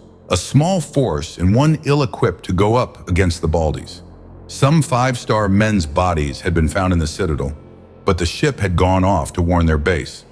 To Ross's thinking, the advantage still lay with the invaders. But the Hawaikans refused to accept the idea that the odds were against them. As soon as the storm blew out its force, Ongal's cruiser headed northwest to other clan fairings where the rovers could claim kinship, and Afrukta sailed on the same errand south, while some of the wreckers were released to carry the warning to their lords. Just how great a force could be gathered through such means, and how effective it would be, was a question to make the Terrans uneasy. Carrara disappeared with the Fawana into the surviving inner cliff burrows below the citadel, but Ash and Ross remained with Torgal and his officers, striving to bring organization out of the chaos about them. "We must know just where their lair lies," Torgal stated the obvious. "The mountains you believe, and they can fly in skyships to and from that point. Well," he spread out a chart, "here are the mountains on this island, running so. An army marching hither could be sighted from skyships. Also, there are many mountains. Which is the one or ones we must seek? It may take many tens of days to find that place, while they will always know where we are. Watch us from above. Prepare for our coming." Again, Ross mentally paid tribute to the captain's quick grasp of essentials. "You have a solution, Captain?" Ash asked. "There is the river, here," Torgal said reflectively. "Perhaps I think in terms of water because I am a sailor, but here it does run, and for this far along it our cruisers may ascend." He pointed with his fingertip. "This lies, however, in Glickmus's land, and he is now the mightiest of the Wrecker Lords, his sword always drawn against us. I do not believe that we could talk him into—" "Glickmus," Ross interrupted. They both looked at him inquiringly, and he repeated Loketh's story of the Wrecker Lord who had had dealings with a voice from the mountain, and so gained the wrecking devices to make him the dominant lord of the district. "So," Torgal exclaimed, "that is the evil of this shadow in the mountains. No, under those circumstances, I do not think we shall talk Glickmus into furthering any raid against those who have made him great over his fellows. Rather will he turn against us in their cause. And if we do not use the cruisers up the river," Ash conned the map, "then perhaps a small party or parties working overland could strike the stream here, nearer to the uplands." Torgal frowned at the map. "I do not think so. Even small parties moving in that direction would be sighted by Glickmus's people, the more so if they headed inland. He will not wish to share his secrets with others." "But, say, a party of Fawana." The captain glanced up swiftly to favor Ash with a keen regard. "Then he would not dare. No, I am sure he would not dare to interfere. Not yet has he risen high enough to turn the hook of his sword against them. But would the Fawana do so? If not the Fawana, then others wearing like robes," Ash said slowly. "Others wearing like robes?" repeated Torgal. Now his frown was heavy. "No man would take on the guise of the Fawana. He would be blasted by their power for so doing. If the Fawana will lead us in their persons, then we shall follow gladly, knowing that their magic will be with us." "There is also this," Ross broke in. "The Baldies have the gill packs they took from Beleku and Loketh, and they have Loketh. They will want to learn more about us. We hoped that the Citadel would provide bait to draw them, and it did. That our plan for a trap there was spoiled was ill fortune. But I am sure that if the Baldies believe we are coming to them, they will hold off an all-out attack against our march, hoping to gather us in intact. They'd risk that." Ash nodded. "I agree. We are the unknown they must solve now, and this much I am sure of. The future of this world and her people balances on a very narrow line of choice. It is my hope that such a choice is still to be made." Torgal smiled thinly. "We live in perilous times when the shades require our swords to go up against the shadow." The day was dully overcast, as all days had been since they had begun this sulk and march penetration into the mountain territory. Ross could not accept the idea that the Fawana might actually command wind and wave, storm and sun, as the Hawaikans firmly believed, but the gloomy weather had favored them so far, and now they had reached the last breathing point before they took the plunge into the heart of the enemy country. About the way in which they were to make that plunge, Ross had his own plan. one he did not intend to share with either Ash or Carrara, though he had had to outline it to the one now waiting here with him. "This is still your mind, younger brother?" He did not turn his head to look at the cloaked figure. "It is still my mind." Ross could be firm on that point. The Terran backed out of the vantage place from which he had been studying the canyon-like valley, cupping the Baldy spaceship. Now he got to his feet and faced inland, his own gray cloak billowing out in the wind to reveal the rover-scale armor underneath. "You can do it for me?" he asked in turn. During the past days, the Fawana had admitted that the weird battle within the Citadel had weakened and limited their magic. Last night they had detected a force barrier ahead, and to transport the whole party through that by teleporting was impossible. "Yes, you alone. Then my wand would be drained for a space. But what can you do within their hold? Save be meat for their taking? There cannot be too many of them left there. That's a small ship. They lost 5 at the Citadel, and the rovers have 3 prisoners. No sign of the scout ship we know they have, so more of them must be gone in it. I won't be facing an army, and what they have in the way of weapons may be powered by installations in the ship. A lot of damage done there, or even if the ship lifted, he was not sure of what he could do. This was a venture depending largely on improvisation at the last moment. You propose to send off the ship? I don't know whether that is possible. No, perhaps I can only attract their attention, break through the force shield so the rest may attack. Ross knew that he must attempt this independent action, that in order to remain the Ross Murdoch he had always been, he must be an actor, not a spectator. The Fawana did not argue with him now. Where? Her long sleeve rippled as she gestured to the canyon. Dull as the skies were overhead, there was light here. Too much of it for his purpose, as the ground about the ship was open. To appear there might be fatal. Ross was grasped by another and much more promising idea.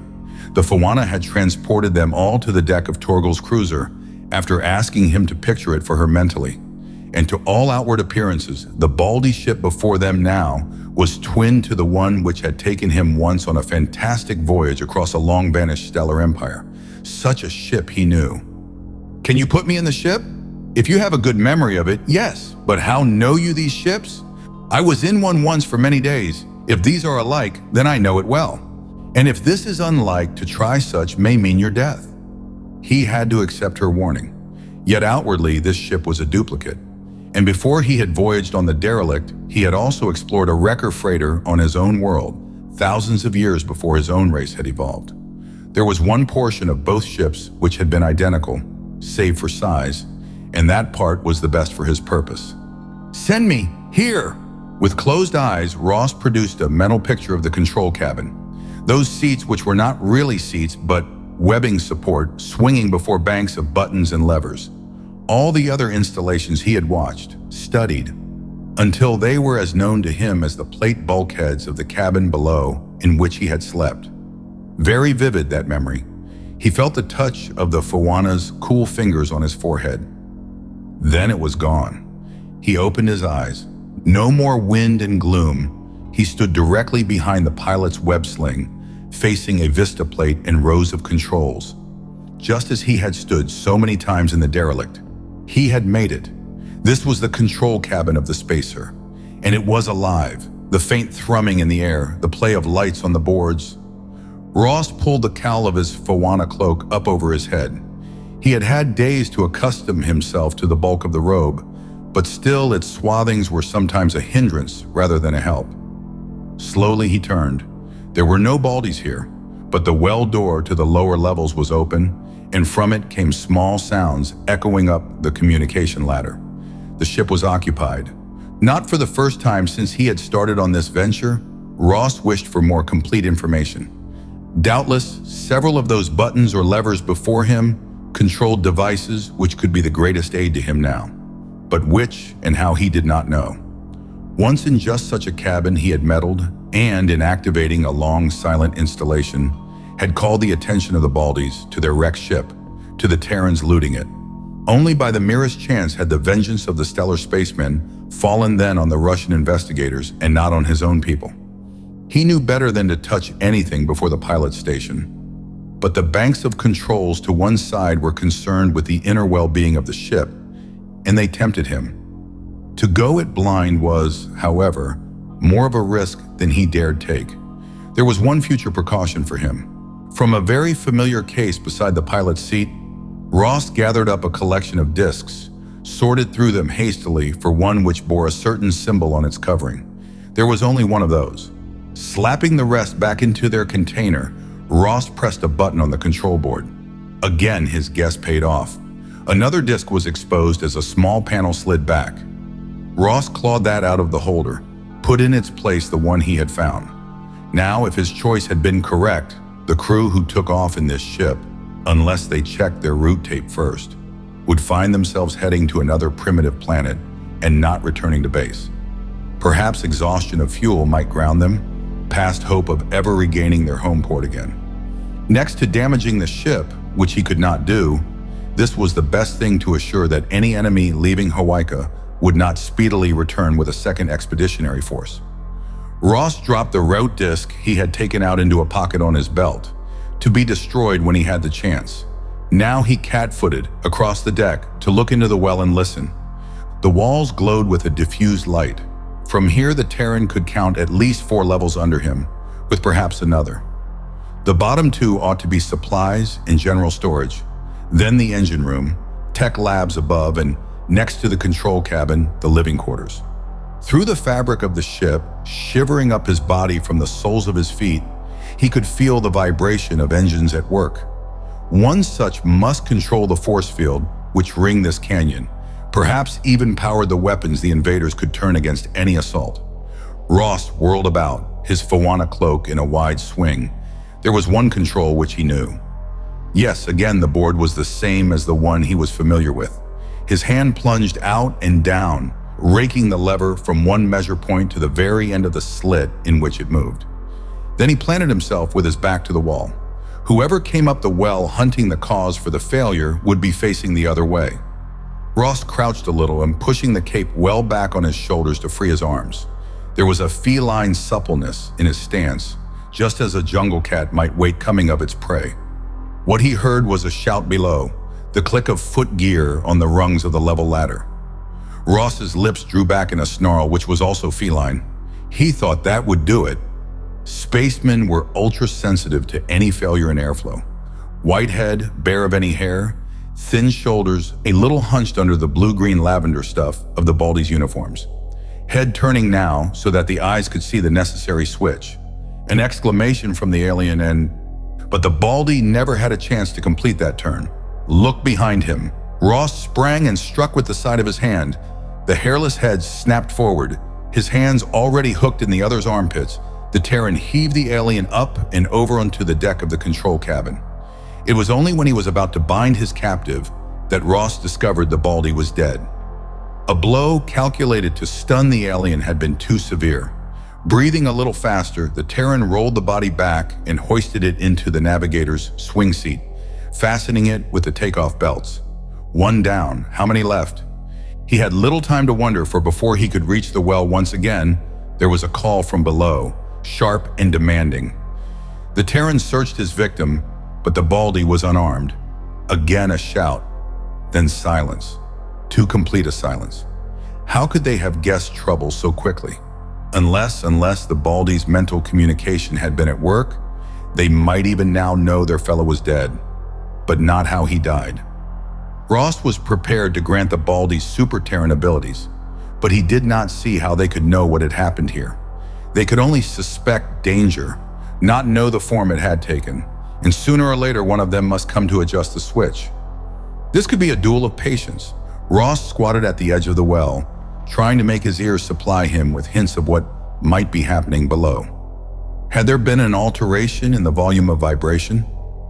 He set his palm flat to the deck, tried to deduce the truth, but he could not be sure. That there had been some slight change, he was certain. They could not wait much longer without making an attempt to reopen the air supply regulator. Or could they? Again, Ross was hampered by lack of information. Perhaps the Baldies did not need the same amount of oxygen his own kind depended upon. And if that were true, Ross could be the first to suffer in playing a waiting game. Well, air was not the only thing he could cut off from here, though it had been the first and most important to his mind. Ross hesitated.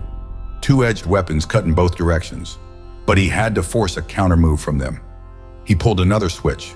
The control cabin, the whole of the ship, was plunged into darkness. No sound from below this time.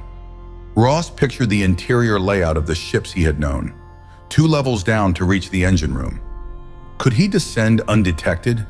There was only one way to test that. Try it. He pulled the Foana cloak about him, was several rungs down on the ladder when the glow in the walls came on. An emergency switch? With a forward scramble, Ross swung into one of the radiating side corridors. The sliding door panels along it were all closed. He could detect no sounds behind them, but the vibration in the ship's walls had returned to its steady beat. Now the Terran realized the folly of his move. He was more securely trapped here than he had been in the control cabin. There was only one way out, up or down the ladder, and the enemy could have that under observation from below. All they would need to do was to use a flamer or a paralyzing ray such as the one he had turned over to Ash several days ago. Ross inched along to the stairwell, a faint pad of movement, a shadow of sound from the ladder. Someone on the way up. Could they mentally detect him, know him for an alien intruder by the broadcast of his thoughts? The Baldies had a certain respect for the Foana and might desire to take one alive. He drew the robe about him, used it to muffle his figure completely, as the true wearers did. But the figure pulling painfully up from rung to rung was no Baldi. The lean Hawaiian arms, the thin Hawaiian face drawn of feature, painfully blank of expression, Loketh, under the same dread spell as had held the warriors in the Citadel courtyard. Could the aliens be using this Hawaiian captive as a defense shield, moving up behind him? Loketh's head turned, those blank eyes regarded Ross, and their depths were troubled, recognition of a sort returning. The Hawaiian threw up one hand in a beseeching gesture, and then went to his knees in the corridor. "Great One! Great One!" The words came from his lips in a breathy hiss as he groveled. Then his body went flaccid, and he sprawled face down, his twisted leg drawn up as if he would run but could not. "Foana!" The one word came out of the walls themselves, or so it seemed. "Foana, the wise learn what lies before them when they walk alone in the dark." The Hawaiian speech was stilted, accented, but understandable. Ross stood motionless. Had they somehow seen him through Loketh's eyes? Or had they been alerted merely by the Hawaiian's call? They believed he was one of the Foana. Well, he would play that role. "Foana," sharper this time demanding, "you lie in our hand. Let us clasp the fingers tightly, and you shall be naught." Out of somewhere the words Karara had chanted in the Foana temple came to Ross. Not in her Polynesian tongue, but in the English she had repeated, and softening his voice to his best approximation of the Foana sing-song, Ross sang, "Ye 40,000 gods, ye gods of sea, of sky, of stars," he improvised. "Ye elders of the gods that are, ye gods that once were, ye that whisper, yet that watch by night, ye that show your gleaming eyes." "Foana!"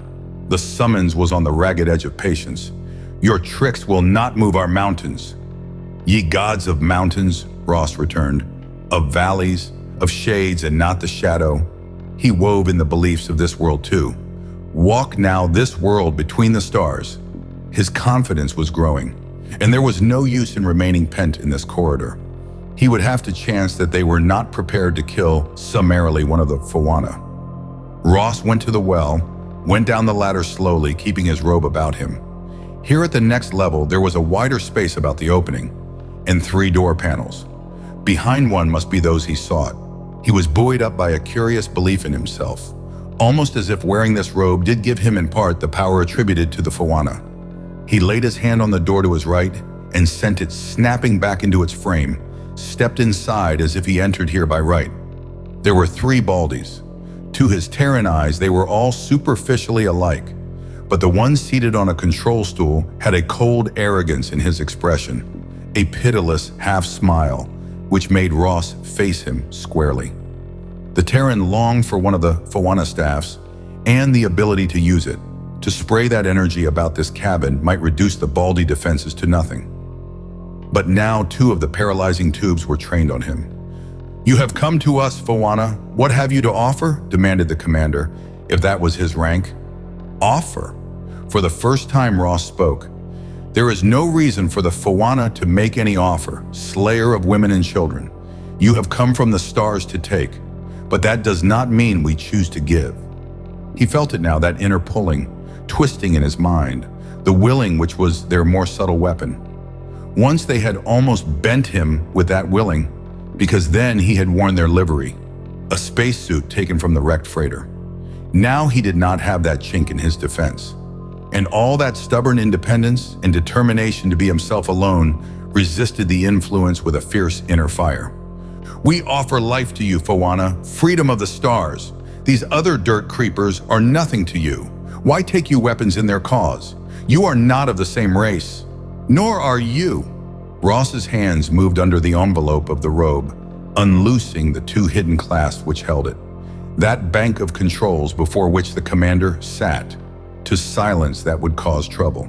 And he depended upon Inland. The rovers should now be massed at either end of the canyon, waiting for the force field to fail and let them in. Ross steadied himself, poised for action. "We have something for you, Starmen." He tried to hold their attention with words. "Have you not heard of the power of the Fawana? That they can command wind and wave? That they can be where they were not in a single movement of the eyelid? And this is so. Behold!" It was the oldest trick in the world, perhaps on any planet. But because it was so old, maybe it had been forgotten by the aliens. For as Ross pointed, those heads did turn for an instant. He was in the air, the robe gathered in his arms, widespread as bat wings. And then they crashed in a tangle which bore them all back against the controls. Ross strove to enmesh them in the robe, using the pressure of his body to slam them all on the buttons and levers of the board. Whether that battering would accomplish his purpose, he could not tell. But that he had only these few seconds torn out of time to try, he knew, and determined to use them as best he could. One of the Baldies had slithered down to the floor, and another was aiming strangely ineffectual blows at him. But the third had wriggled free to bring up a paralyzer. Ross slewed around, dragging the alien he held across his body just as the other fired.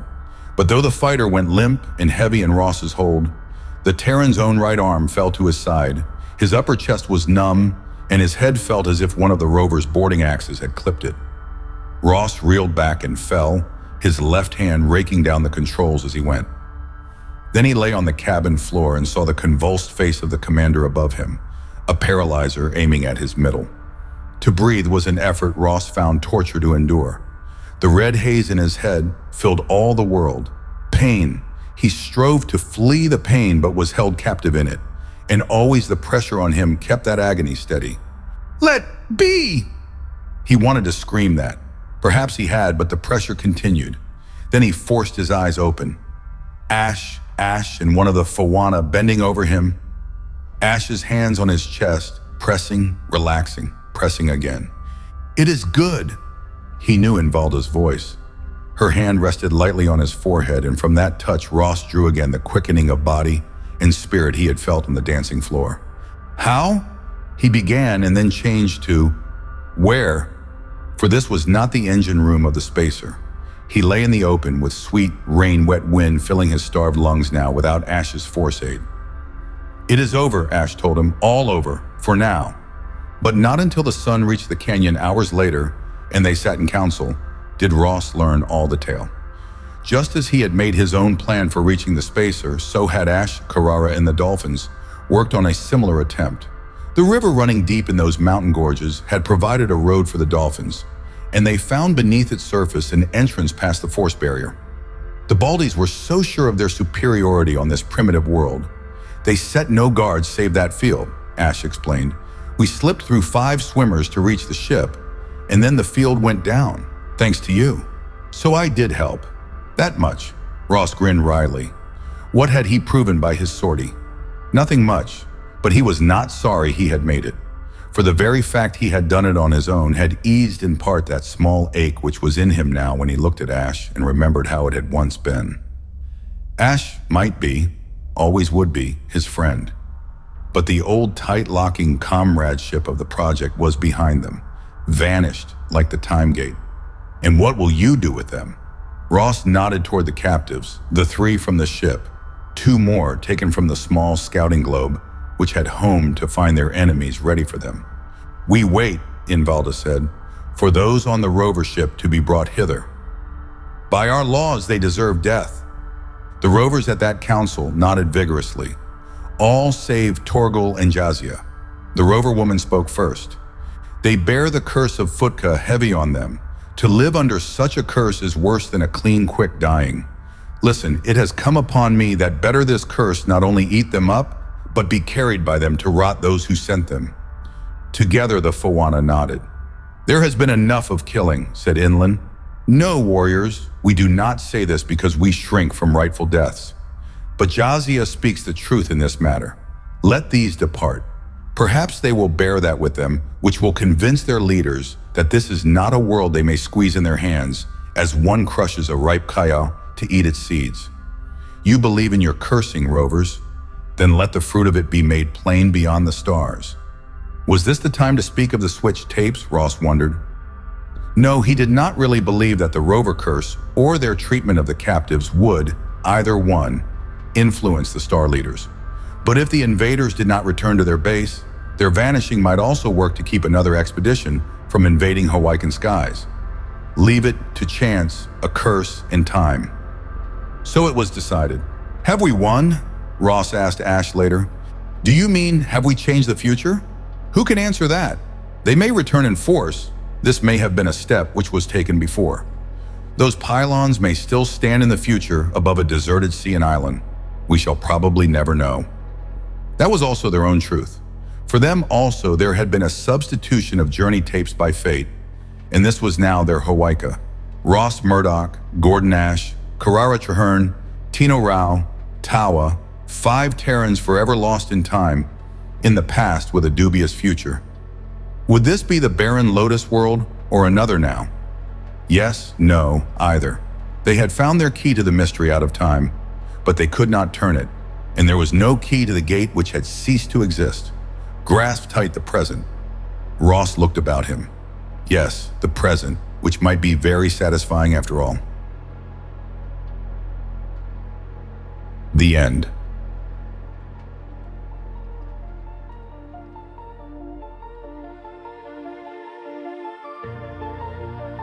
Thank you for listening to Key Out of Time by Andre Norton.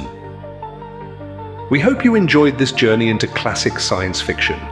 If you'd like to explore more timeless stories, be sure to visit our channel, where you'll find a wide selection of audiobooks ranging from science fiction to adventure, non-fiction, documentary, and more. If you enjoyed this audiobook, don't forget to like the video, subscribe to the channel, and leave a comment letting us know which stories you'd like to hear next. Your engagement helps us continue to bring classic literature to life for listeners like you. Visit our channel page to discover more great audiobooks that may pique your interest.